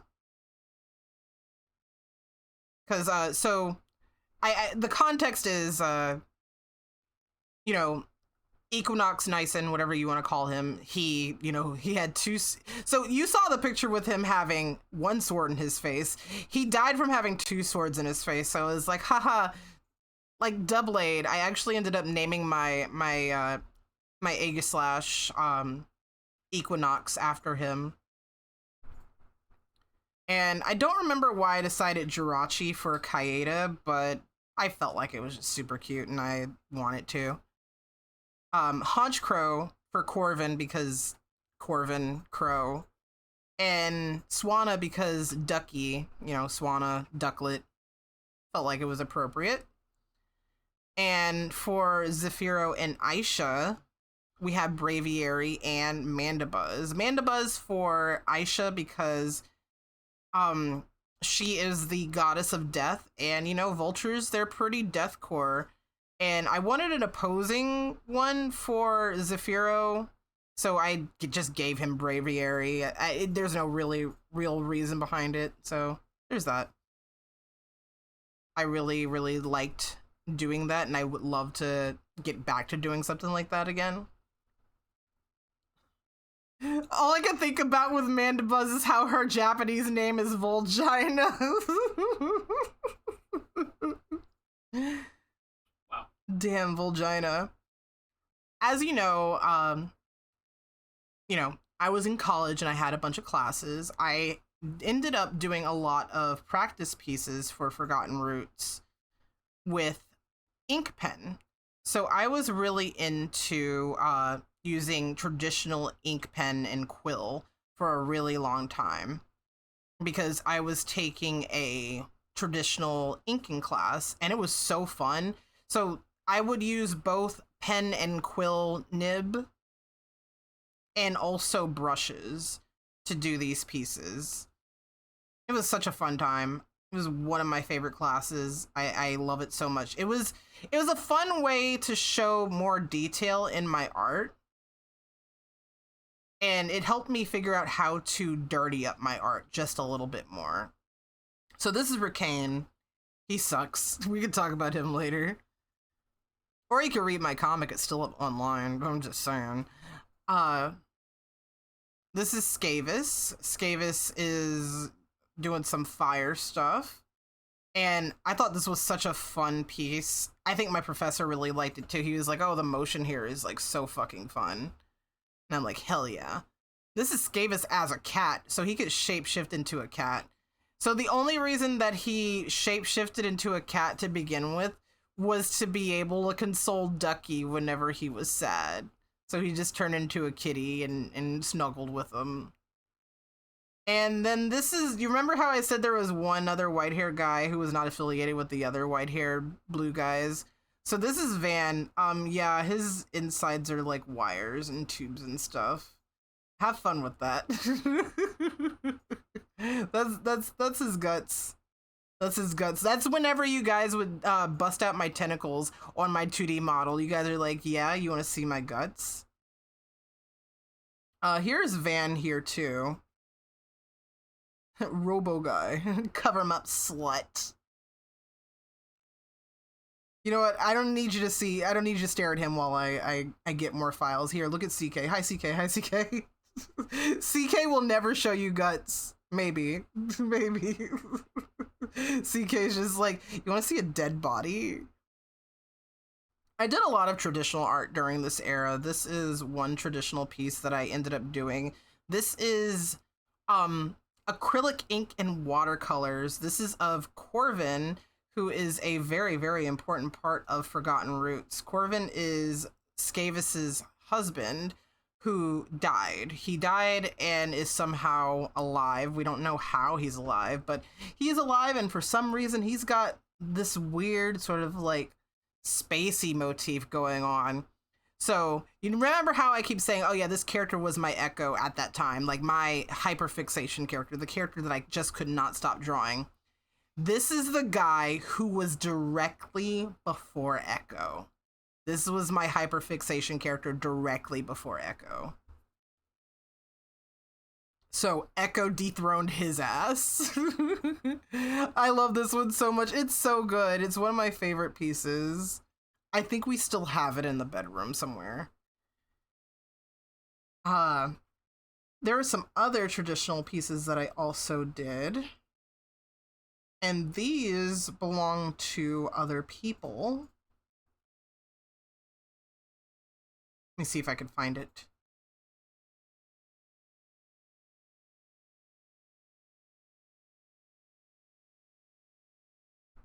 I think...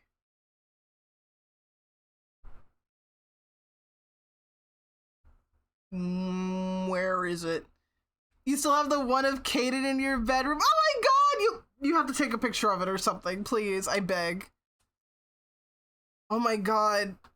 Because I don't think I have, like, even pictures of that. Yeah, I don't think I have pictures of that at all. Yeah, I don't at all, Dan. Holy fuck.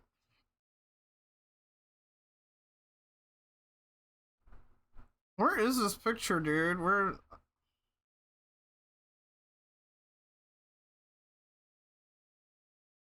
I love Caden so much, too. I gotta show you guys Caden. Caden is also my baby.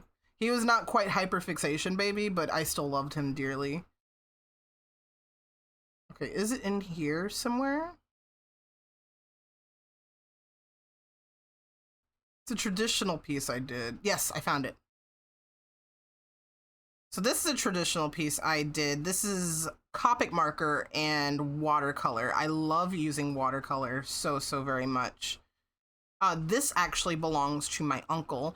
He backed my Kickstarter, and I was like, I really want to do. He backed it like a really high tier too, and I ended up painting this for him. Like, it was already part of the tier anyway to get like a piece, but he was like, he didn't know what he wanted because he wasn't super familiar with my my characters or my art. He just wanted to support me. So I was just like, you know what? I'll just paint two of my characters that I really, really like. It's Cranberries guy. Leave Vago alone, Frost. Leave Vago alone. He keeps calling. He keeps calling Vago Cranberries because he keeps reading it in the fucking trauma center doctor voice. Whenever we were reading my comic together. Go for some right now, some Cranberries. Oh my god.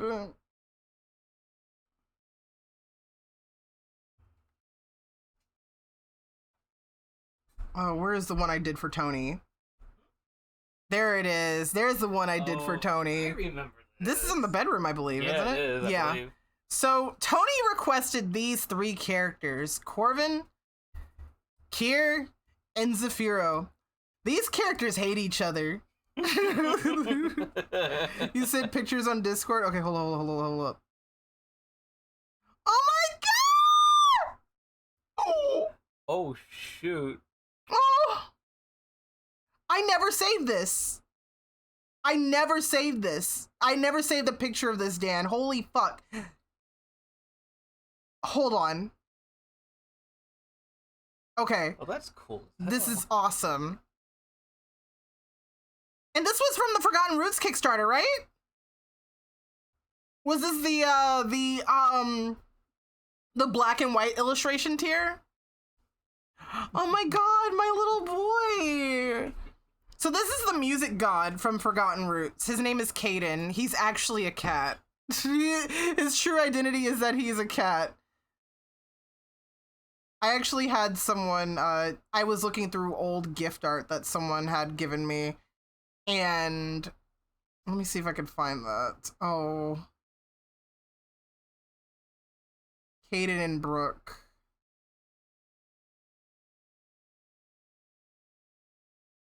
It's somewhere, but he's just a little guy. He's actually just a cat, but he decided to turn into a human. So he's a little boy. He decided to turn into a human so he could play with a human girl. Her name is Brooke, and now they're best friends. Oh my god. So, from context clues, I'm sure you guys could figure this out. I had a Kickstarter for Forgotten Roots. And we had it for the first volume, and I'm so grateful to everyone that supported me. Everyone snatched up the big illustration tiers. So there was that one piece that I did for Dan. And this one right here is the one I did for Tony. Tony backed the Kickstarter at the highest reward tier. And he was like, oh, I want something of Zafiro, Corvin, and Kier. And I don't remember if he gave me the prompt of like they're having like a food fight or sweets or whatever, but these characters hate each other. They would kill each other if they were within each other's vicinity. But let's have a food fight. Let's have a food fight. This is Copic marker and watercolor. So they're just like in a bakery having a fun little food fight against each other. I really love the one little donut hooked around Zafiro's ear. I love him squeezing this, I guess it's like a cannoli or something. Just all of the treats flying everywhere. This is just a fun piece in general, and we have it in our bedroom. This was before me and Tony were dating, by the way. He just wanted to support me that much that he dropped all of that and was like, hey, yeah, take it. Take it, bitch. Take my money. No, I love my honey so much. He's always been so supportive of me from the very beginning. Hi CK, hi CK, hi CK. Hi girl, hi CK. What are some other Forgotten Roots? I can show you pictures of the gods from Forgotten Roots. So this is before I decided Caden was going to turn into a little fella instead of a grown-ass man. He's always been, like, child coded because he's just a little cat. Like his true form is just he is a little cat. He's just like a 1 to 2 year old little baby. And I was like, I feel like it was probably better for me to turn him into a little guy so that he could play with Brooke and it not be like weird. So these are the gods of Forgotten Roots. So we have Aisha. She is the death goddess. Minia, she is the life goddess. Caden, the music god, and Van, the time god. So you can see a little bit, some of his clockwork guts in there, some wires and stuff in there. You can see this fun hourglass right here. Why is Life impaled? She's just growing some stuff out of her body. It's okay. She'll be all right. She'll be fine. There is a, like, pattern going on here. So, like, their heads are slowly, like, rising up. So you have Aisha's head down here, Minia going up, Caden up, and then Van's head is up. And then we have another piece with the other gods. We have Skavis right here. Is she getting run through by a plant? No, she's kind of throwing it up. It's not sexy. She's just throwing it up. So here's Skavis. This is one of my favorite, like, pieces of Skavis. I love him just, like, dripping all this lava. You still remember the god pieces being, like, your most favorite things of ever of all at the time. Still think about them. Thank you so much. No, I love these. And I remember compiling them in, like, rainbow order and also with the whole, like, oh, their heads are all going down order. It's one of my favorite compositions that I've ever done. So we have Zephyro here.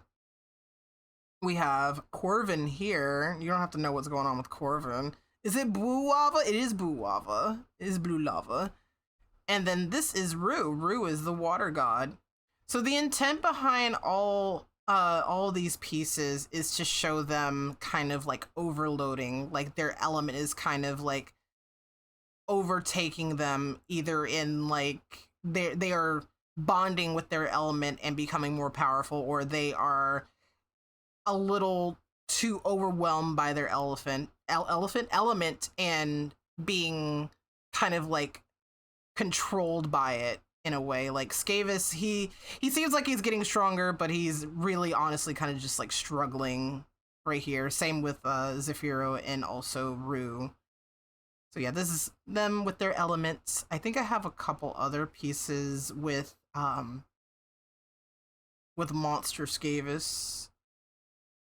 Oh, I have a cute one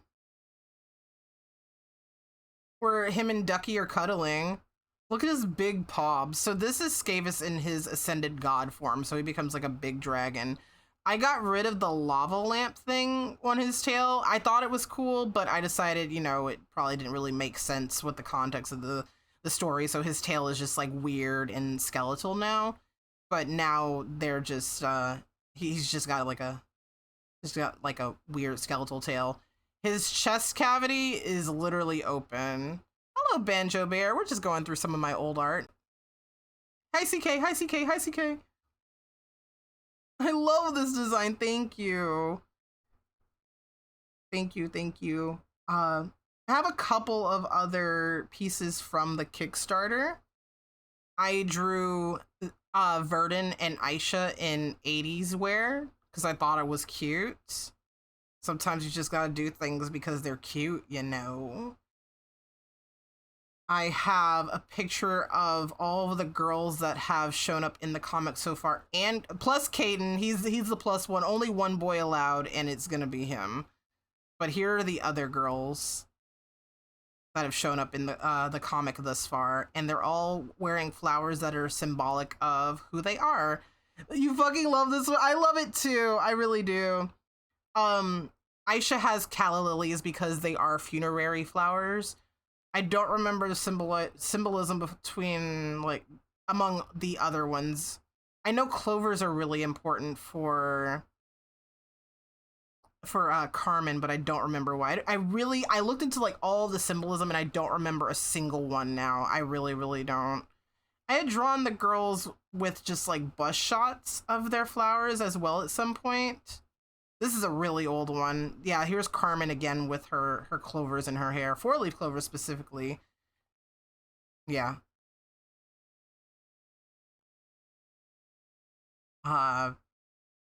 What else do I have to really show off that's like ancient? More Kickstarter stuff. Oh, here's a holiday one for Forgotten Roots. Here's another one of Zephyro and Verdant. I did a lot of winter pieces of them. I feel like it's a little topical to just share that one right now. Ooh. This is early on Caden when I was like, I decided, oh, he'll be like he'll shapeshift into an adult when he's human. But this is him and his cat family. I don't remember this cat's name, but this cat's name is Soprano. The orange cat, his name is Soprano. I don't remember this cat's name. This cat's name is Mommy, because this is literally his mom. So that's his mom. he is a cat. So of course his mom is a cat and his mom is around. Her name is just Mommy.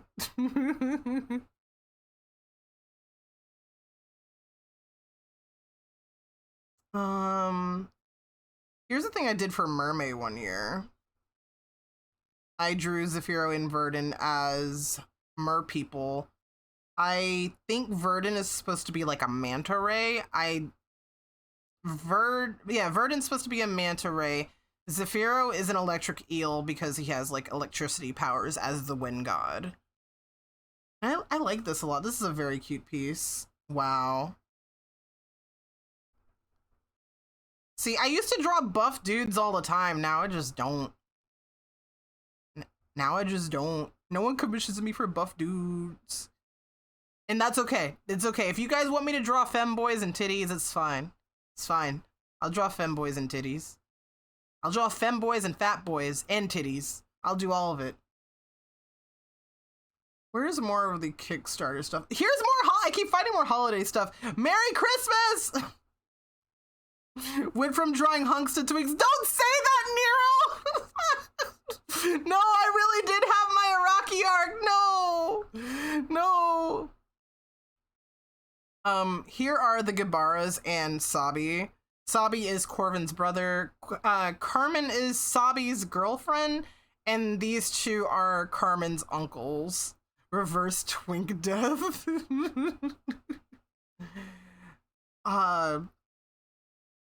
Trying to find more of the Kickstarter images. I had so many. This wasn't a Kickstarter image, but this was something that I had done in college. We were told to do promotional art for our comic projects, and I just drew Nyson on the moon. I just drew Nyson on the moon. You still have it somewhere in your stash. Yay, I'm so glad. I have mine in here. I just have to scroll through it. I have a lot of illustrations of Forgotten Roots. Here's one of Skavis and Corvin. I think this was drawn New Year's Day. I came home after hanging out with my friends for New Year's, and I just felt inspired, and I wanted to draw something for New Year's. So here is Corvin drowning his fucking husband. Let's go. Let's go. Let's drown your husband. Let's go. Drown your husband. Let's go. Here's Aisha. Aisha's story is a little sad. Her story becoming the goddess of death is a little sad. She tried to slide down a sewer by drowning herself, basically. She drank a potion called a nodding potion, and what a nodding potion is in the context of Forgotten Roots, it is a sleep potion. You're only supposed to take a little bit to be able to rest, but she drank the whole thing and then started walking into a lake to drown herself.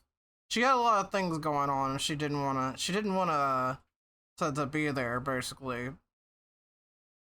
Hold on, we're gonna go see CK. We're palette cleanser. CK. There she is. There she is. Tony, watch out. What am I watching out for? Just watch out. You better watch out. We better watch out. How long ago was that art? The one of Aisha? That was my junior year of college, so maybe 2014 or so. I need to bring CK back after this. Oh my god. Do I age her up, or do I draw her as like, do I still keep her as like a little kitty? I wonder.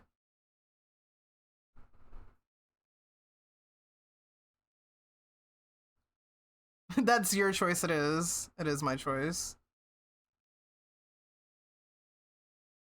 Keep her as a little kitty, since on one hand it is meant to be me. Yeah, it is meant to be me.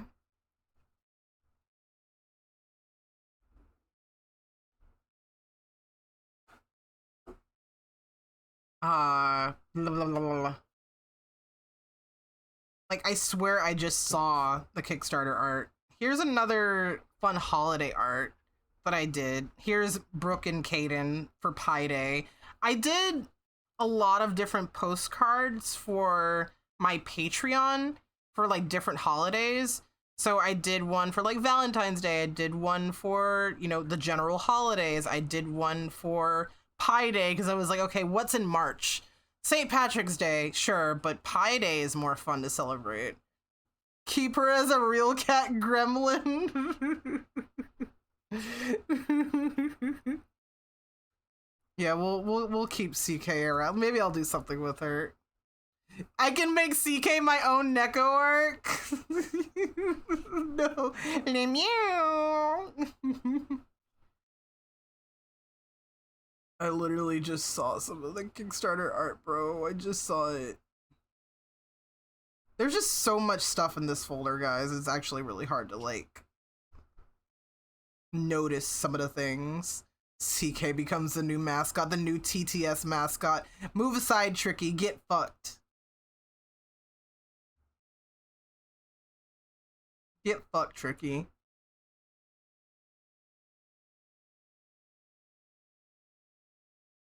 I don't think this was Kickstarter art, but I do still really like this piece. It's Vago, but when he was younger. Younger, but still jaded and depressed and sad.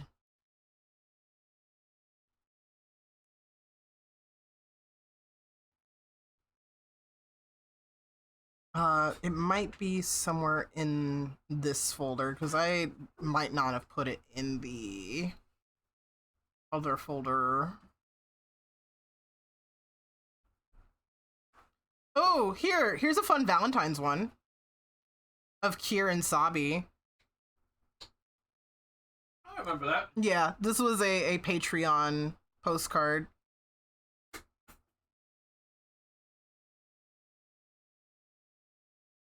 Ooh. Katamari. My blue boys, but like being rolled up in a Katamari. Katamari, they were laughing. I really love this piece because I think it's really fun seeing Estrin right here just crying his ass off, the white-haired cousins. This is such a good one, too. I can't remember if this was a Patreon postcard or not, but I sent out a bunch of those things. I actually wonder... Dan, did you keep every postcard? Do you still have every postcard? Because I used to handwrite on the back of every single postcard. I used to handwrite like nice things because most of the people that supported my Patreon were my friends. So I knew them well enough to be able to write really nice things on the back and just give them like fun little motivational messages. So I did that with every single patron. I just sent them nice messages. Sometimes it was like simple, like have a good holiday, da da da da. But thanks, Tony. You're now pregnant for that too. Now you're pregnant for that too. How does it feel to be pregnant for that? Don't care for it. It's okay. You're pregnant now. It's all right, buddy. You're pregnant again. They're in storage, but you do have them. Yay! So Tony is like twice pregnant? Yes, he is. He is twice pregnant. Maybe they're in the Kickstarter folder. If there is a Kickstarter folder. I just have not been in these folders in like forever, and I thought I kind of weeded through them really well, but I guess I didn't. Here's another cute one of Zafiro, Verdon, and their baby, Brooke. And they're eating a honey toast. Honey toast is good. Here's a cute piece other than CK. Tony Rebirth CK arc? Jesus Christ. Jesus Christ, bro. Oh boy. Feel like I had a really cute piece with Carmen and Kier somewhere in here. Let me dig a little deeper. Dig a little deeper. Kickstarter images? Rewards? No, not in there. Promo graphics. Damn, I can't find the full fucking thing.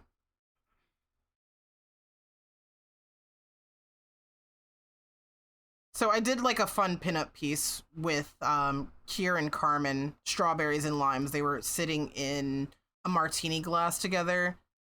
And I just thought it was cute. I just doing a cute thing.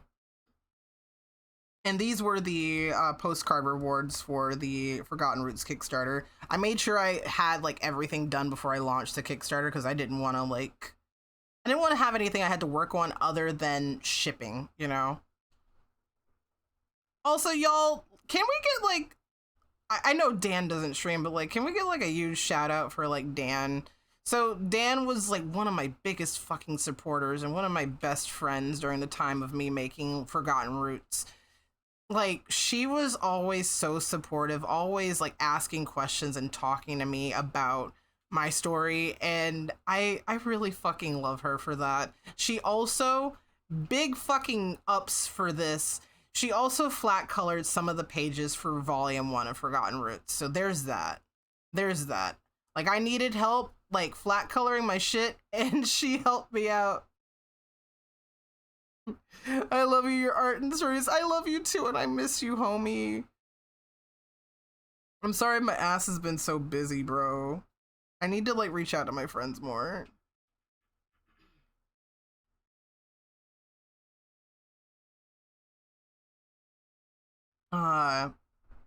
What are some other fun things I can share with you guys for Forgotten Roots? Oh, I was also having some of the characters as part of an OC pageant.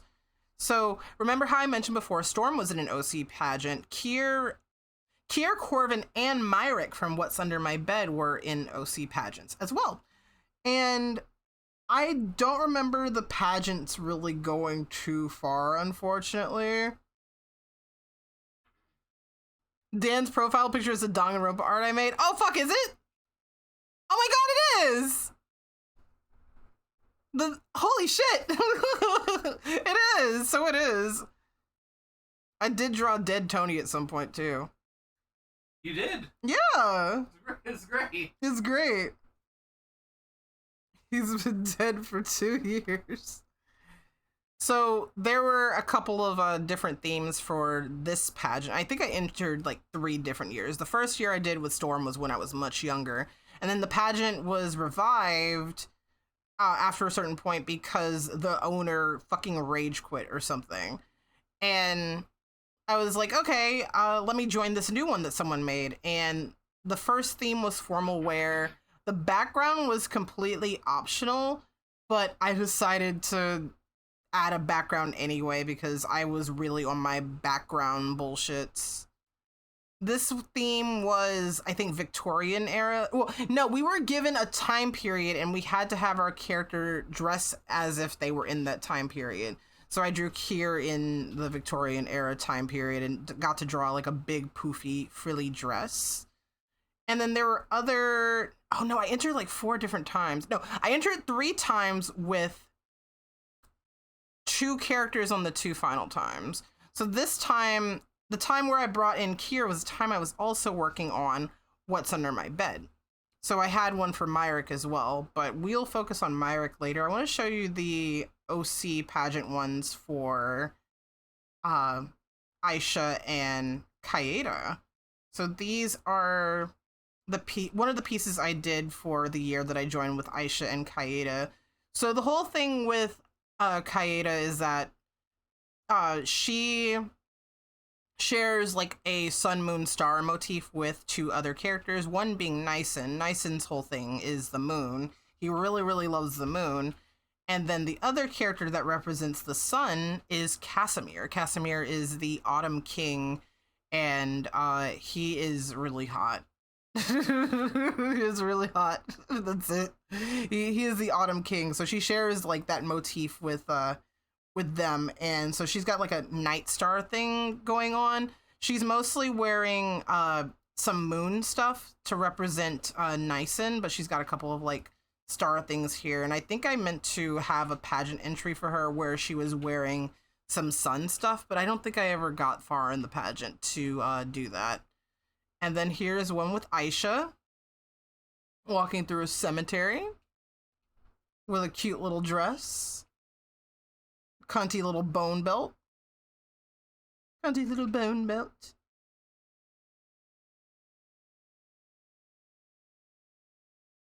And what else can I share from this folder? One more thing. I think this will be the last thing I share from this folder.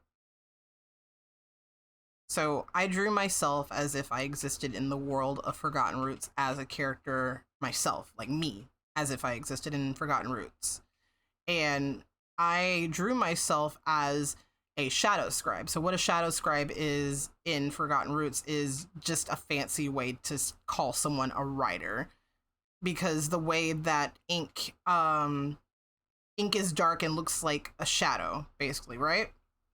So I drew myself as a shadow scribe using ink to draw my comics, and I have a little friend hanging out on the back of my chair. Yeah, Ham. Yeah, my little boy. My little baby. He's always been there. He's always been there. Why are you a Wonder Bread buyer? I'm black! What do you mean? What? Oh, do you mean my hair? So I had fun hair when I was younger. I changed my hair color like all the time.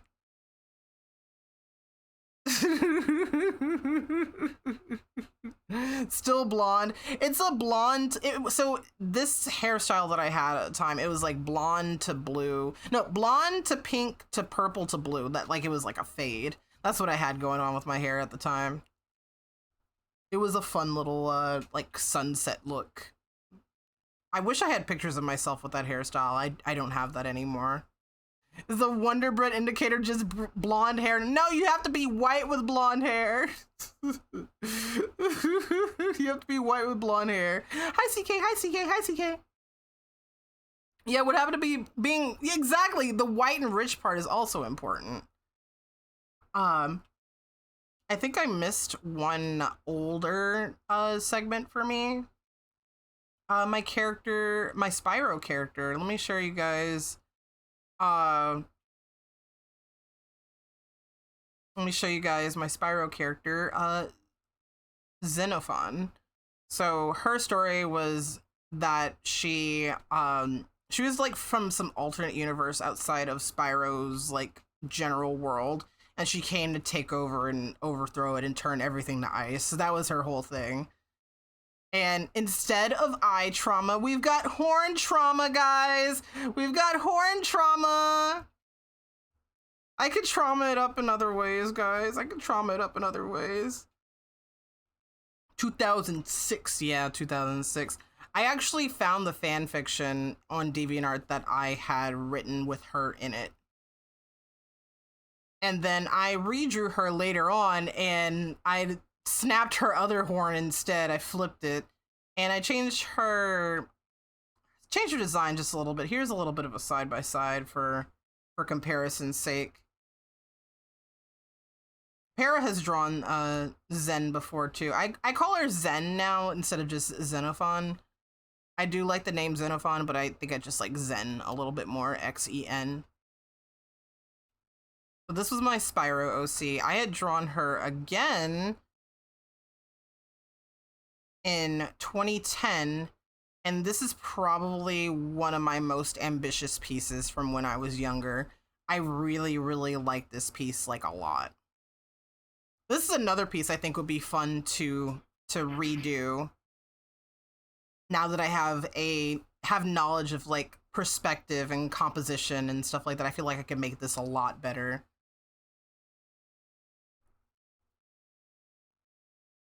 But yeah, that was my Spyro character. Okay, I think we have a couple more folders that we can go through.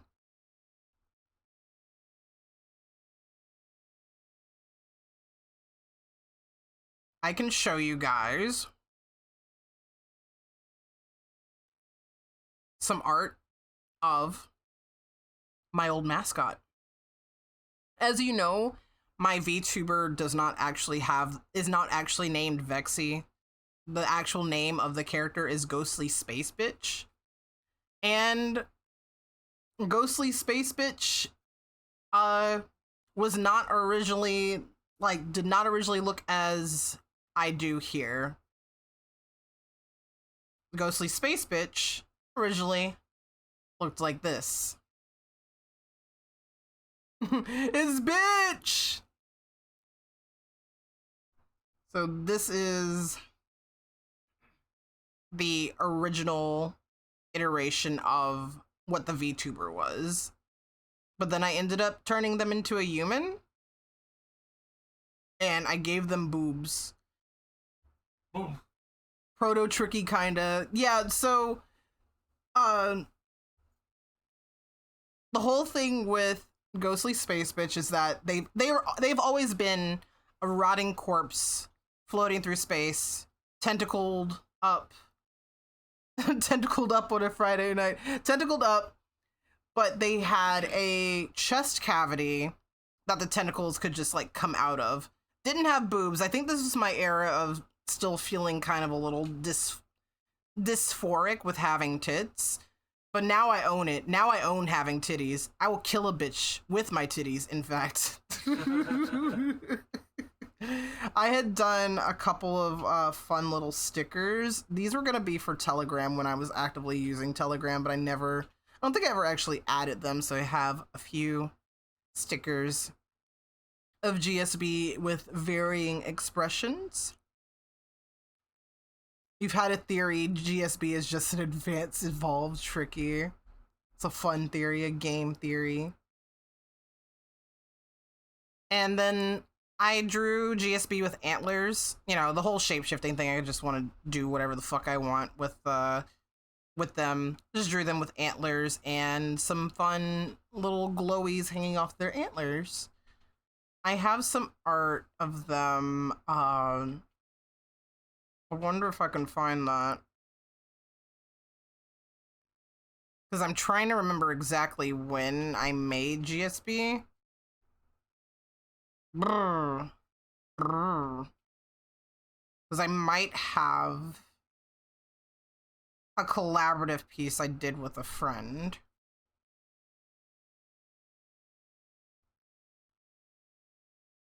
Or maybe I don't and I'm lying. Maybe I don't and I'm a liar. I do love lying. No, that's porn. I can't show that. Sorry, guys, I can't show that one. I can't show that one. That one has wieners, guys. I can show you some more old Vexy, where Vexy started taking on a more spacey look. So at this time, Vexy and GSB were completely different characters. And I started adding the space stuff to Vexy. The hair and stuff is there. Like, the character, you look at me, you look at this, it's like, yeah, no, the character is just, it's basically there at this point. The only thing it's missing is the skull. The skull and the titties. This hoodie was actually one of my favorite hoodies to wear. I still have it, but it's kind of run down a little bit. And I got rid of the jeans and pants life for Vexy, but I still kept the arm warmers and the leg warmers because, well, I turned the pants into leg warmers because I thought it was like cuter. I could probably still rock this outfit. I stole the titties. Oh, also, can live without with head detached from body. It's funny because like I remember showing Frost this reference like years ago. This is before we were even dating, and he was like, "Oh, you're one of those furries," and I'm like, "Huh? What do you mean?" He's like, "Oh, what are those furries that like to detach body parts?" I'm like, "Oh no, this isn't a kink thing. This is a weird, cool horror thing." Oh yeah, no breasts or genitals.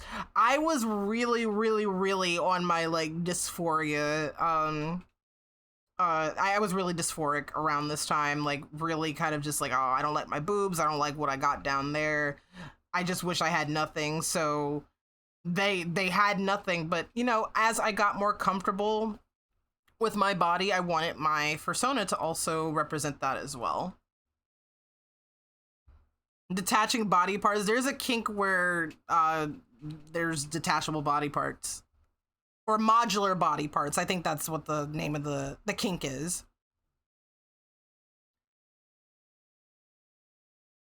Oh yeah, Zara does that. Yeah, modular body parts. Yeah, Zara literally does this.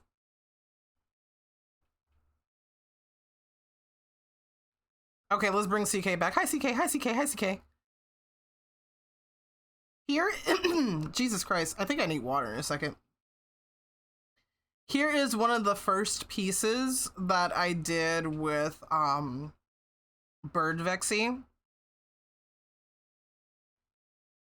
This kind of came from a place of emotion, and I did another piece, I think in 2019. That had a similar vibe. Maybe 2019 or 2020. I think I revisited it in 2020. Is the fire still canon? Yes, Vexy can still breathe fire. I mean, I could, yes, Ghostly Spitch can breathe fire, yes. It's more space fire than anything, though. Do I have this piece? Maybe FA can save us. Guys, do you think FA can save us? Chat, I think FA can save us. I think FA can save us. I think I might be able to find it. Help us, FA, help us. FA, help us. FA, help us. FA helped us. So, I revisited this piece in, what year was this? I revisited this piece in 2021.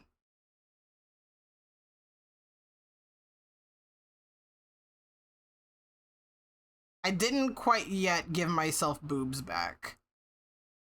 I think, honestly, I think the turning point for me wanting to give boobs back to my character was both a mix of me being more comfortable with my body and spite.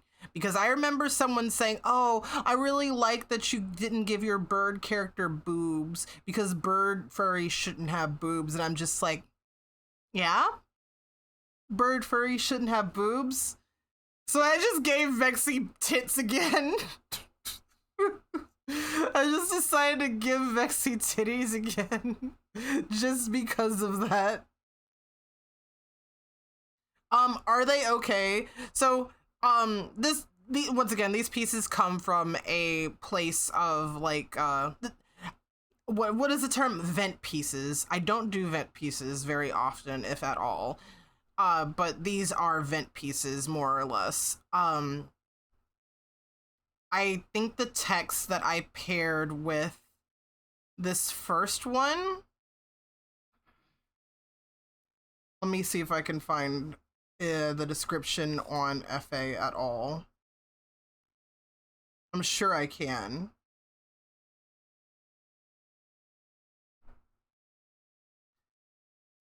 Yeah, so both pieces are called Try Harder.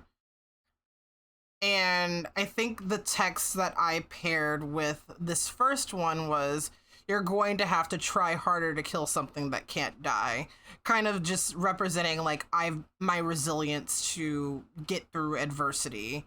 So that was what this piece was for. And this piece was also of a similar vein where it's just like, you're going to have to try even harder.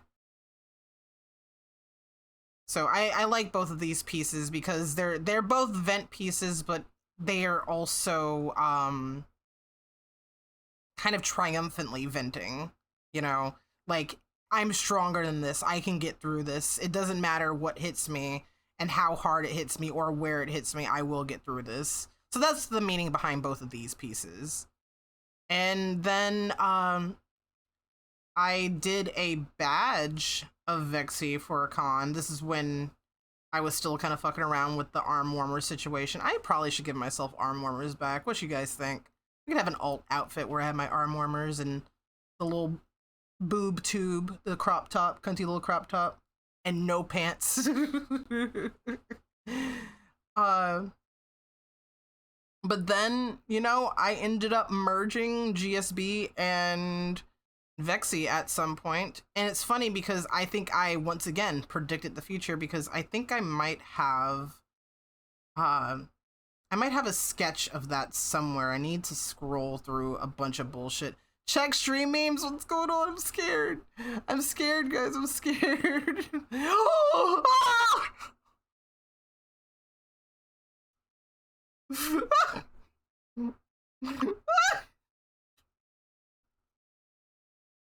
Hi CK, hi CK, hi CK, hi CK, Oh! hi CK, No fucking way. hi CK.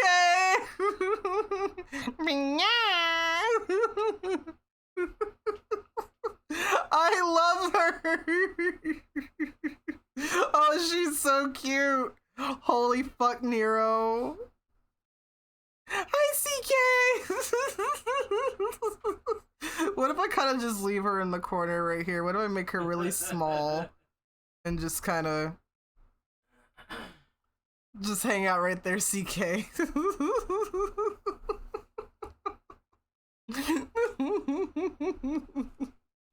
Oh, I love her. This needs to be an overlay. She looms. There she is. Hi, CK. Oh, she's perfect. Thank you, Nero. I was trying to find my fucking screenshot of this. Oh no, can I find it? Or no, can I find it? I think I can. I have so many screenshots. Apparently I had to go through each one and download them from the cloud that I have them downloaded from. They're in my Dropbox folder because that's where all my screenshots used to go when I had my Mac. But now I probably should just pull them from my Dropbox and... Yeah, I should just pull them from my Dropbox at this point. Black Neko art goes hard.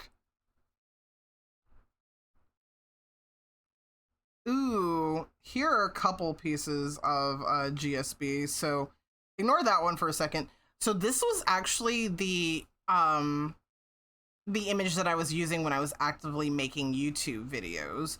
So this was like in my intro for my YouTube videos back in the day. This was me messing around with merging my my two Sonas together for no particular reason other than I just wanted to. I wasn't going to use it for anything. I just wanted to see what kind of design I could really pull from it. And it's kind of the reverse of what we've got going on here. Yeah. It's the reverse of what we got going on. Peeled Vexy. Yeah, we're kind of peeled here. We're kind of peeled. Just a little bit. Just a little bit.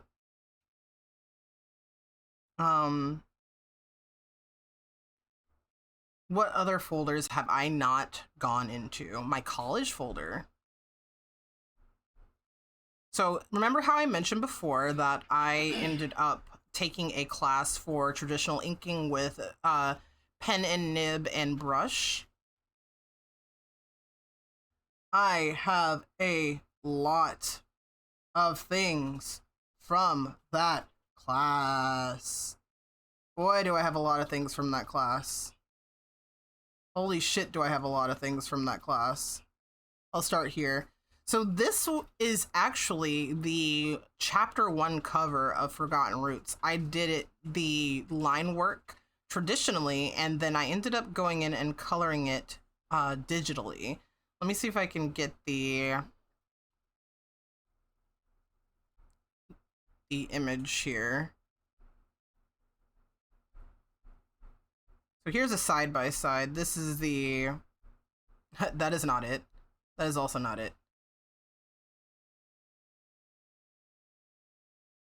So here's a side-by-side. I ended up getting rid of the fire and just replacing it with stars. But yeah, no, this was an entirely traditionally inked image. I might have cleaned it up here and there digitally, but yeah, no, I did this traditionally. This carried over into the second chapter, but did not carry over into the other two chapters. Yeah. Here's Casimir having, like, stars in his eyes. I think I was listening to Cosmic Love when I, drew this. Damn, I really did have my fucking Araki arc. I drew buff guys all the time, and now I just draw girls and twinks. Here's Skavis and Ducky. Skavis is also an alcoholic. There's my other alcoholic character, except he's not a recovering alcoholic. He hasn't recovered from it at all. In fact, he's continuing to damage himself with it. This was an assignment I did. I don't think this is for my inking class, but I was still really into using pen and ink. I think the assignment for this was to... there was a story, I think, by Robert Frost. No, not Robert Frost. That's not who I'm thinking of. I think Robert Frost is a poet that I'm thinking of. There's a guy who wrote a story about a dude being in the wilderness and a wolf was like slowly kind of like tracking him down and trying to wait till he died because the wolf was hungry and he was hungry too, and they were both in a situation where it's just like they're waiting for the other one to die first. So we were told to do 2 pieces inspired by that story. And I just did a picture of the dude coming out of the wolf's mouth. Yeah, just a dude coming out the wolf's mouth. And here's a picture of the dude beating the shit out of this wolf. Because in the story, he beat the shit out of the wolf. Oh, what? They're not fucking? You want them to fuck? I don't know. It seemed like that's where that was going. I mean, if you want them to fuck, Tony, man, I'm not gonna say no. Yeah, sure, they're fucking. Sweet. Yeah, they're so having sex. Why is Moose critical fighting them? Toxic yaoi, that's not erotica. Y'all are so nasty. I did a screen tone piece. You can kind of see the screen tone patterning here. The screen tone piece of a sea creature. He's just a guy. There's nothing special about him. He's just a guy. And you might notice a couple of these characters if you're familiar with my art. Some of them were kind of throwaways that I just ended up making up for the sake of the project. But we have a buff, like, wolf demon lady down here. She's a herbo? A herbo? Is that what we're calling buff dumb girls? Herbos? Because we have bimbos, which are like not like, I think bimbos and herbos are 2 different things. You know what I mean? Like, herbos are female himbos. Do you know what I'm saying?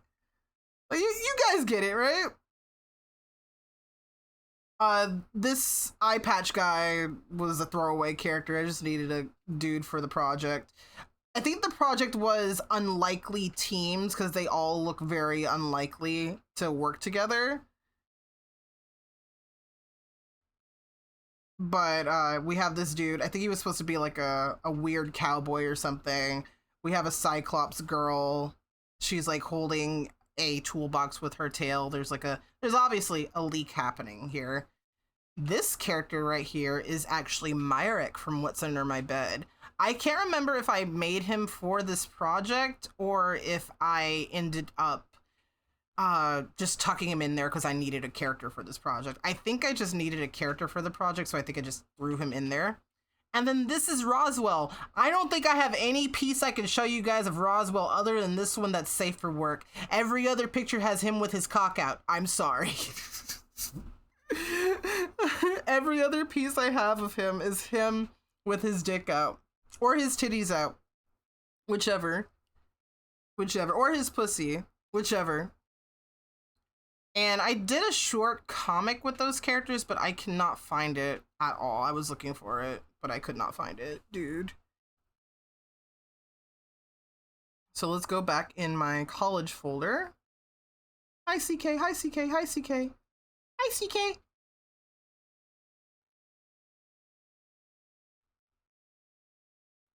So remember how I said my cousins are my everything, and I've put them in like all of my projects and I love them dearly.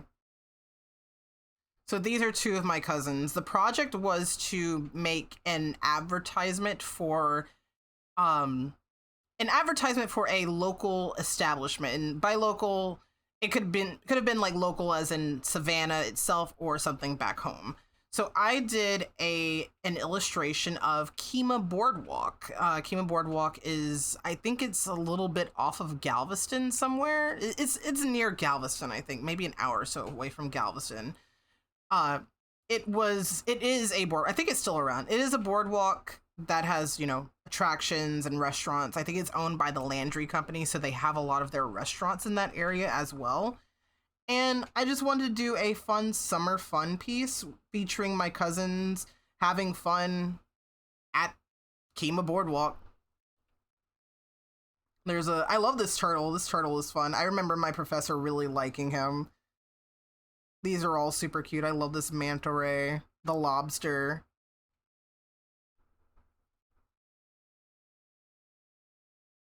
What other... Ooh, I think that was from my cartooning class, because we had a couple of fun projects for my cartooning class. So we had to design shirts for kids. So I designed this super fun shirt with a little cat that says, "You gotta be kidding me." And the cat's tail stripes are kitten. So I like this piece a lot. We had to do a limited palette, so I did like a 3 palette piece. Glebe, you know, kind of Glebe. It's funny because I remember my professor looking at this and being like, huh, is this a specific character? I'm like, no, it's just a cat. It's just a cat. Looking kind of glebing it up a little bit. And then I did one of a tooth and some candy, sweet tooth. I think these would make really cute kid shirts if I was in the business of making shirts for kids. I also did 2 other shirt designs because I think what the project was, you had to make 4 shirt designs. You had to do 2 shirt designs that were original ideas and then 2 more that were pop culture references. So at the time, I happened to be into Danganronpa. And so I did a piece of Gundam as a hamster, one of his hamsters, and he's got 4 little flames around him for the devas of destruction. And he's like a Hamtaro hamster specifically. Yeah, he's a Hamtaro hamster. Hamtaro Gundam. I love him. So fun fact, this was actually on Redbubble before I deleted my Redbubble account. And there are people out there that have this as a shirt, because I had this on a shirt design on Redbubble. So there's people out there with this on a shirt somewhere. People did buy this from me.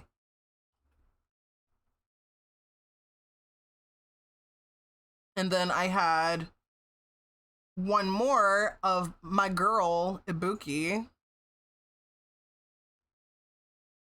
I think for the pop culture ones, we were allowed to use more colors than we were assigned to. So I just drew Ibuki. Yeah, my girl Ibuki. I love her.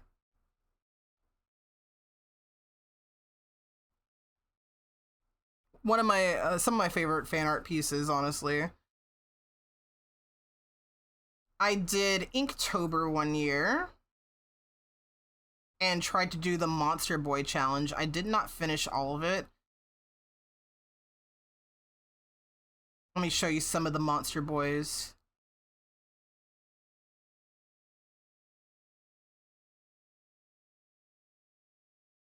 So I'll go backwards. So this is actually a character that ended up being incarnated into What's Under My Bed.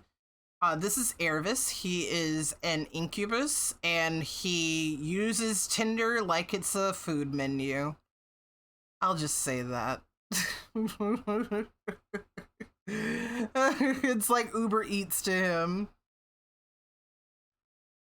This is just a random demon boy design. I really like what I did with the wings, like the wings sort of like get into the tail. He's got some like rocky stuff going around him.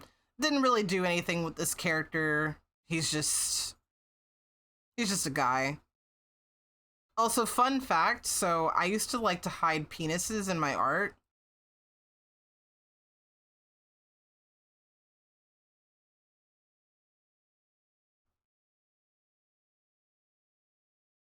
Just saying.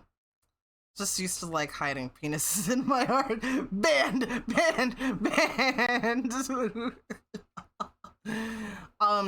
This is an octopus guy. He is in the Monster Mafia in What's Under My Bed. His name is Pepperoni. He's a blue-ringed octopus, and his name is Pepperoni. And he works with an imp lady in the Monster Mafia, and her name is Margarita. They're both named after pizzas. Here's a clownfish boy. Here's a Naga boy. Here is a centaur fella. I really like this piece. He looks very uncanny and I really love it. He's very, very scary looking, but also very cute. I like this design a lot. I kind of want to revisit it and do something with it. Here's a slime boy. I liked to think that he was made of jam, and that's why he's got a spoon. Slappy, not slappy. And then here is a bird harpy boy. He is actually based off of a zebra finch, which is actually, outside of like chickens, are one of my favorite species of birds. Zebra finches are so cute. They're very sweet. I owned 2 in my childhood. They were very adorable. They have the sweetest little calls, honestly. They go beep beep beep beep beep beep beep beep beep. Why are they yelling dates? I just wanted to be able to tell what date I was drawing them for, because it was for Inktober. Inktober before Inktober was owned by a shitty person, basically. I have 2 more ink pieces that were from college. So this is Kier with an hourglass. She's like bursting out of an hourglass. This is a really fun piece. I had a lot of fun doing these sort of like speckled dots for the sand. My professor really liked the sand texture that I had going on here, and it was really fun to do. And then we had this. So this was actually not inked by me. This was drawn by me, but not inked by me. So for this class, we were told to draw 2 illustrations that we would be giving one of these illustrations to another person for them to ink. So I gave this piece to someone else to ink. And they did a damn good job. I don't remember his name, but he did a really fucking banger job. I love it. No, I'm in love with what he did here. Like, all of this was drawn by me. The way the trees curve in and everything, it looks so good. I really wish I could remember his name, but I inked this, but he inked this. I don't remember what piece I inked. I don't think I have that saved, unfortunately. I have...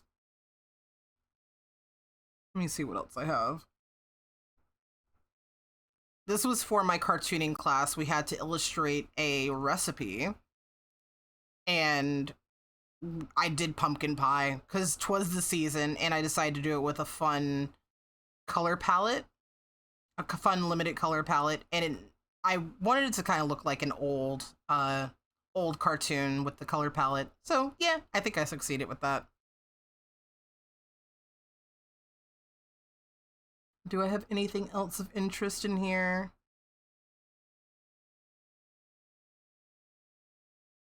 Ooh, this was my very first project in my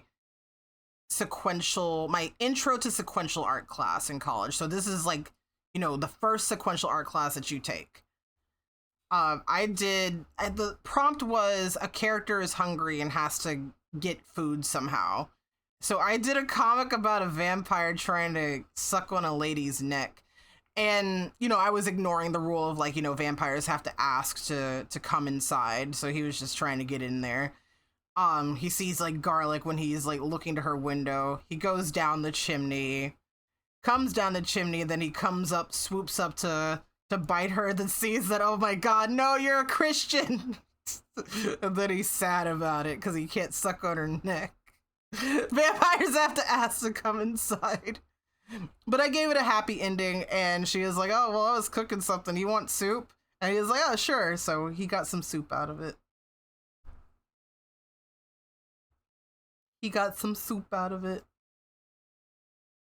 I also have a story about a dude about to be eaten by an alien. This was our final project for the sequential art, intro to sequential art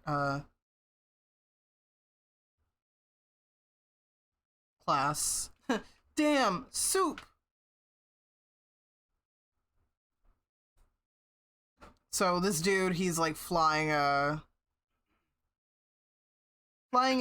aircraft of some kind, and he has to eject because it's crashing.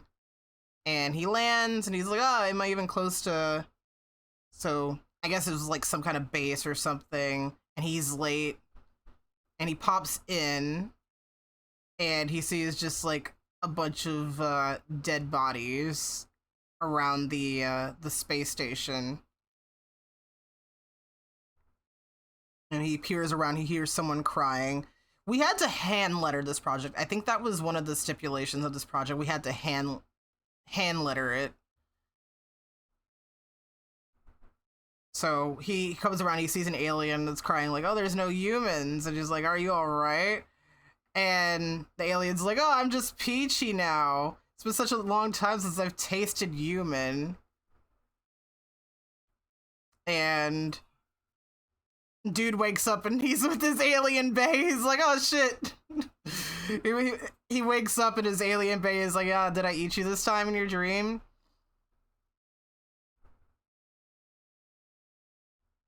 So turn to Yaoi. Yippee, turn to Yaoi. Yippee Yaoi. What is something else I can show from college days that I did not show? Oh, I wonder. On that creepy note, you must leave. It's late. No worries, Gabby. Thank you so much for being here. I have a couple of characters that I ended up designing while I was in college. Did I post that one? You really don't remember this one. I don't think I ever posted it. There were a couple things from college that I never posted. I honestly kept a lot of my college work kind of like close to my heart and just like tucked it away. Unless it was maybe very slightly tangentially related to maybe a project that I was gonna work on my own. And that's why I had such like a dry period of like really posting any art in college if it didn't have anything to do with something that I was personally working on. This one I know I definitely posted. This was a concept I came up with in college for, I think it was for a project where it was like we had to rewrite a fairy tale. And so I did Snow White, where the magic mirror was in love with her, and that's why Snow White was the fairest of them all. So that was the story for that. I kind of want to revisit that because I had a concept where it was like, you know, instead of 7 dwarves, it was 7 giants, and they loved and took care of Snow White. I never drew the giants, but it was just something that I kind of had in my head that I wanted to do. I also have this that I think you guys have absolutely seen before. This is an activity placemat for Eerie World Cafe. Eerie World Cafe is, I don't think Eerie World Cafe is no longer around, but it used to be, I think, at the Katy Mills Mall, if I remember that correctly. No, it might have been further out. But this was part of my cartooning class. We had to make an activity. No, we had to make a puzzle. We had to do something for kids. Like something for kids to do. And so I did an entire activity page. Our professor was just like, oh, you could just do a maze or something. I did a bunch of things. I did a maze. I did a word search. I did a, hey, find the things around the graveyard situation. And I even had like a black and white version. I was a little bit of an overachiever in college, just a tiny bit. Just a tiny bit. You came across this one again recently, so cool. I love this one. So this kind of fueled the inspiration for the Tricky activity page that I did. I think this is honestly, I love the Tricky activity page, but I think this has a lot of charm because it has a lot of fun little classic like movie monsters going on, and I was like, oh, what if this actually existed? And I was putting effort into it as if, oh, maybe someone could hire me to do this one day. I love this so very, very much. Hi, CK. And I think one more thing for college.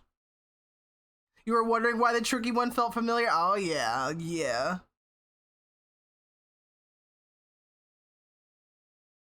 This I did for my fantasy illustration class.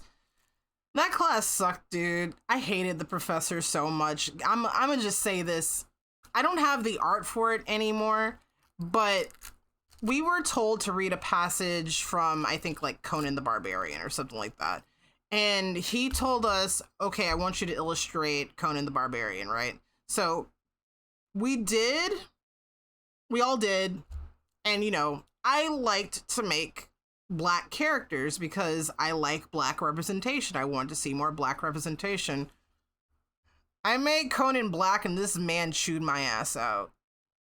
It's just like, oh, you know, Conan is a stereotypically, you know, usually a European man, and I'm just like, oh my god, bro, I can't believe I'm getting this fucking talk, dude. I can't believe I'm getting this talk. That talk sucked.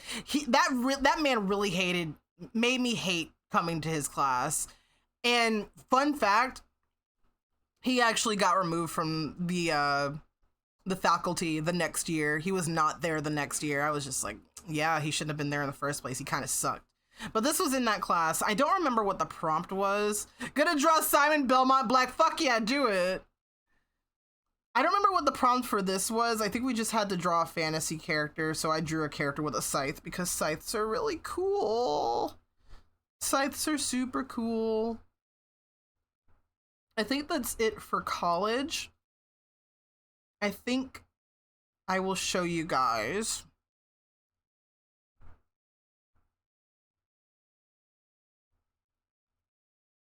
The one safe for work thing that I can show you from the Second Circle universe.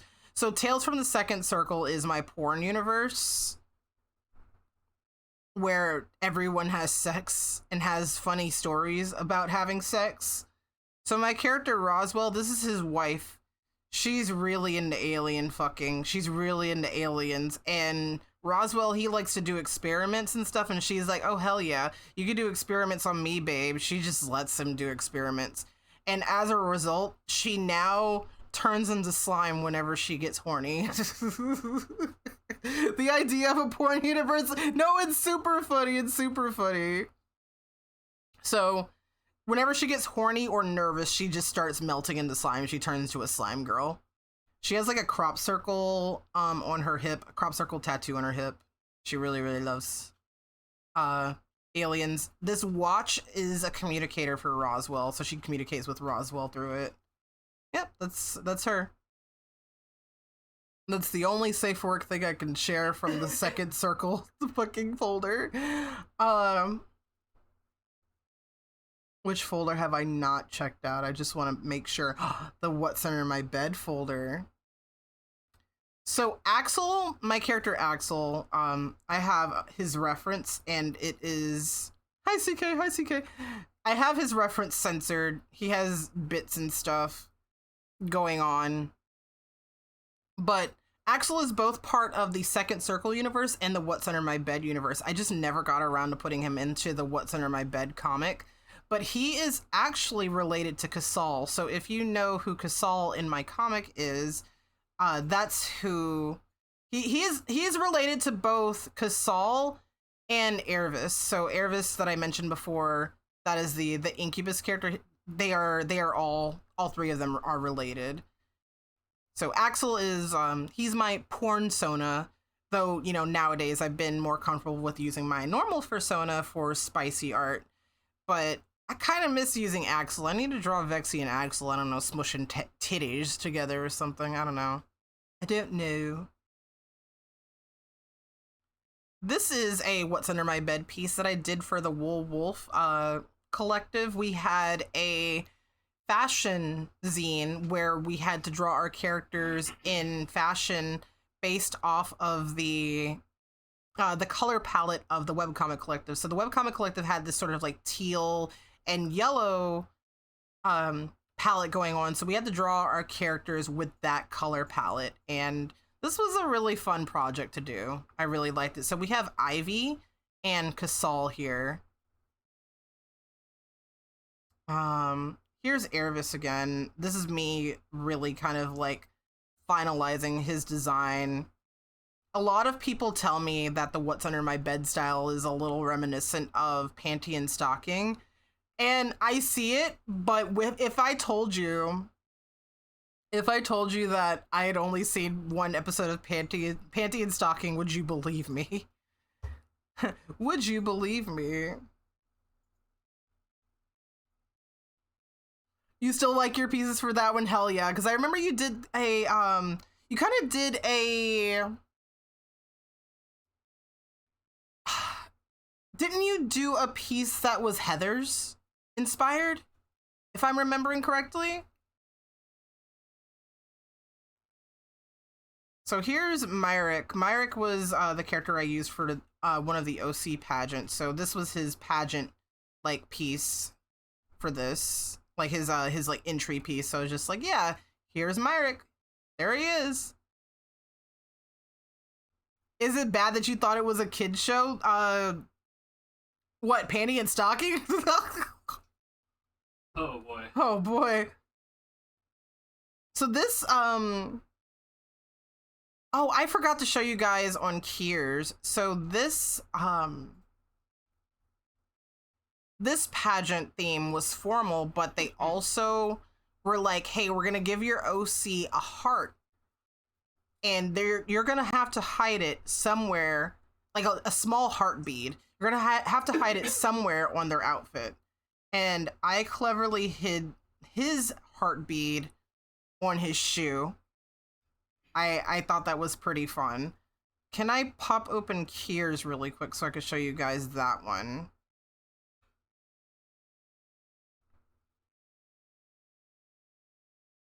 Where are you at, Kier?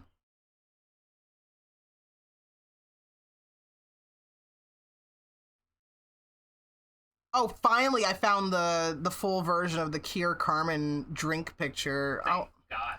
Thank God, finally. What the fuck?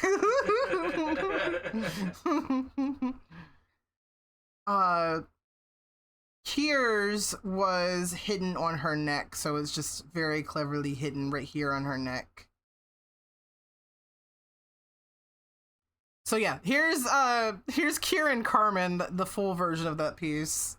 Limes and strawberries. I kind of want a sweet fruity drink right now. Not an alcoholic drink. I just want a sweet fruity drink, like one of the cran drinks or something right now. I could go for one of those. But yeah, this was the formal theme. He's just eating a cookie. Him's just eating a cookie. And then we had the historical fashion theme, and I decided to do Mayan fashion here, and I like it a lot. It's really cool. I got to do some research. I actually did a lot of research for this. There was someone on DeviantArt that had images of what Mayan people wore. And they were like, I think they were actually like a historian, and they had images that they had drawn themselves of like what Mayan clothing looked like at the time. And I even asked them questions like, hey, would this be okay to do? Would this be okay to do? Because I didn't want to like I didn't want to be insulting with the historical vibe I was trying to go for here. And I like this a lot. I think I did a lot more work on the background than I did the character, but you know what? That's okay. Stream memes, what's going on? Oh!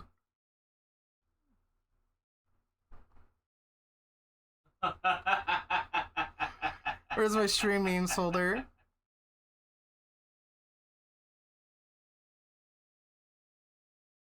Holy shit.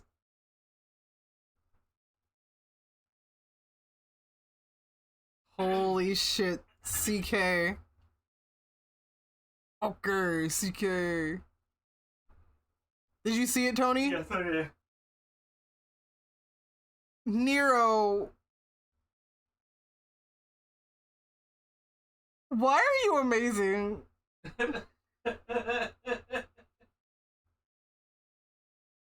Why are you amazing?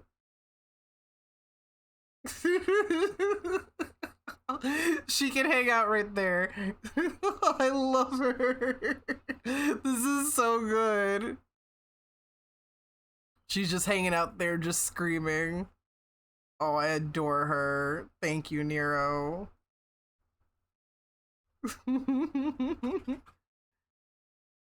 Okay, let me see what other what's under my bed things I have, because I have a lot of what's under my bed things that I can share with you guys. I won't share everything, but I will do my best to share what I have.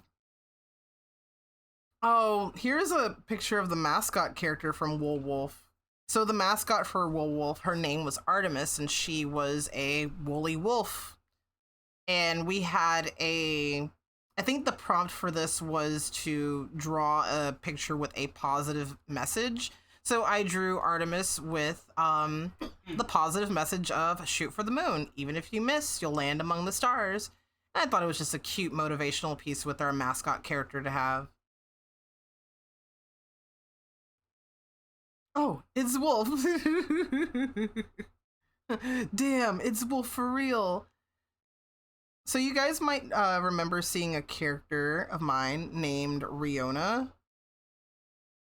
And I think I have a picture of her as recent as last year. Let me see if I can find it. If not last year, early this year. I'm trying to remember. Maybe it was 2023. It was 2023. So I drew my character Riona in 2023. She's a dragon girl. I did like a fun summary piece with her. I love her very much. So Riona is a pretty old character. I don't know what this artist is going by now, but on DeviantArt days, she used to go by Tsukino Yagami. I think her name is Shannon Manor. So she might go by Shannon Manor Art or something like that. And she actually used to do work on Archer. But way back in the day, she did hella fucking Kingdom Hearts art. And that's where I first found her. But then she came out with her own species of like character that were like dragon people. They really weren't that dragony aside from having horns, wings, and a tail. And she had a contest where you had to design your own. And so I made Riona. Yeah, there was a wolf named Artemis. I don't think I gave her wings until much later. But the whole point of the dragon people, I think they're called Loi, because Shannon was inspired by Loish,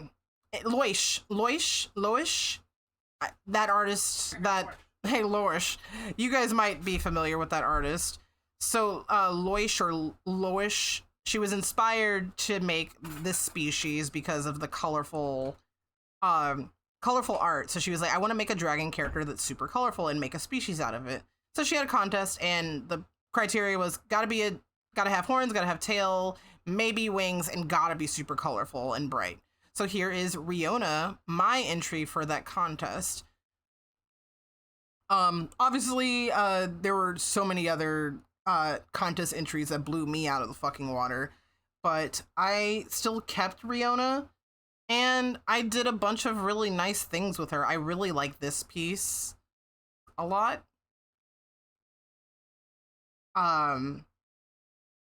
Riona's whole thing was that she was a gamer girl that loved music. So she has a bunch of like game posters on her wall. This was 2010. She's playing... Ooh, is anyone able to tell what fucking screenshot this is? Because I can't. I don't know what game this looks like. I really, really don't. Oh boy.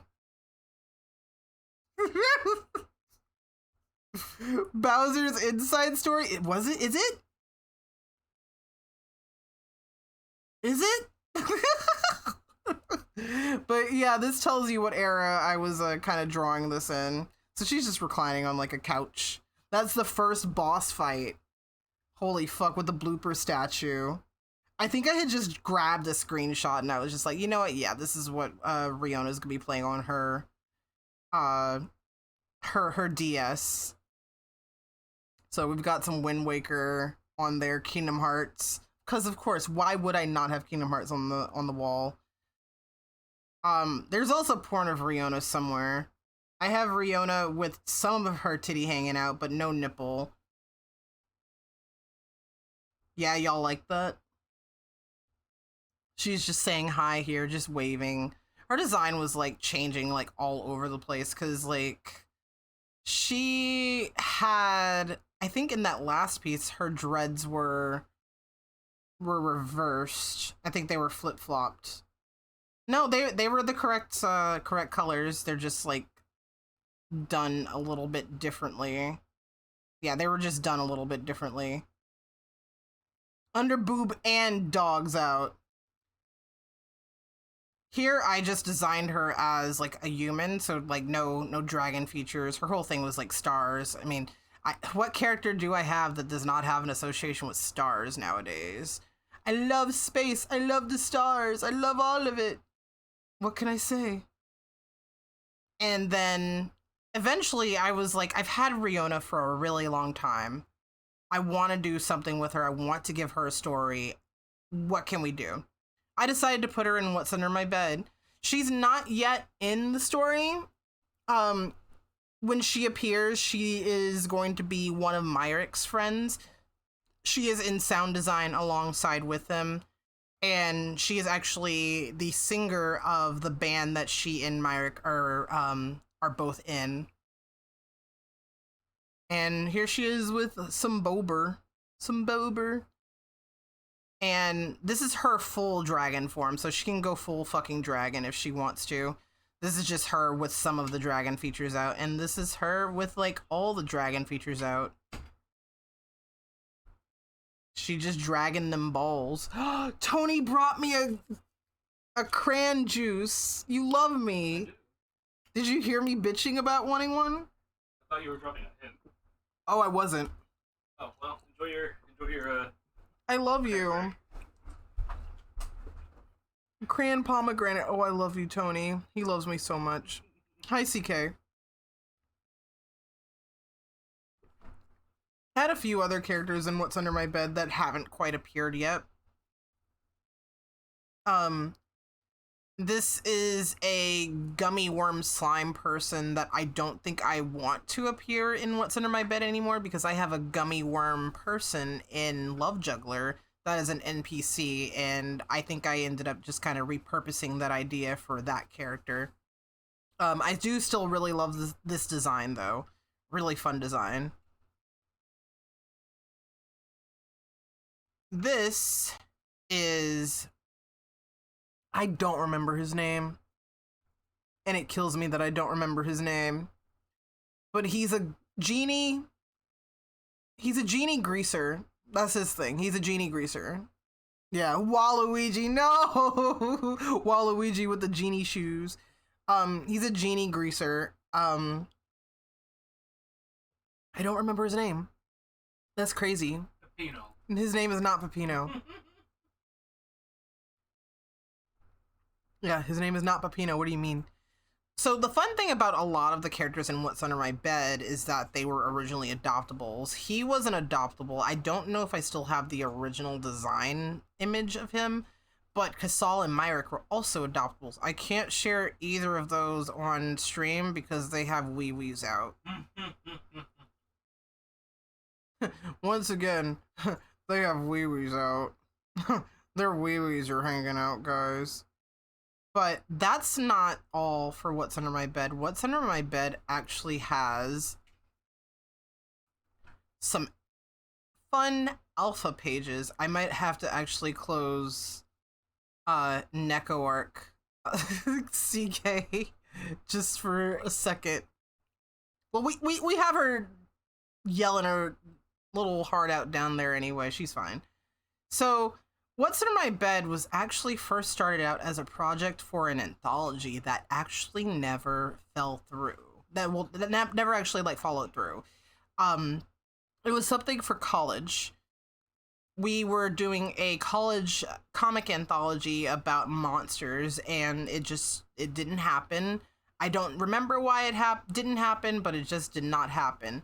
So I have what I consider are the alpha pages of What's Under My Bed, and I used my normal art style for it, and I'm going to show you the first the page that this is supposed to be a one-to-one for. If you haven't read What's Under My Bed, the first chapter is about twice as long as these alpha pages. So these alpha pages, I think, were about I think there were 9 of them. There were 9 of them, and I think the original first chapter is about 26 pages. Let me see. 24 pages. Yeah, 24 pages. So the pages where the characters are being introduced, they are pretty much one-to-one. There are a couple things that have changed here and there. Like the dialogue has changed, but look at this. The staging is the same. The character, so her name in the alpha pages is Raven, but then I changed her name to Ivy. I don't remember why I made the change, but I like the name Ivy a lot more.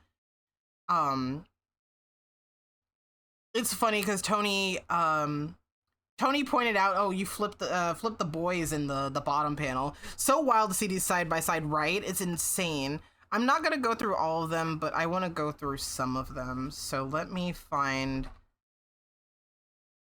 another page.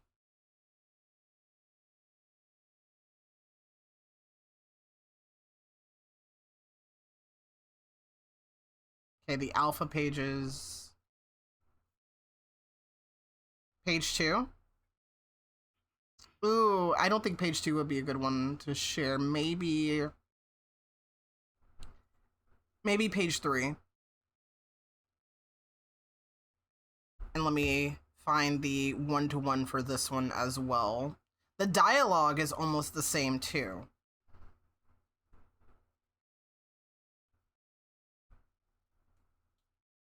Yeah, the dialogue is almost exactly the same as well.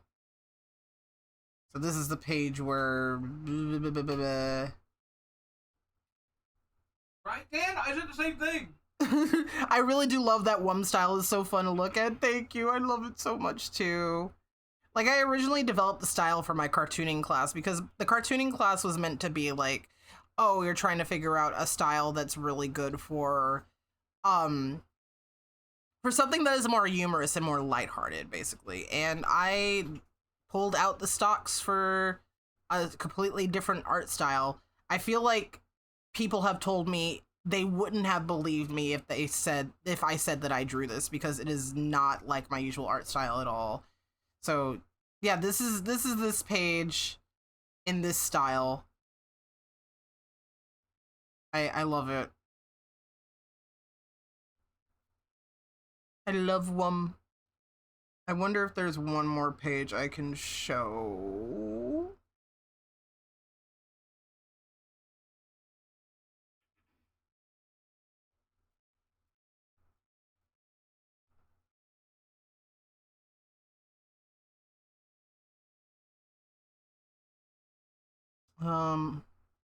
Ooh, no, not this one. Not this one. That's a fun one, but not that one.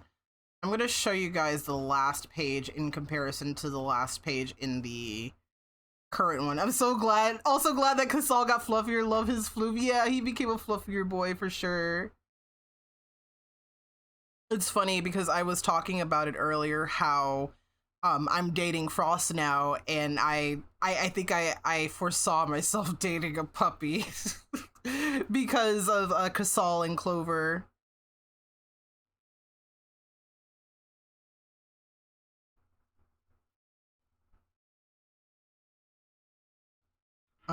Where's this page? There we go. I like the change that I made for this page. The bottom panel is not the same.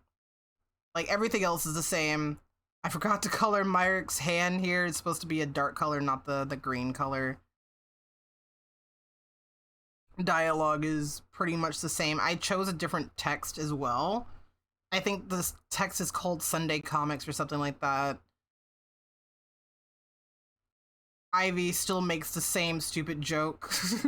Sure, I could use a hand. And instead of just panning out to the window, we get an actual reaction from Myrick being like, yeah, I'm not happy now. In fact, keep my hand. And then we get a fun interaction with Ivy and Casal as she uses Myrick's hand to high-five Casal. I think it had a lot more character doing it that way. But, yeah, I think that is pretty much it for the old art tour. I have a lot of old art, and I still really love my characters, even if I don't really draw them anymore. It's actually really nice to see CK here. It was really nice to start the stream with a side-by-side of, like, you know, this was my very, very, very first iteration of drawing myself, like a persona character online. And, you know, humble fucking beginnings, dude. Humble fucking beginnings. And then to see this right next to it. To see this right next to it. Like, look at that. That's a 22-year journey.